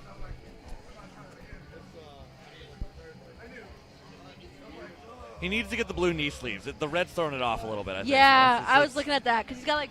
He got the pink and blue on lock, but like. And then the elbow sleeves are blue. Yeah, elbow sleeves are blue. It's just I think it's a little off. That's all right. He'll be okay. Again, grip is not his favorite thing. I worked with him on Tuesday on these exact farmer's handles, though. We got some training on it, so it's going to be hopefully helpful for him. Yeah. I think if he gets some distance on the way back, that's big for him. Yeah. He likes these handles. It's not a far distance. It wouldn't shock me if he comes close to what Lewis did. Yeah. He's a good enough presser. He can get 2. There you go. I think the short distance benefits him. Yes. Because his grip gives out. Just got to take it. Yep, his hands are already hurting. Take your time. See what he does. Again, at this point in the show, this is a heavy log for him. Yep. Fresh mark, no doubt. Different, yeah. But we've seen Stephan struggle in this one. He's also a great presser. Yeah. He's got to take his time, hit the 2. He's world's most stiffest man, though. He has no flexibility. Ooh. And he's got his push press with flair. I don't count it as a split jerk because he doesn't drop down. Okay. I call it a push press with flair. Okay. Push press with flair. Would you count that as a split jerk? It's more of a... Not really. I feel like you need more extension in the back leg. Correct. That's what it is. Because I go wide. When I Yeah. I go all the way out. This is a big press for him. And bop. There you go. Oh, it's so close. He's got to commit. Unfortunately, it's not there today. But he did not mess up the farmers. So proud of you, Mark. Yeah. It looks like Pinkerton's big rep there is going to be a lot of points for him.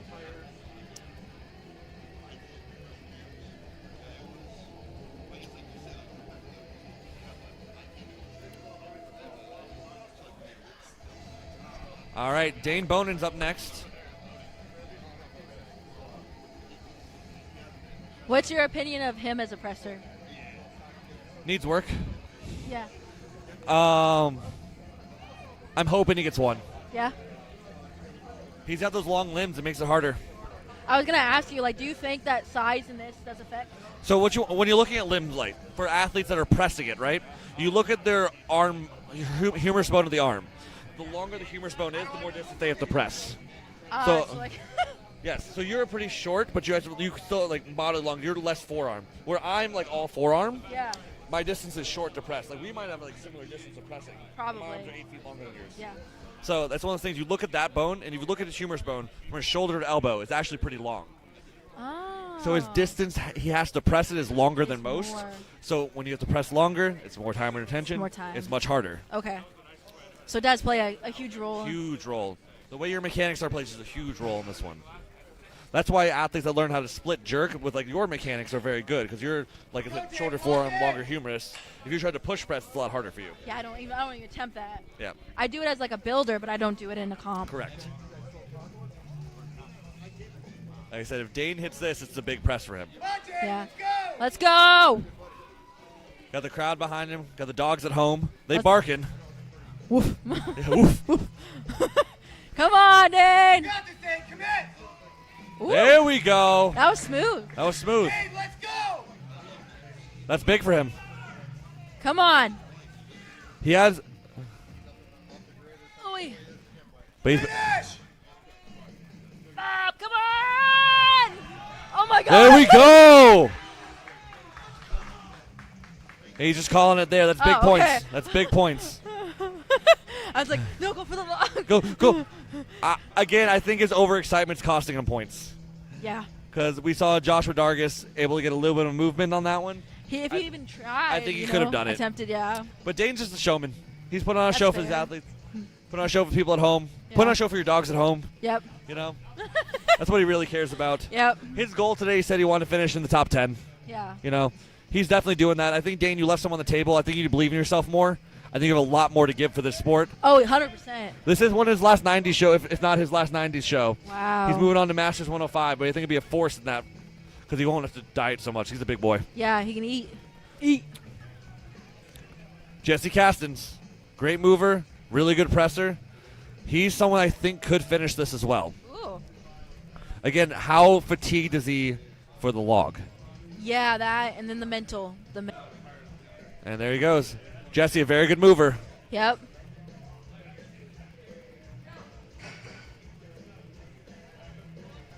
Yep. He's getting hyped up for this one. Yep. Getting the salts. He's waking up. Yeah. 2 big presses here, a little bit of distance, and he'll put himself into second or third place. Yep. Hup. Yep. Didn't wait for the down command. Oh, my God. Again, that's the inexperience to talk about Jesse. He got all the power. There you go. Come on, Jesse. Bounce back from it. Shake it off. Shake That's it off. huge right there. You got it. Let's go. And now he's so tired. Boing. Up, up, up.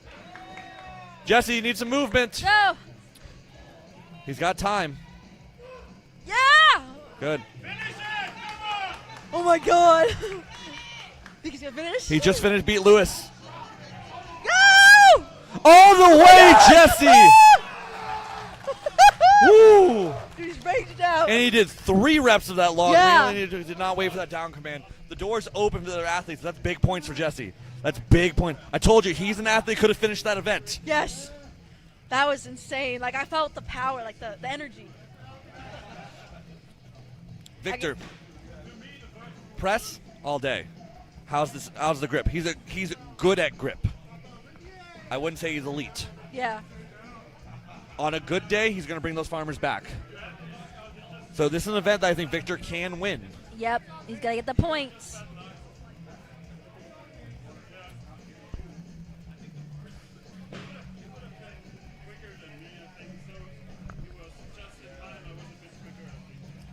Yeah, I believe Jesse Castens takes first place currently on that event. I think he goes faster than Stephan. Stephan, yep. Even though he did 3 reps on the log, his logs were still quicker than That's Stephan. so crazy to me. The grit to do that, though, the mental just to be like, oh, Like, crap. tap in hard. Because he almost cost him a lot of points. Yep. I think he knew it. I think deep down he knew it. But again, that's the type of athlete Jesse Castens is. That's awesome. Inexperience go. cost him a little bit, but yeah. Victor, I said, good at grip, not great, but it's only a short distance. Oh, yeah. See if he gets that. The log's going to be super smooth, and he's got plenty of time. Oh, my God. Yep. This is unexpected from Victor. What the heck? That's a Viper, right? Viper press. This is a Viper press that he's doing. You notice it hits, right? Hits the bottom of the chest. He goes to press. Oh, my God. That's insane. Now, that's a lot of cardiovascular. I would take half a second. He's just got to move. He just got to move. He's got to not let go. Oh, my God. It's starting to slip. Take your time. You still got time. You still got time. That's big points. That is big points for Victor. Dude, that was impressive. Impressive is right. Like, he just, like, boom. Victor, one of the best pressers in the world, if not the best presser on that one. That was Does awesome. his job that he needed to do. That's the number 1 finish so far. That was so cool. With one athlete to go on this one, Victor does exactly what I thought he was going to do. Win that event. Yep. Oh. So, big change on this one. So this is big here. Here we go. Tyler Davis. In the house. One of the best well-rounded athletes. Again, if he has one Achilles, it's that grip a little bit. Ooh. So, That's not fun. again, I think that short distance benefits him, though. Yeah. I don't think he's going to beat Victor. But he can edge Jesse by playing smart. Yes. Again, just because Jesse had that 3rd rep in there. Victor is hoping he struggles a little bit more on the farmers and maybe doesn't finish. Yeah. I would be surprised, not shocked, but surprised if he gets the 2nd farmers done without dropping them at least once. We saw Victor drop it, so you're fine if you drop it. Yeah. But I would be surprised if it's a smooth run like we saw with Jesse and Stephan. Yeah. That's just But wild. again, it matters how fast you can press, too. Yeah.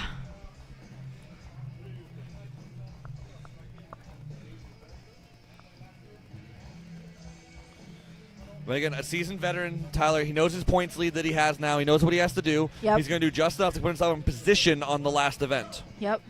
There he goes. Yep. Grip's not challenging him yet. Nope. Oh, and slight mental mistake does not get enough distance there, but he's got plenty of time to make up for it. Yep. He's got to get his presses. Again, his press is very good. Again, press 360 Oh, my pounds. God. Yep. Another athlete I expected to Viper.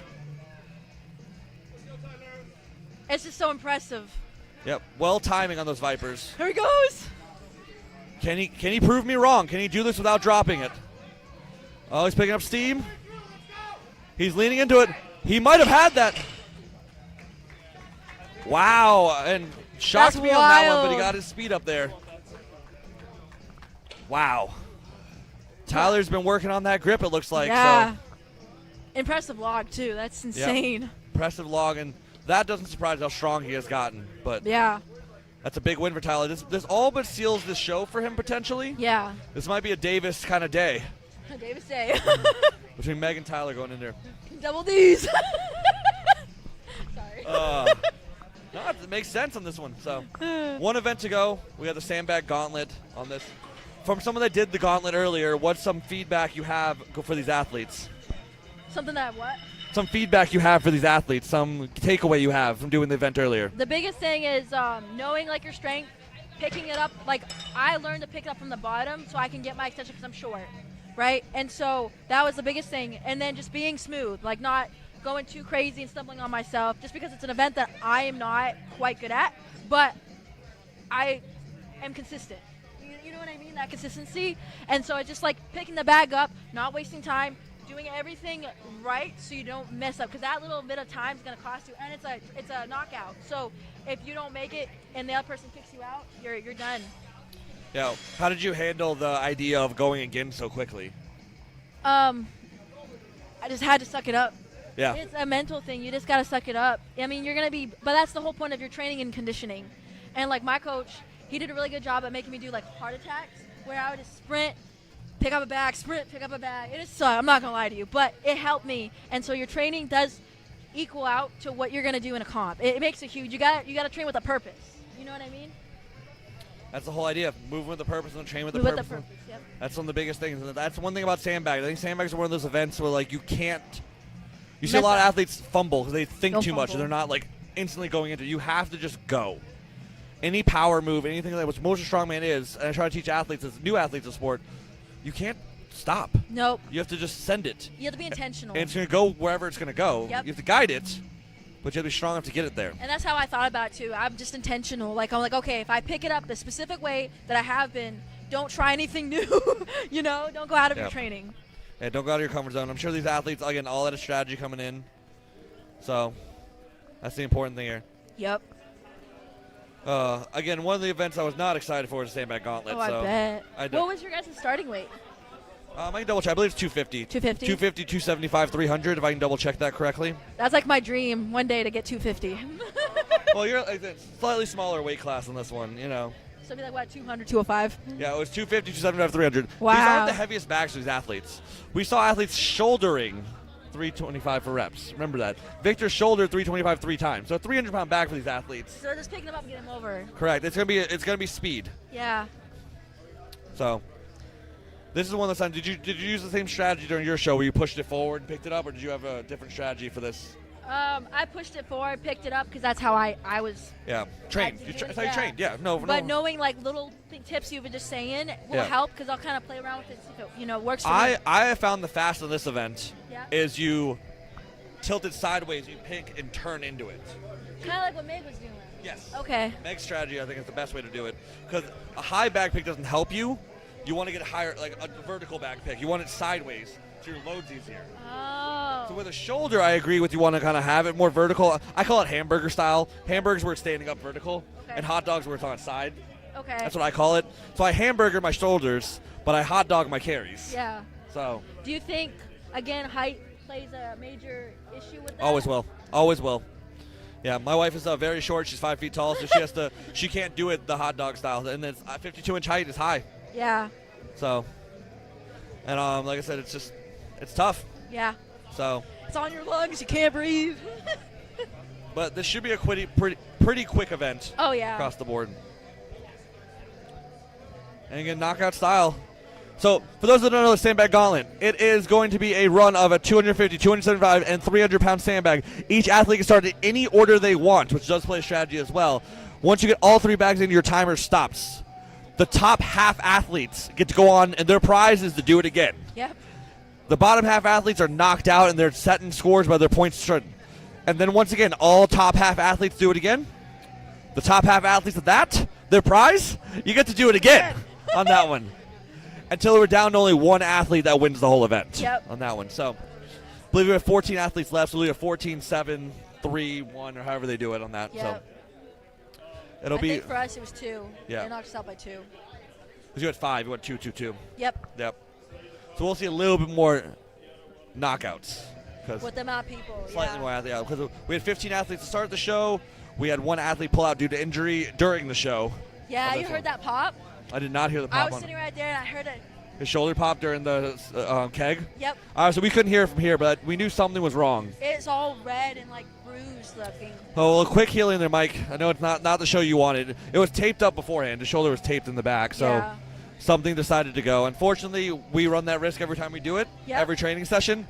Again, I know all too weary of doing it in show this year on my hamstring and doing it in training for this show on my tricep. So it's one of those things. But I've never heard an audible pop outside of someone else's. It was so. wild, but I do know. I guess he's training for a comp in May. We're going to cut to the athletes talking about the Sandbag Gauntlet here in a second. We'll be back shortly here at Pro Strongman League U90 World Championships. Make it to the gauntlet, top 10, right? Top 10. I make it to that gauntlet. Mark my words. I'm moving on to the top 5. I'm a sandbag carrier, and I'm looking forward to it. So just got to get to the top 10 first. Again, love the structure of it. It's exciting. Love the format, and again, a great different event that'll excite people watching, which is good to see. Sandbag Gauntlet, if I make it to that event, is going to be a blast. Again, sandbags are probably my favorite. A lot better than kegs, so we'll see how it turns. I think that'll be very rough. I'm excited. I really want to get through all 3 rounds, 4 rounds. I know getting to those later stages, you're just going to be exhausted. So see whose conditioning is the best and the best man win. We'll see. Well, I know I'll be top 10, so we'll see kind of where we're going for. It's just all about speed. Sandbag Gauntlet. I think I'll be in the mix there. I think the only person I got worried about is Tyler, honestly. But yeah, I think I'll be all right with that. Yeah, I'm looking forward to that one as well. I'm quite good with bags, so we'll see what happens. It's almost double-edged sword that. The better you are, the worse it becomes because you've got to go again and again. And also, some of the guys were saying, oh, it's quite light, but I'm thinking we're going to be going quickly again. And if you're good, you're going to have to be picking up, what is it, 130 kilo or 300 pound bag, bang, bang, bang. So it's going to be fun because people are going to be put off by the person. It's good for TV, isn't it? Sandbag Gauntlet, it's definitely going to be interesting. Sandbag Gauntlet's a pretty good event. With anything with sandbag, I can do pretty well, but we'll see. Sandbag Gauntlet, anything loading and moving, if we can get there top 10, that's going to be a great event for me, but we got to get there first, so looking forward to it. Sandbag Gauntlet, with the deadlift being a 0, I won't make it there, but normally carrying loads are pretty good for me as well. That would be the hardest thing to finish because that's obviously the most taxing, the most cardio task for us on this day. So that's just about grit, I think. Again, the sandbags are one of my bread and butter events. I've always been good at just picking up sandbags. So picking up the 3 sandbags, throwing it over a bar, I think I'm going to be one of the fastest tomorrow. This one's going to be fun. I haven't really understood how that event works, but we'll see. All right, and we're back, folks. My name is Rachel Hannon, commentating for the men's U90 championship. They're about to do the Sandbag Gauntlet. Super exciting to watch. Everyone's tired at this point, so this comes down to grit. It'll be great. Pieces. What'd I miss? What? What'd I miss? Oh, I pretty much just said, hey, we're about to do the Sandbag Gauntlet for the U90 Men's Championship, and that everybody's tired, and it's going to come down to some grit. It's going to come down to some grit, definitely here. I believe they're cutting down to the top 10 only, is what I heard from everyone. So. Okay. So a few people got eliminated already. Unfortunately, they can't do the gauntlet. I'm not sure I'd be that upset. Yeah, it's brutal. If I had a shot at podium or something like that, I'd be like, man, maybe I want to do it. But I'm like, if I'm like out, I'm like, oh well, That's you kids have fun. Yeah. So, but yeah, it's definitely going to be a tight race here at the end. Every point matters, though. We've seen the gauntlet shake everything up at the 105 show a few years ago. Yeah. Nick Hine almost lost the show because he got busted out in the first round of the gauntlet. He ended up winning the show by 1 point because someone else busted out the second time through. Dang. So it can come down to anything here at Pro Strongman League. So, and the gauntlet is one of the staples they've had for a few years now. Yeah. I don't see it going anywhere. I'm not sure I feel about that. I feel like we should do like a holding event. You need to stop. Maybe a Hercules hold? Hercules hold would be all right. That'd I mean, be cool. it'd I've be never cool. done one. I want to do one. They're a lot of fun. If you have a good grip, you'll love it. Okay. I've done one in my strongman career. I didn't train for it at all. I did like 3 minutes. It was great, but it was fun. That's awesome. Yeah. Holds can be boring. It's the only problem. And Pro Strongman League is a lot more about speed and moving things around. I'm But just gonna hold it. I don't know. I like the static holds. you're the only one, I think. I think you're I'm a the, weirdo. you like the front holds and all like the. Yeah. Like the Denny Stones. I love those. I'd rather move with them. I'd rather run with them. Things like that. Nope. You be like, hold it. I'm like, okay. Or like the ones you have to hold out. I respectfully disagree. In the comments, let us know. Do you like holds in strongman? Let us know who's the Yeah. which one of us is the crazy one here. The answer is both. But which one of us in this situation is the crazy one? So let us know in the comments on your opinion on holds. But love a good sandbag load. Oh yeah. Unique that neither of these shows had stones. I thought that was unique. None of them had it in there. I know it feels like a staple in strongman. I'm okay with that. Yeah. I'm okay with not having them. I mean. I feel like stones is something that I started to enjoy once I got the technique. I didn't understand, and my best stone was a 200 at the West Coast qualifier for this event. Okay. And I only practiced it once before I had a local show, and I got 175. It's technical. I just don't like being sticky. What do you mean? I don't like tacky. I don't like being sticky. I thought it was fun. I put too much on though. That's why I prefer sandbags than anything else. But Gauntlet, one of the staples we have here at Pro Strongman League. They're setting up for this one. Been a grueling day. Yeah. The women started around a little bit late today. We had some weather difficulties. This morning, I believe we had like a ton of rain. Yep. Thunderstorms were coming in, so we didn't start until almost 12:30. 12:30. 12:30 is when we started. So I appreciate everyone. We apologized earlier about not having the live stream up. Part of it was weather. Part of it was some issues that we had with the Wi-Fi again. Yep. The fun part, we're doing stuff outside. You get a beautiful venue. You get great fresh air. The downside of doing stuff outside, well, you're at the mercy of the weather. Yep. And sometimes lightning can mess some stuff up. That's just part of it. But that's part of the game there. But again, the women's show was amazing. We had some record breakers in the middle. Unfortunately, we did not see any records fall. But that's the thing. That's why they're records. They're hard to break. Yep, on this exactly. one. And then we had the 90s men's show, which we're almost completed with now. Yep. So, and we saw all these men be able to shoulder all these bags. No one missed them. Wild. So, and now they just got to run them over and load them over something. It's gonna be interesting. Yeah. I think again, Tyler Davis is probably in the lead in the overall show. He's won a couple of these events.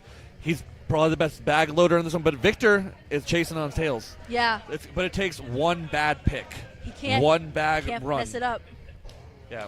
He's You gonna can have- just miss the bag slightly on this one, and then It's over. It's Yep. over. You gotta be specific. Your round's done.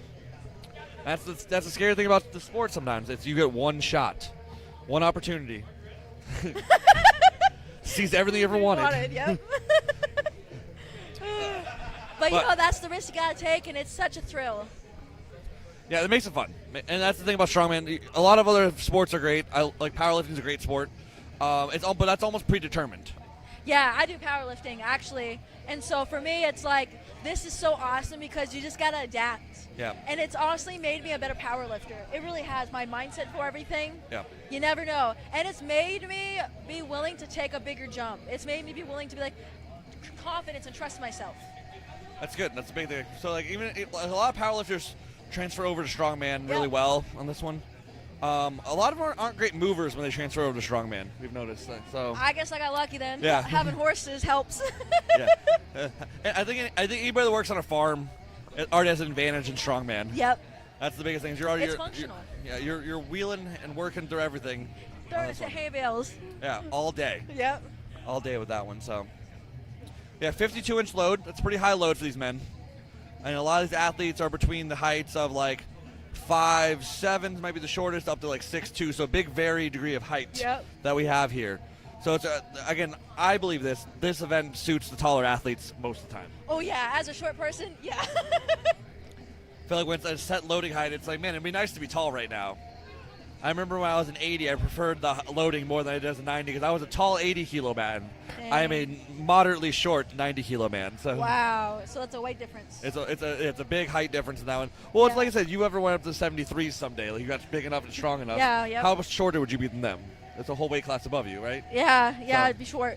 So keep that in mind on this one. But if you're strong enough, it doesn't matter. So that's Yep. one of the biggest things here. Just gotta keep working at it. Don't give up. Well, Because you can always get stronger hips, you can always get stronger back. But looks like we're set up, ready to go. I'm not sure how long until we get this one. But yeah.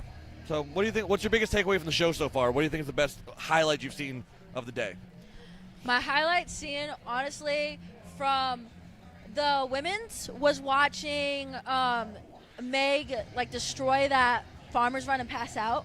That because you realize that how hard it is to get to that point. Like you have to push past that that threshold. That was awesome. And then watching the guys do that Viper press. I'm sorry, but that's so cool. Everyone loves a good Viper press. Everyone does. Well, I never really see it at my gym. You know, Alaska, there's not much of that. Like people are building up to that. So coming out here and seeing that, I'm like, dude, this is so cool. Yep. Viper press at 275 too as well. It's a huge weight. Huge weight. Big challenging weights there, but these athletes are getting stronger and stronger each year. That's the crazy thing. It's just awesome. And honestly, the biggest thing too is everyone's so supportive. Even though like you're competing against yourself and each other, everyone's so awesome and helpful. That's the big thing about the sport. We're all competing, and we're competing for real money. Like I said, there's real money on the line here. Yeah. Everyone's still supporting everyone on this. First place is how much? $3,000. $3,000. $3,000 first place, $1,500 for second place, $500 for third. Every event win is $150. Really? Yes. Wow, that's so cool. So every event winning gets an extra $150. That's what Pro Strongman League does. It pays every time you podium, pays for every event win. So that's why athletes should always give their all. No matter where you're at in the event, you'll never see an athlete quit at the Pro Strongman League event because it's money. You know, I've seen athletes not be able to podium, but like win this event just to get an extra paycheck. Yeah, get some money out of it. Pays for a flight, pays for hotels, pays for stuff that matters in the sport. And it's not cheap, you know. A lot of us work normal 9-to-5 jobs, you know, and we're still making it happen.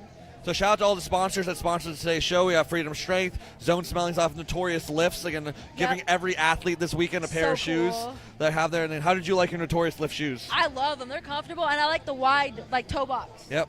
They also make a lifter, in case you're ever interested in that I'm going to get one of those, too. They're very good on that one. So let me know. Like I said, I got promo codes for you guys. I'm one of their sponsored athletes, so I can help you out with that one. So Woo! Yeah. Discount? I can help you out with that. Don't worry. So hit me up in my DMs so get that one going. But yeah, the lifters are some of my favorite for max events. They're so sturdy, and the wide toe box is very helpful on that one. Yep. They're developing some shoes directly for the sport of strongman as well. Making some lifters lighter. We're in talks right now about something. I can't talk too much about it yet. Yeah. But they're coming out new colors, new designs all the time. But they're really supporting strongman. They were really into powerlifting before, but now they're really trying to get into strongman a lot. So they've started sponsoring a few athletes. So I'm fortunate to be one of them. So I definitely want to help support them. And they support Pro Strongman League. Like I said, every athlete was gifted a pair of their Radix shoes. And they're nice. I like them. Super grippy. You can do medleys with them as well too. That's one thing about those shoes that worked really well at that. So, yeah. Like I said, Zone Smelling salts, again, the strongest salts. We saw a bunch of athletes with the canister. Yep. Those ones definitely get you on that one. So if you need to pick me up, I got about a 4-hour drive home tonight. So I might, get a little Zone in the nose to get me going home. Caffeine and Zone will get me home tonight. Don't worry on that. But then Freedom Strength bags, as we talked about, very tightly packed, very well done with those, with that one. And Pioneer lifting belts. Yep. We saw one. Stephan borrowed my Pioneer belt, my donut belt on that one. So cool. So Pioneer lifting belt, some of the best belts out there. So keep that in mind if you're ever looking for a new belt. They are sturdy. They can hold up to all the weight you can push. I have deadlifted over 800 pounds in that belt, and it stays sturdy as can be. So that's wild. So that's one of the things. So whatever you guys can do, it'll keep up with you. So you gotta think about that too. As you're a 90 kilo and you're deadlifting 800 pounds. Yeah. That's crazy. So. I think because I'm like, you know. It is one of the. There's very few athletes that have ever done that. I'm trying to talk about myself too much. I know. But there's. I'm just using that to promote the Pioneer belt. But yeah, there's very few athletes that have ever broken 800 pounds. We've seen 2 of them do it at Pro Strongman League themselves. Yeah. It was myself and Nick O'Hare have done it in competition at Pro Strongman League. Yeah. We've seen many athletes across the world do it. Not many, but quite a few. Yep. That's to break that 800-pound barrier on that. And we'll see some more over time. Athletes are only getting stronger.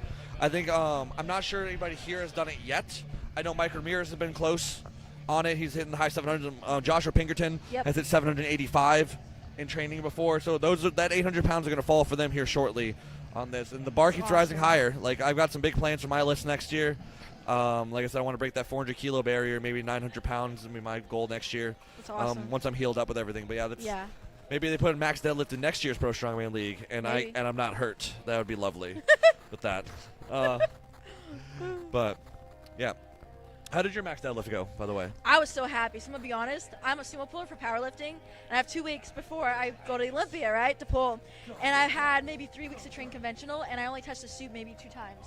Okay. Last week, I hit 360, and I was fatigued, and it felt like crap. Today, I hit 370, and I probably could have went up. Yeah, I saw how excited you were when we hit that 370. I was so happy, you guys. You don't understand, because my conventional's been so slow off the floor, and that was just snappy. And then learning how to hitch. Yeah. I don't know how to hitch, but learning that, you know. So many different skills involved in this one, though. But that's the thing about the sport, right? And people ask sometimes about, like, what it feels like to do X amount of weight. And I ask them what their max is. Like, what your 370 is probably what feels like my 800, but you have to build into whatever you get up to. Exactly. It all feels the same, so you can always tell people what it feels like. It's whatever challenges you. Yep. It's really whatever your body can handle. And you'll get stronger. You'll be creeping towards that 400 plus. That's my goal. Yeah. Like, it's exciting because, like, I'm exposed to new things that I've never thought I'd ever do. And the fact that I'm doing it regardless, like on a whim, it's such a good feeling. Like that risk factor of like, hey, wow, like, and so that's what I'm saying. You can do it, you know? It's awesome. It's one of the biggest things. Again, you always have support around you, and it's always good to have people you're chasing, people you're working as rivals, all these things. And you'll get that in this sport. That's one of the biggest things. Especially, again, you'll get it at Pro Strongman League. We got Keith Cherry next to us. He is getting prepared for this gauntlet. The mental state. An athlete that I think that has a good run at this coming up. So he threw a smile. I mean, I saw it, buddy. I saw you heard it. You're doing great, though. Yeah. So, yeah, he's battling through. He's a warrior, battling through injury. We saw him injure his knee earlier. We talked about that a little bit. And it's never fun to have that be take away from your show. No. But it's the risk we take. So just do it. It's all he can do right now. He's got one event left. He's fighting for what he can do here today. And it shows the kind of man that he is to fight through all this. And he's got his family here. He's got his children. So he's going to give his best, show him what it means to really persevere on that. And that's what really shows with all these athletes. They're persevering through everything they have going on in their lives. They're putting on hold for like a couple days to challenge themselves against some of the best in the world and prove why they are the best athletes in the world in this sport. So and having that resilience. Yeah, it's again, sometimes it's smarter to walk away. But sometimes if you know you can keep going, you're gonna push yourself on that. Decision making. Yep. So, well, yeah.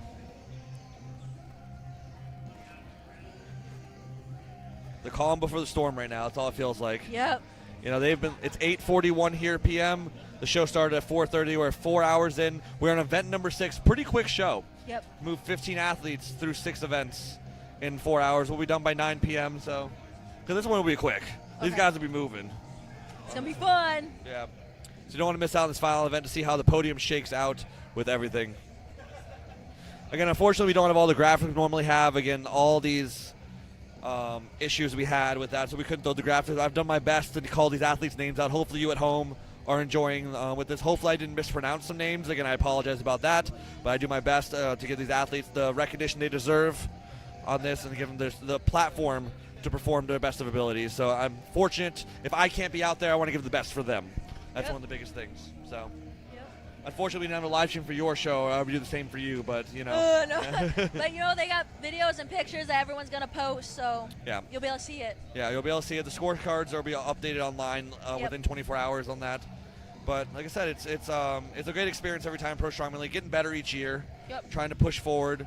I think it's top-notch in athlete treatment. You got your little swag box every year. Honestly, one of the coolest federations I've competed in. Yeah. They're really very much about athletes first here. Yes. So that's one of the biggest things with that. I agree. So. Meg Davis over there, u64 champion, is giving us like, what's going on? Are we ready to go yet? And she's ready to take a nap. She's ready to go to bed. Yep. And I don't blame her. She did a lot of work today. Yes, she did. So. She's one of those athletes that I inspire to be. I look up to her. She's one. Perseverance is very big for her. She actually got her first invite to Pro Strongman League by accident. What? She was an alternate originally on the list of athletes to go, and Tyler gave her a shot to come and perform. And like last year? 2 years, like the original, so like 3 years ago. That's awesome. And she passed out on the stones. Everyone remembers that? I've never seen a stone spark before. And she's only gotten better ever since. I think the experience of traveling, she was living in New Zealand at the time, and I remember no one knew who she was, and now she has climbed the ranks. That proves it can happen to anybody. Yep. and now she's a multiple-time world champion, national champion. Yep. Yeah, you can't really ask for more. Last year was tough for her. I know she had about 3 second places by half a point. Yeah. So it makes it tough, but it makes you stronger. It does. It builds you up for that best year you could have. Yep. Pressure makes diamonds, and that's what she's doing. She's deciding to shine. Yep. On that. So it's awesome.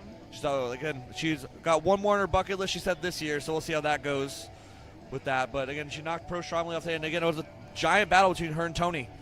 Came down to literally a max distance keg carry. Which is wild. They both worked so hard. And Tony just tripped a little bit and couldn't get her feet back under her.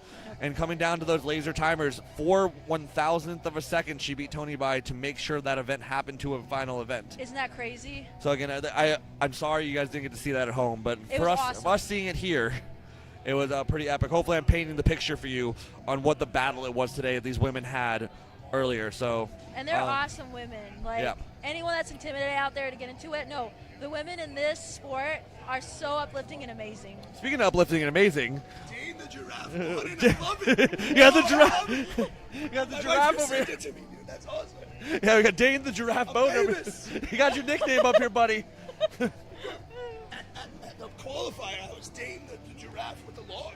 Yeah. You're full giraffe now, buddy. I was like, I'm like a baked bean. He's like a giraffe.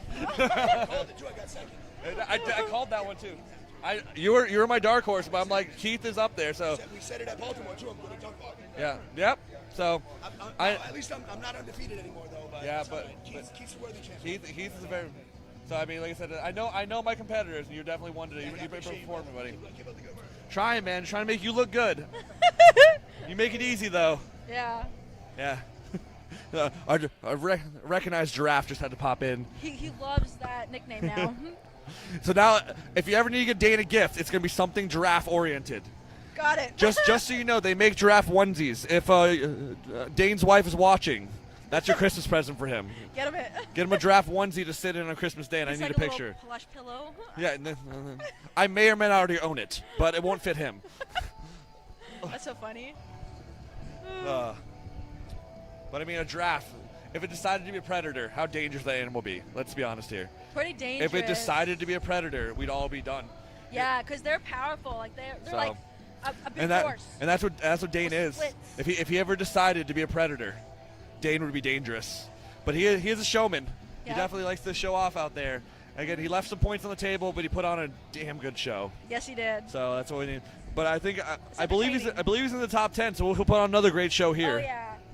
So. That'll be exciting. Yeah.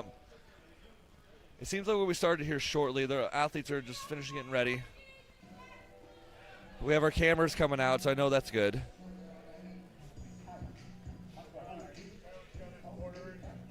All right, they're doing athlete. They had to get the points perfect, is what they had to do. So that's one of the biggest things here. So they got the athlete order coming into this one. So that's what we were waiting on, is making sure the points were proper to finish up the show. So, yeah. Hopefully you've enjoyed our conversation this whole time. So. Just out here jamming. Just gotta pop out. But again, thank you for joining me today. I know we had Stacy, who unfortunately had to leave, who did a great job earlier. I'm like, does anybody else want to hop on the mic? And she was like, me, right now. Let's do it. And you're doing a great jow. You're doing amazing. It's a tough skill to learn on this one. But you're doing amazing, and you're entertaining. So. Yes. So maybe got a future in this. Maybe. Maybe you'll be flying out, being my co-host at all the Pro Strongman Leagues. That'd be so fun. Message Tyler, see what he thinks he I'll is have to after. get a nice outfit. Yeah, you need to. You gotta figure this out. I could get like a cow print, you rawhide. You can't outdo me though. It's a hard one. So. Rhinestones. All right, sweet. Let's figure this out. Tyler Scribble's here. All right, so from top to bottom of points right now. 1, 2, 3, 4, 5, 6, 7, 8, 9, 10.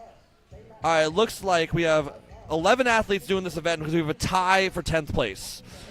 With Joshua Darcus has 35.5 points. Stephan also has 35.5 points. I can't read that name. Is that 39.5 points on that one? Oh, Lewis. Lewis is 39.5 points. Sorry. Again, we're trusting Tyler's hand right now. Give me a break on that one. Mark Cummings, 42.5 points. Yep, can't figure out that one right now, but we have 44 points. It could be Pinkerton. It's a lot of letters there. I think so. Cool. We have Keith at 45 points there. I'm guessing that is Dane at 49 points. Yeah. Cool. Connor's at 49 points as well. Jesse at 59.5. Victor at 65.5. And Tyler looks like 70 or 72 based on the writing there. Either way, the top 3 right now is Tyler Davis, Victor Lingman, and Jesse Castens. But the podium can be shaken up by Connor and Dane really fast here. So cool. And that is the scribbles I'm trying to read. So, but hopefully that gives you a setup here. Right now the show is in Tyler Davis's hands with one of his best events ahead of him here. Yep. We could have a Davis Pro Strongman League final finish here. That'd be awesome. How it goes through this one. So it's one big thing here today. But again, the whole thing can be shaken up by this last little bit of events. Again, my call before the show was literally the persons in first, second, and third right now. Yeah. I called, before the show started, it was going to be either Tyler or Victor on the top 2. Jesse Castens was my third. But I also had Lewis Bolton and Connor Smith as some guys that could shake things up. Yep. So it looks like Lewis is a little bit far behind this one, but Connor Smith is still in that running right now. Yeah, he's in a good spot. Again, if Dane would focus, he probably would be a little bit higher on that board and give him a better chance to be on the podium right now. But he's here to have fun. Yeah, we know that. He's enjoying himself. Yeah. Again, we have 11 athletes going to this one. We had a tie for 10th place. Yep. Yep, it is Pinkerton. I see him out there. Cool. The P with other scribbles next to it was Pinkerton. Yep. Makes sense. You vouched for me on that one. I'm like, this is a challenge to read. It was, yeah. But again, we're talking about we have a large point gap between them, but it's an elimination round.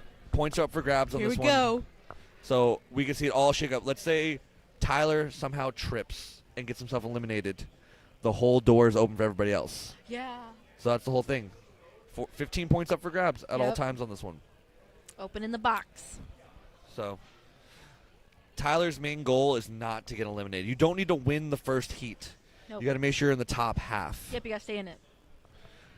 So that's one of the biggest things. Each round you got to get a little faster, but things were strategy on the way. But I think this is where Tyler's biggest strength is.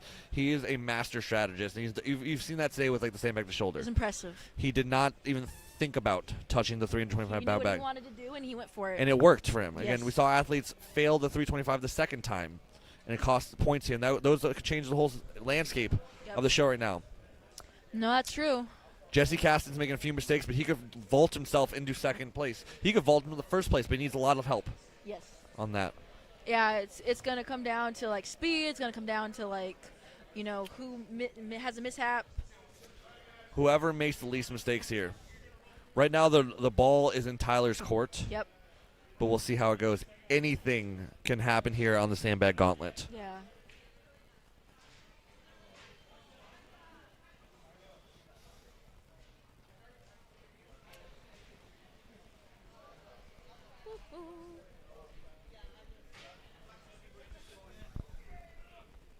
Looks like they're running one athlete at a time on this one. Yep.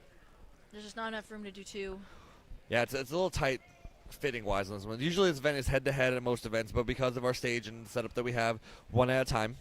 Yeah. Which I always thought was exciting to see the head-to-heads. Yeah. And I think it's a strategy in chucking the bag at your opponents. What, did they do it last year? No, we had our final event last year was stones over this bar. Oh, that's right. You guys did do stones. Yep. The women did the sandbag gauntlet. Correct. And that one was head-to-head last year with the women. That was intense. Speaking of master strategists, Joshua Darcus over here was able to finagle his way into extra points that gets him into this final 10, 11 on that sandbag to shoulder. I think that's the event that shook everything up, I think. I think so, too. Like, it was impressive because, like, he squeezed it in, and it makes a difference. Again, they got those 4 extra points from 148 to 152 that edged a lot of guys out. Yep, it did. It squeezed them. So, all right. Here we go. And when you did this event, did you start with the lightest bag, move to the heaviest bag? Yeah, because I knew I could get those 2, and I'd rather have a little extra time for that one because the 200-pound for me was my challenge. Gotcha. You know what I mean? Potentially. I think it's interesting, the strategy of this one. Like, maybe you want to go for the heaviest first to use the least amount of energy. Or do you feel like the first 2 are a warm-up? The first 2 are warm-up. That's what you treat it as, yeah? I'm the kind of person, like, my body needs a little bit and then build up. Okay. Yeah, there's merit to both sides of it. Yes. Josh looks like he went for the hot dog style. He switched over to hamburger, and he's just not getting tall enough right now. He is beat. He's going to have to lean it on his body, but again, figuring out a way. 275 back down. He's calling it. I mean, he must know, He's done. He's tired. Yep. He's one of the ones. He's like, I know this is not my event. I made my top 10. I'm happy with this. I'm gonna take my ball and go home. Yeah. So right now, he is on the chopping block because half the athletes will get eliminated after the runs are done. Yep. Stephan Schustler not having the show he wanted, like we said a few times, but this is the time to play spoiler and steal some points if you can get this bag going the way he does. And sometimes that's more fun. Yeah. Just to play spoiler on the games. Let's see, yeah.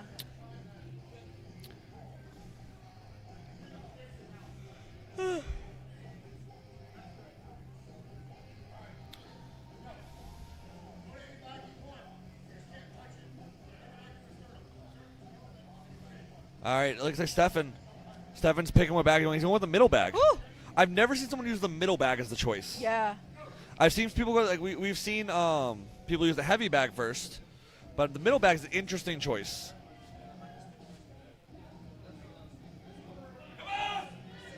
And he's going the light bag second. Again, I feel like you should just build up if you're going light. Yeah, that's what I did. Yeah, I feel like you either choose the heaviest first. He's calling the 2. He's not even messing with the 300. Again, he knows his spot. He's taking his spot, moving on. Yeah. He knows he beat Darcus. He was Yeah. faster than Darcus. Yeah. So, he's hoping other people aren't going to try the 300. Yeah. That's what he's banking on, I don't know, think. though. I feel like someone's going to challenge. Oh, they're going to go for it, I think. Yeah. But again, it's one of those things, risk-reward, right? He's got Yes. more shows coming up. So it's one of those things, how beat up is he right now? And he knows he's not going to win the event or make the podium based on how he feels right now. Exactly, because what everyone's doing, the next one is it OSG or SG? Oh, okay. Yeah, so all these athletes have shows coming up here shortly. Okay. So, yeah.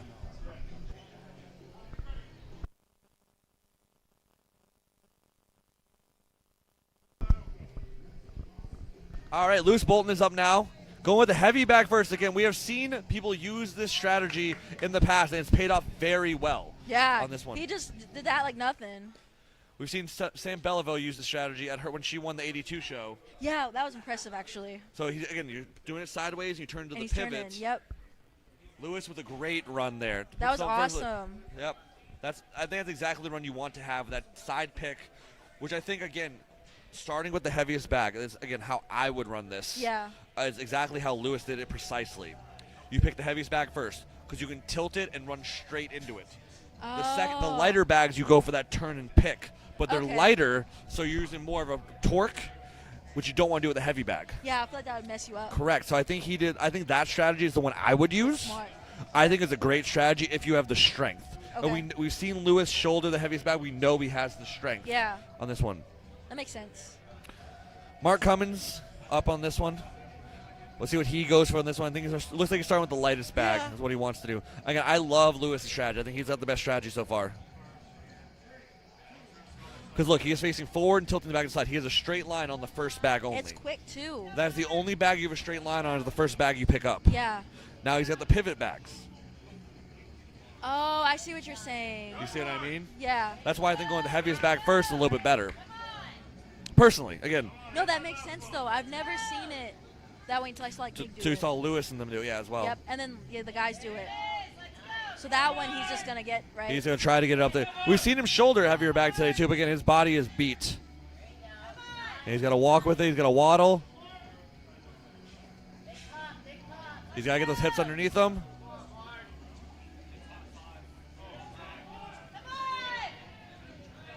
Oh, it looks like he's just too tired. He's done, it looks like. Unfortunately, I hate to be like this, but he's all grit, no quit. He has to call it. Nice try there, bud. Valiant effort there. That still might have get him in the top 5. That's why the strategy might have been just to stop there, just because, getting it that distance beats out guys that didn't even attempt. Yeah, exactly.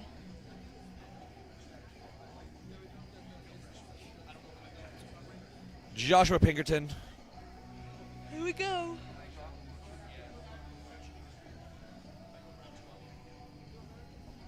Mr. All Day. We're in the eve now, sir. Can you still hold through? Yeah.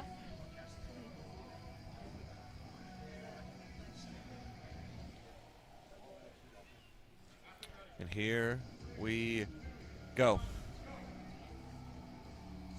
Oh, okay. So he's doing that strategy you're But telling again, me. going the hot dog style, picking over. He's going with the lightest bag first. And he's running all the way around, costing him a little bit of time. Build up into it. Yeah, he's building up to 300.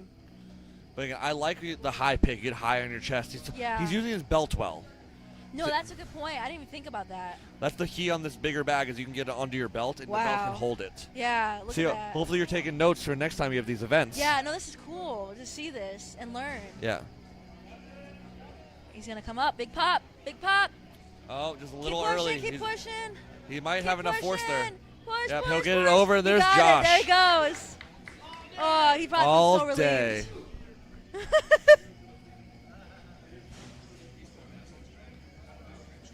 That's insane. Catchphrase. All right, Keith Cherry. Battling that knee injury. He's asking his kids to cheer him on. There's nothing more powerful than that right there. That's awesome. He still's got a shot, Keith. Again, speaking of all grit, no quit. That's Keith Cherry. There you go. That's awesome. Captain America out here. Yeah. You know what country he's from. Yep. Just because he hurt his knee, he's not get done with the show. He still made the top 10 and trying to crack in that top 5. There he goes. He's off. He got some height, too. He does. He has bags. He loves some bags. Oh, I bet. There we go. He's at the perfect height to where he just doesn't need to even really extend. That's crazy. This 300-pound bag, though, his knee is bothering him. He's got to get it up there. Can he get it to his lap? Can he get it high enough? He's got it moving. He's going to waddle it down. And he's going to try to adjust. He's got to adjust it. Oh, he lost it a little bit there. He's still got time. End of the day, it's grueling. I'm not sure his leggings are helping him, though. They're a little slick. Yeah.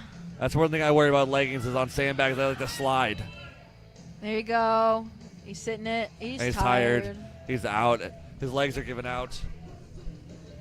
Hey, nice effort. Yeah. Nice effort. He still might make the second half, though. Yeah. Again, it's anybody's game. I would shake it off and try to get ready. Yeah, I wouldn't think much of it. Yep. Here comes Showman. The showman, Mr. Giraffe over here. Oh, my God. Playing up to the crowd. It's like Madagascar, Marty and Melman. Oh. Here we go, Dane. Use those long limbs. Giraffe.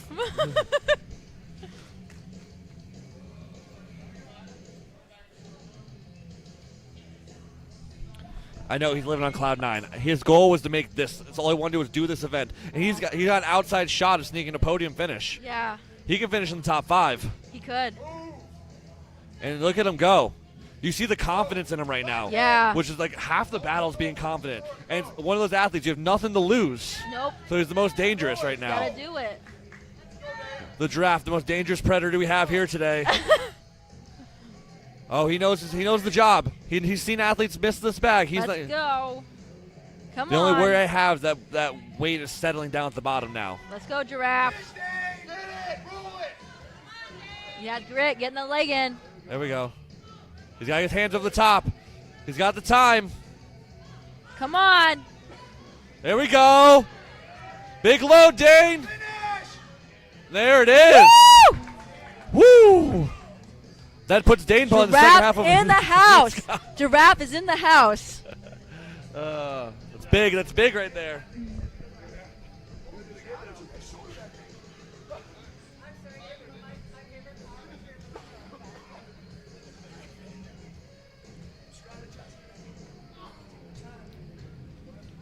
All right, Connor Smith. Mustache man. Tash Daddy. Stash Daddy. Taking these bags on a mustache ride here. Oh, he's going to start with the heavier bags. Again, I love this strategy. This is the British strategy. Him and Lewis have gone for this way. Let's go. I love the confidence. I love this way. I love this idea. Oh. Come on. There it is.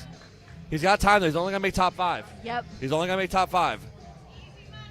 And now it's going to fly. It's going to get lighter, yep. Yep. Not many events to get lighter as you go about them. Nope. And there's the fast refinish. Yep. Again, I think Connor and Lewis Hell yeah. have the right idea. Yep. Connor, a little mishap. But again, he's ideally going to run this 2 to 3 more times. Oh, yeah. So he's got plenty of opportunity to do it again. Yeah. You don't need to win this first round. Remember, they're eliminating the athletes down to 5 athletes after this. Yep. All right, these are your top 3 athletes coming out here. This is the podium battle. Jesse Castens. Here we go.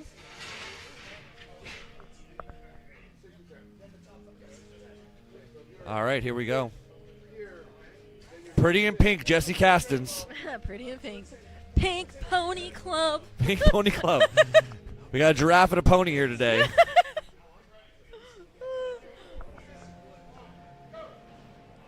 Again, he's just strong. Yeah. That's Jesse.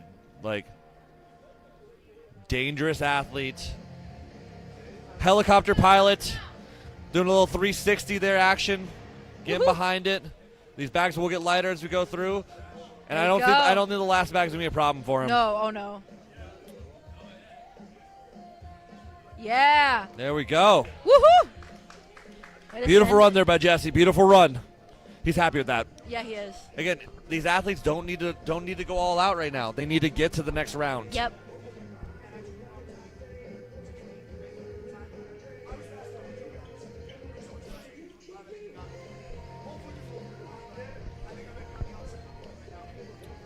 All right, Victor Lingman trying to hold on to his second place, maybe jump Tyler, because anything can happen. Highly doubtful, but it's still a chance. Yep. Exactly.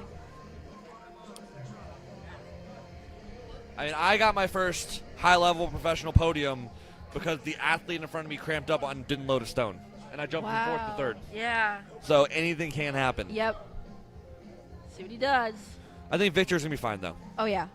Again, he shouldered the 325 bag 3 times. And he's at a medium height, so he's got that. Yeah, Yep. he's still one of the shorter athletes today, but he's got so much power. He does.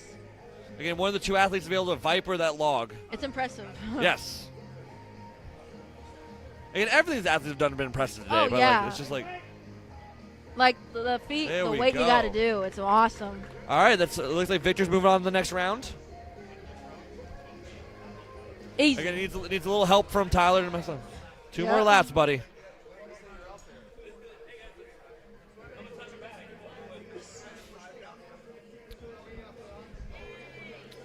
All right, again, the ball's in Tyler Davis's court. But this is all he wants. He wants bags to be this is his bread and butter. Yeah. He wants to be bagging. We saw him win the sandbag to shoulder by utilizing this bag itself, shouldering it, what, 5 times, I believe? Yeah. Getting the most points on just that itself. Strategery. Yeah. Again, the strategy going to the heaviest bag first is proven to be the one. There he goes. Yep. Like effortless. And this is his bread and butter. This is where you expect Tyler Davis to There he just do goes, his man. job. There he goes. Look at him go. This is why he's the returning champ from last year. Can he make it back to back? Let's see. We'll find out. And it looks nice and smooth. Lightweight. There's your top 5. So at this point, I don't think he can be caught. I don't think he can be caught in the show. No. Yeah. But there's still a battle for 2nd and 3rd. Yep. And that can be anybody's game. Yep. You did a great job. I did a lot less than you.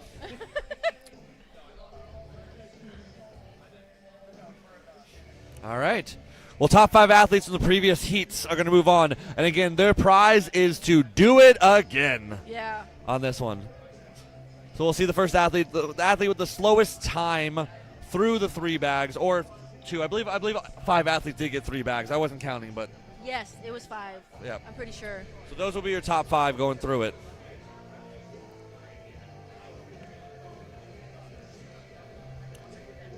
So what did you learn from that first round of action? Anything? The strategy, Yep. I like knowing that most of them were doing that thing where they started like with the heavyweight, Yep. moved down, but they pushed it, grabbed it like a hot dog. Yep. And like you were saying, it's so much quicker. Yes, it's so much higher. It's above your belt. It's those Yeah. big things. When it comes to a loading and a moving to load, I think the hot dog style, as we're calling it Having today, it higher up, because if it's Yeah. low, you have a lot more area to breathe. We Yep. saw a lot of athletes get stuck with it when they went hamburger Yep. version of that one.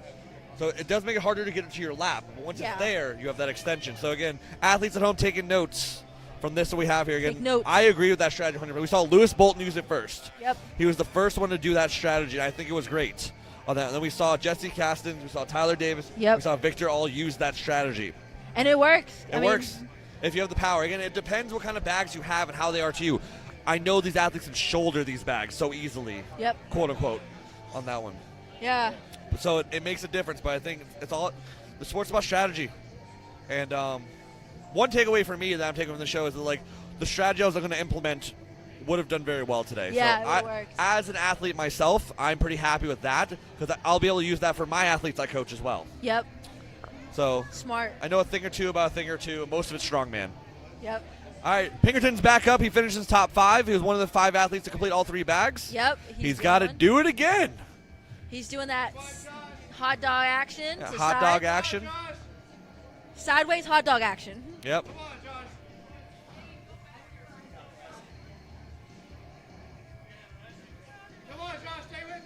This is where the fatigue. Doing it second time is Oh, so yeah. tough. Doing it a first time is so tough. He's probably tired. Oh yeah. Oof. He's had a whole show and he's done. Is he? I don't think he's gonna give up though. He's calling it. Yep, there Yeah, it he's is. calling it. I don't blame him. It's heavy. Tired, yeah. Again, the prize of doing it once is do it again. Yep.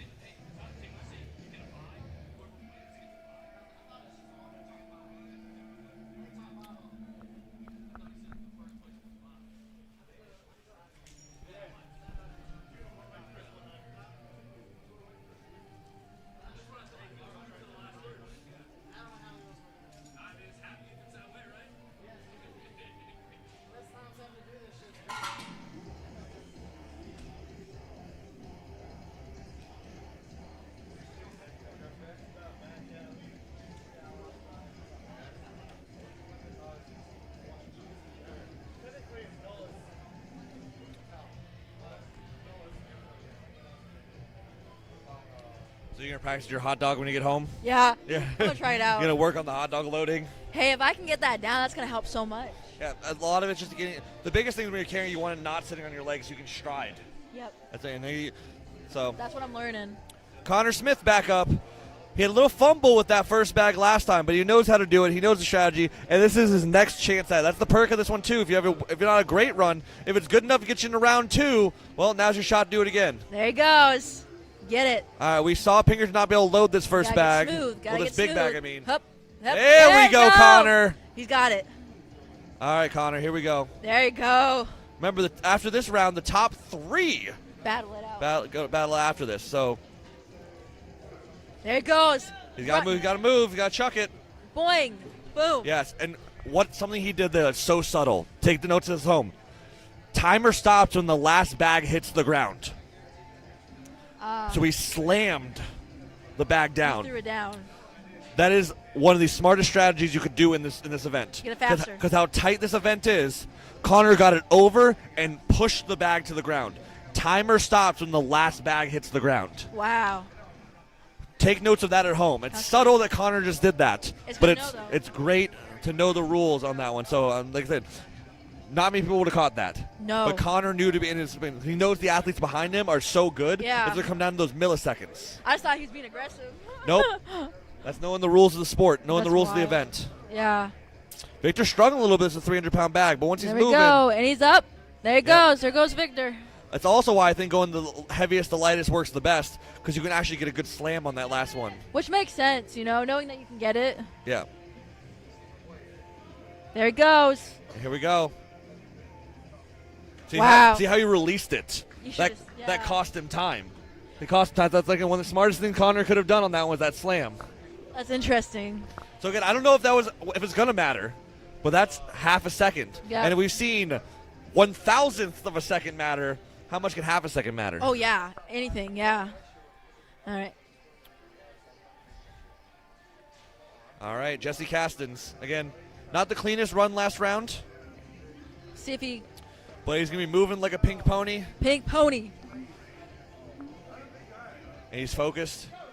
He's seen Victor struggle a little bit on the back. Oh, that's not what you want to see. All right, he's calling it there. Again, he's had a long day. Hopefully, it's just a pull. There goes that hamstring. Yeah, it's a very hamstring dominant show. I hate to see that. Me too. That's so sad. That's not. It's not fun. Yeah. Hopefully, it's just like a pull or a cramp. Yeah, maybe he cramped, It could just be a cramp after a long day. which would be better than a pull. Yeah. The door's open right now, though. Jesse was sitting in third place before this event. Wow. So, it's He's unfortunate. walking it out. Yeah. Lewis is up now. Lewis trying to make up ground. There he goes. There he goes. Yep. Very Trying to be fast on that quick. one. Yep. He's quick.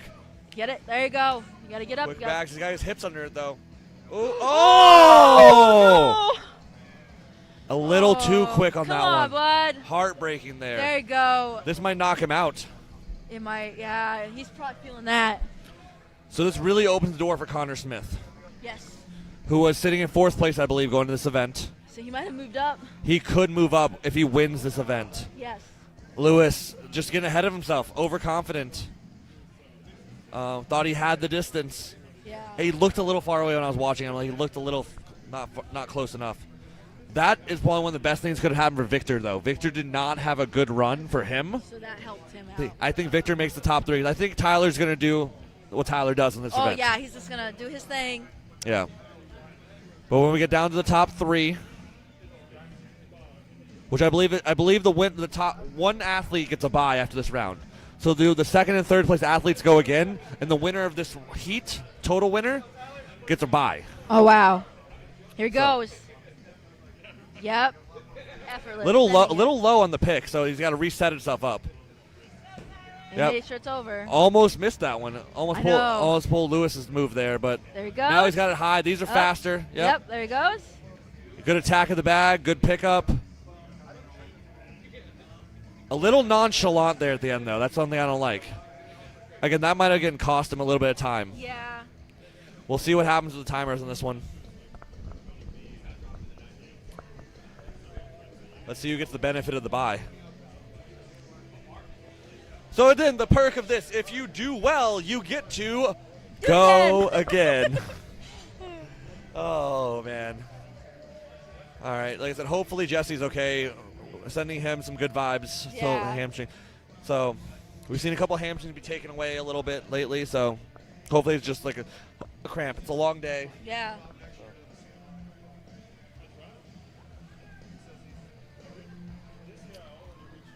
All right, so they're going to cut to top three. I believe, based on my eyes, I don't have the timer. It's going to be Tyler, Victor, and Connor. Yeah. I believe those are the top That three sounds accurate. on this one. That's just based on how it all looked. Those were the top three, and I believe it's going to come down to. I think Connor might have edged him by how he used his bag, but he was a little slower. But all three were kind of slow in the 300-pound bag. Yeah, they're tired. Yeah, You know. no, for sure. I'm not trying to like yeah. criticize these athletes. Yeah, right? yeah. But there's no one that was effortless. Yeah, on no. the 300-pound bag. There's no one that just like manhandled that bag It's just like gotta the be first round. Smooth movement. Yeah.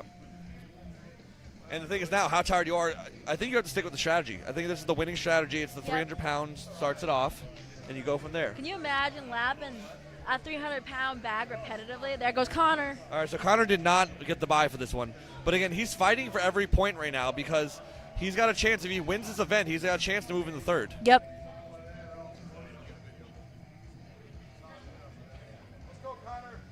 All right, here he goes. I know his legs are burning, but he wants to get that bag slam. There you go. Good, got it on the lap. Can he get it in one motion? Good. He's got to get over in one shot here. Oh, he's just got to get underneath it. Oh. That's heartbreaking right there. This might cost him big points here. So I don't think Victor and I don't think Tyler are going to make that mistake. He's probably so tired. He's gassed.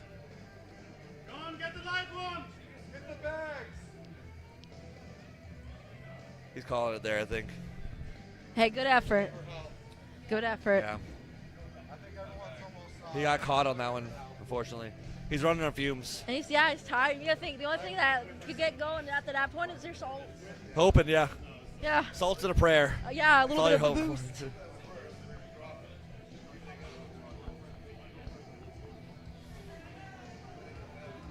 We'll see how it goes here. But you never know what happens in this event. Other athletes could fail as well. Yeah. If I'm the other athletes, I am starting with that lighter bag and just getting it done. Yeah. What do you think? You think Victor's gonna do heavy? He is, Yeah. because I don't think he's thinking. if I see Connor fail the bags, I'm grabbing the lightest one and just bringing it down there and loading it and going to the next one. Or you think he's just gonna grit it? Ah. I think it's just grit at this point. Yeah. He wants it. Again, Let's go, Victor. Yep. He wants to prove how good he is. Yep. But I'm saying I would start with the 250 bag just because it's like the guarantee. See, that was a good slam. That's what you want to see, Victor. Yep, he did it. Chucked it down. Little dance moves. Yeah. The Swedish shuffle.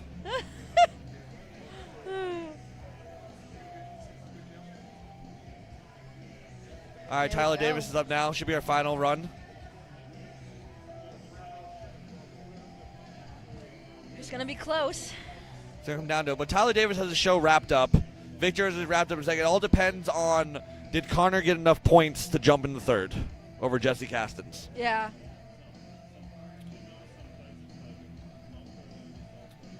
Here we go.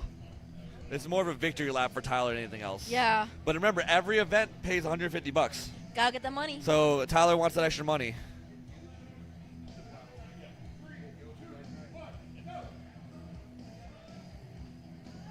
This pick was better than last pick. Yeah. Yeah, much better run this time. He's making sure they're going up. There you go. Get it up. Oh, yeah. Yeah, this is the best run he's had today. Last run. Oh! Unexpected 250 blunder. He's tired. He's tired. I think he's mentally just undershot it a little bit. Yeah. It's still 250 pounds. Again, Oh, yeah. It's a bag that's normally routine. It gets, you can mentally slip. Yeah, At least it happened on this run and not the run that mattered adds before. up. So,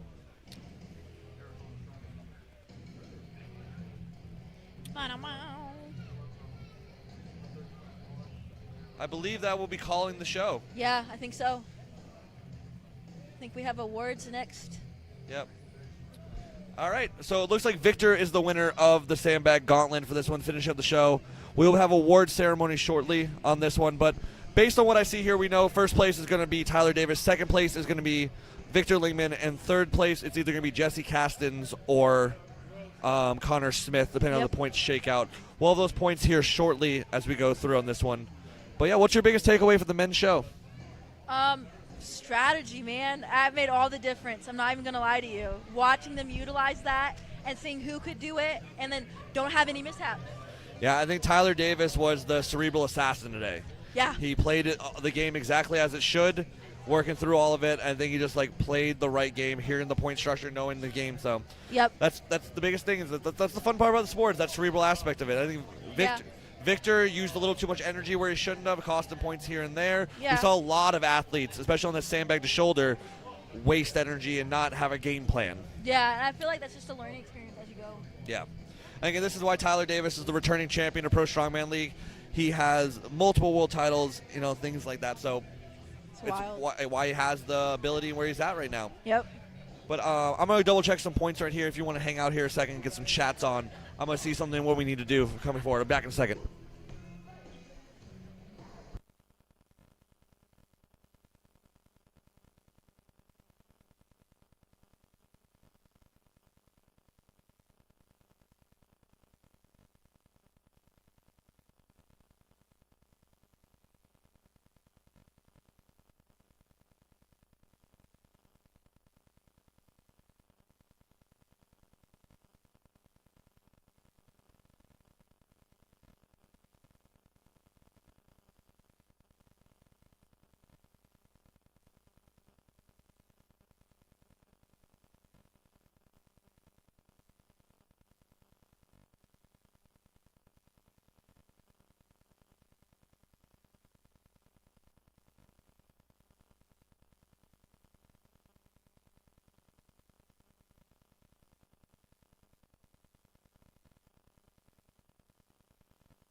All right, the final standings are in, and it's what we guessed it would be. Yeah. We have in third place, holding on with a hamstring injury, but he's holding on to the podium, Jesse Castens. Wow. So hopefully he's okay. We'll check on him shortly. Second place, Victor Lingman. First place, Tyler Davis. Yep. So that is your podium for Pro Strongman U90 Championship. Back-to-back champ, Tyler Davis. Woo-hoo. I just want to put this out there. Next year, I'll be healthy. I'll be coming for you, Tyler. Ooh. Can't wait to see you then. All right, that is CJ Cross signing off here at Pro Strongman League U90 World Championships. And thank you so much for joining me on this after performing today. So great job today on your show as well. Thank you. We'll see you next time here. Bye.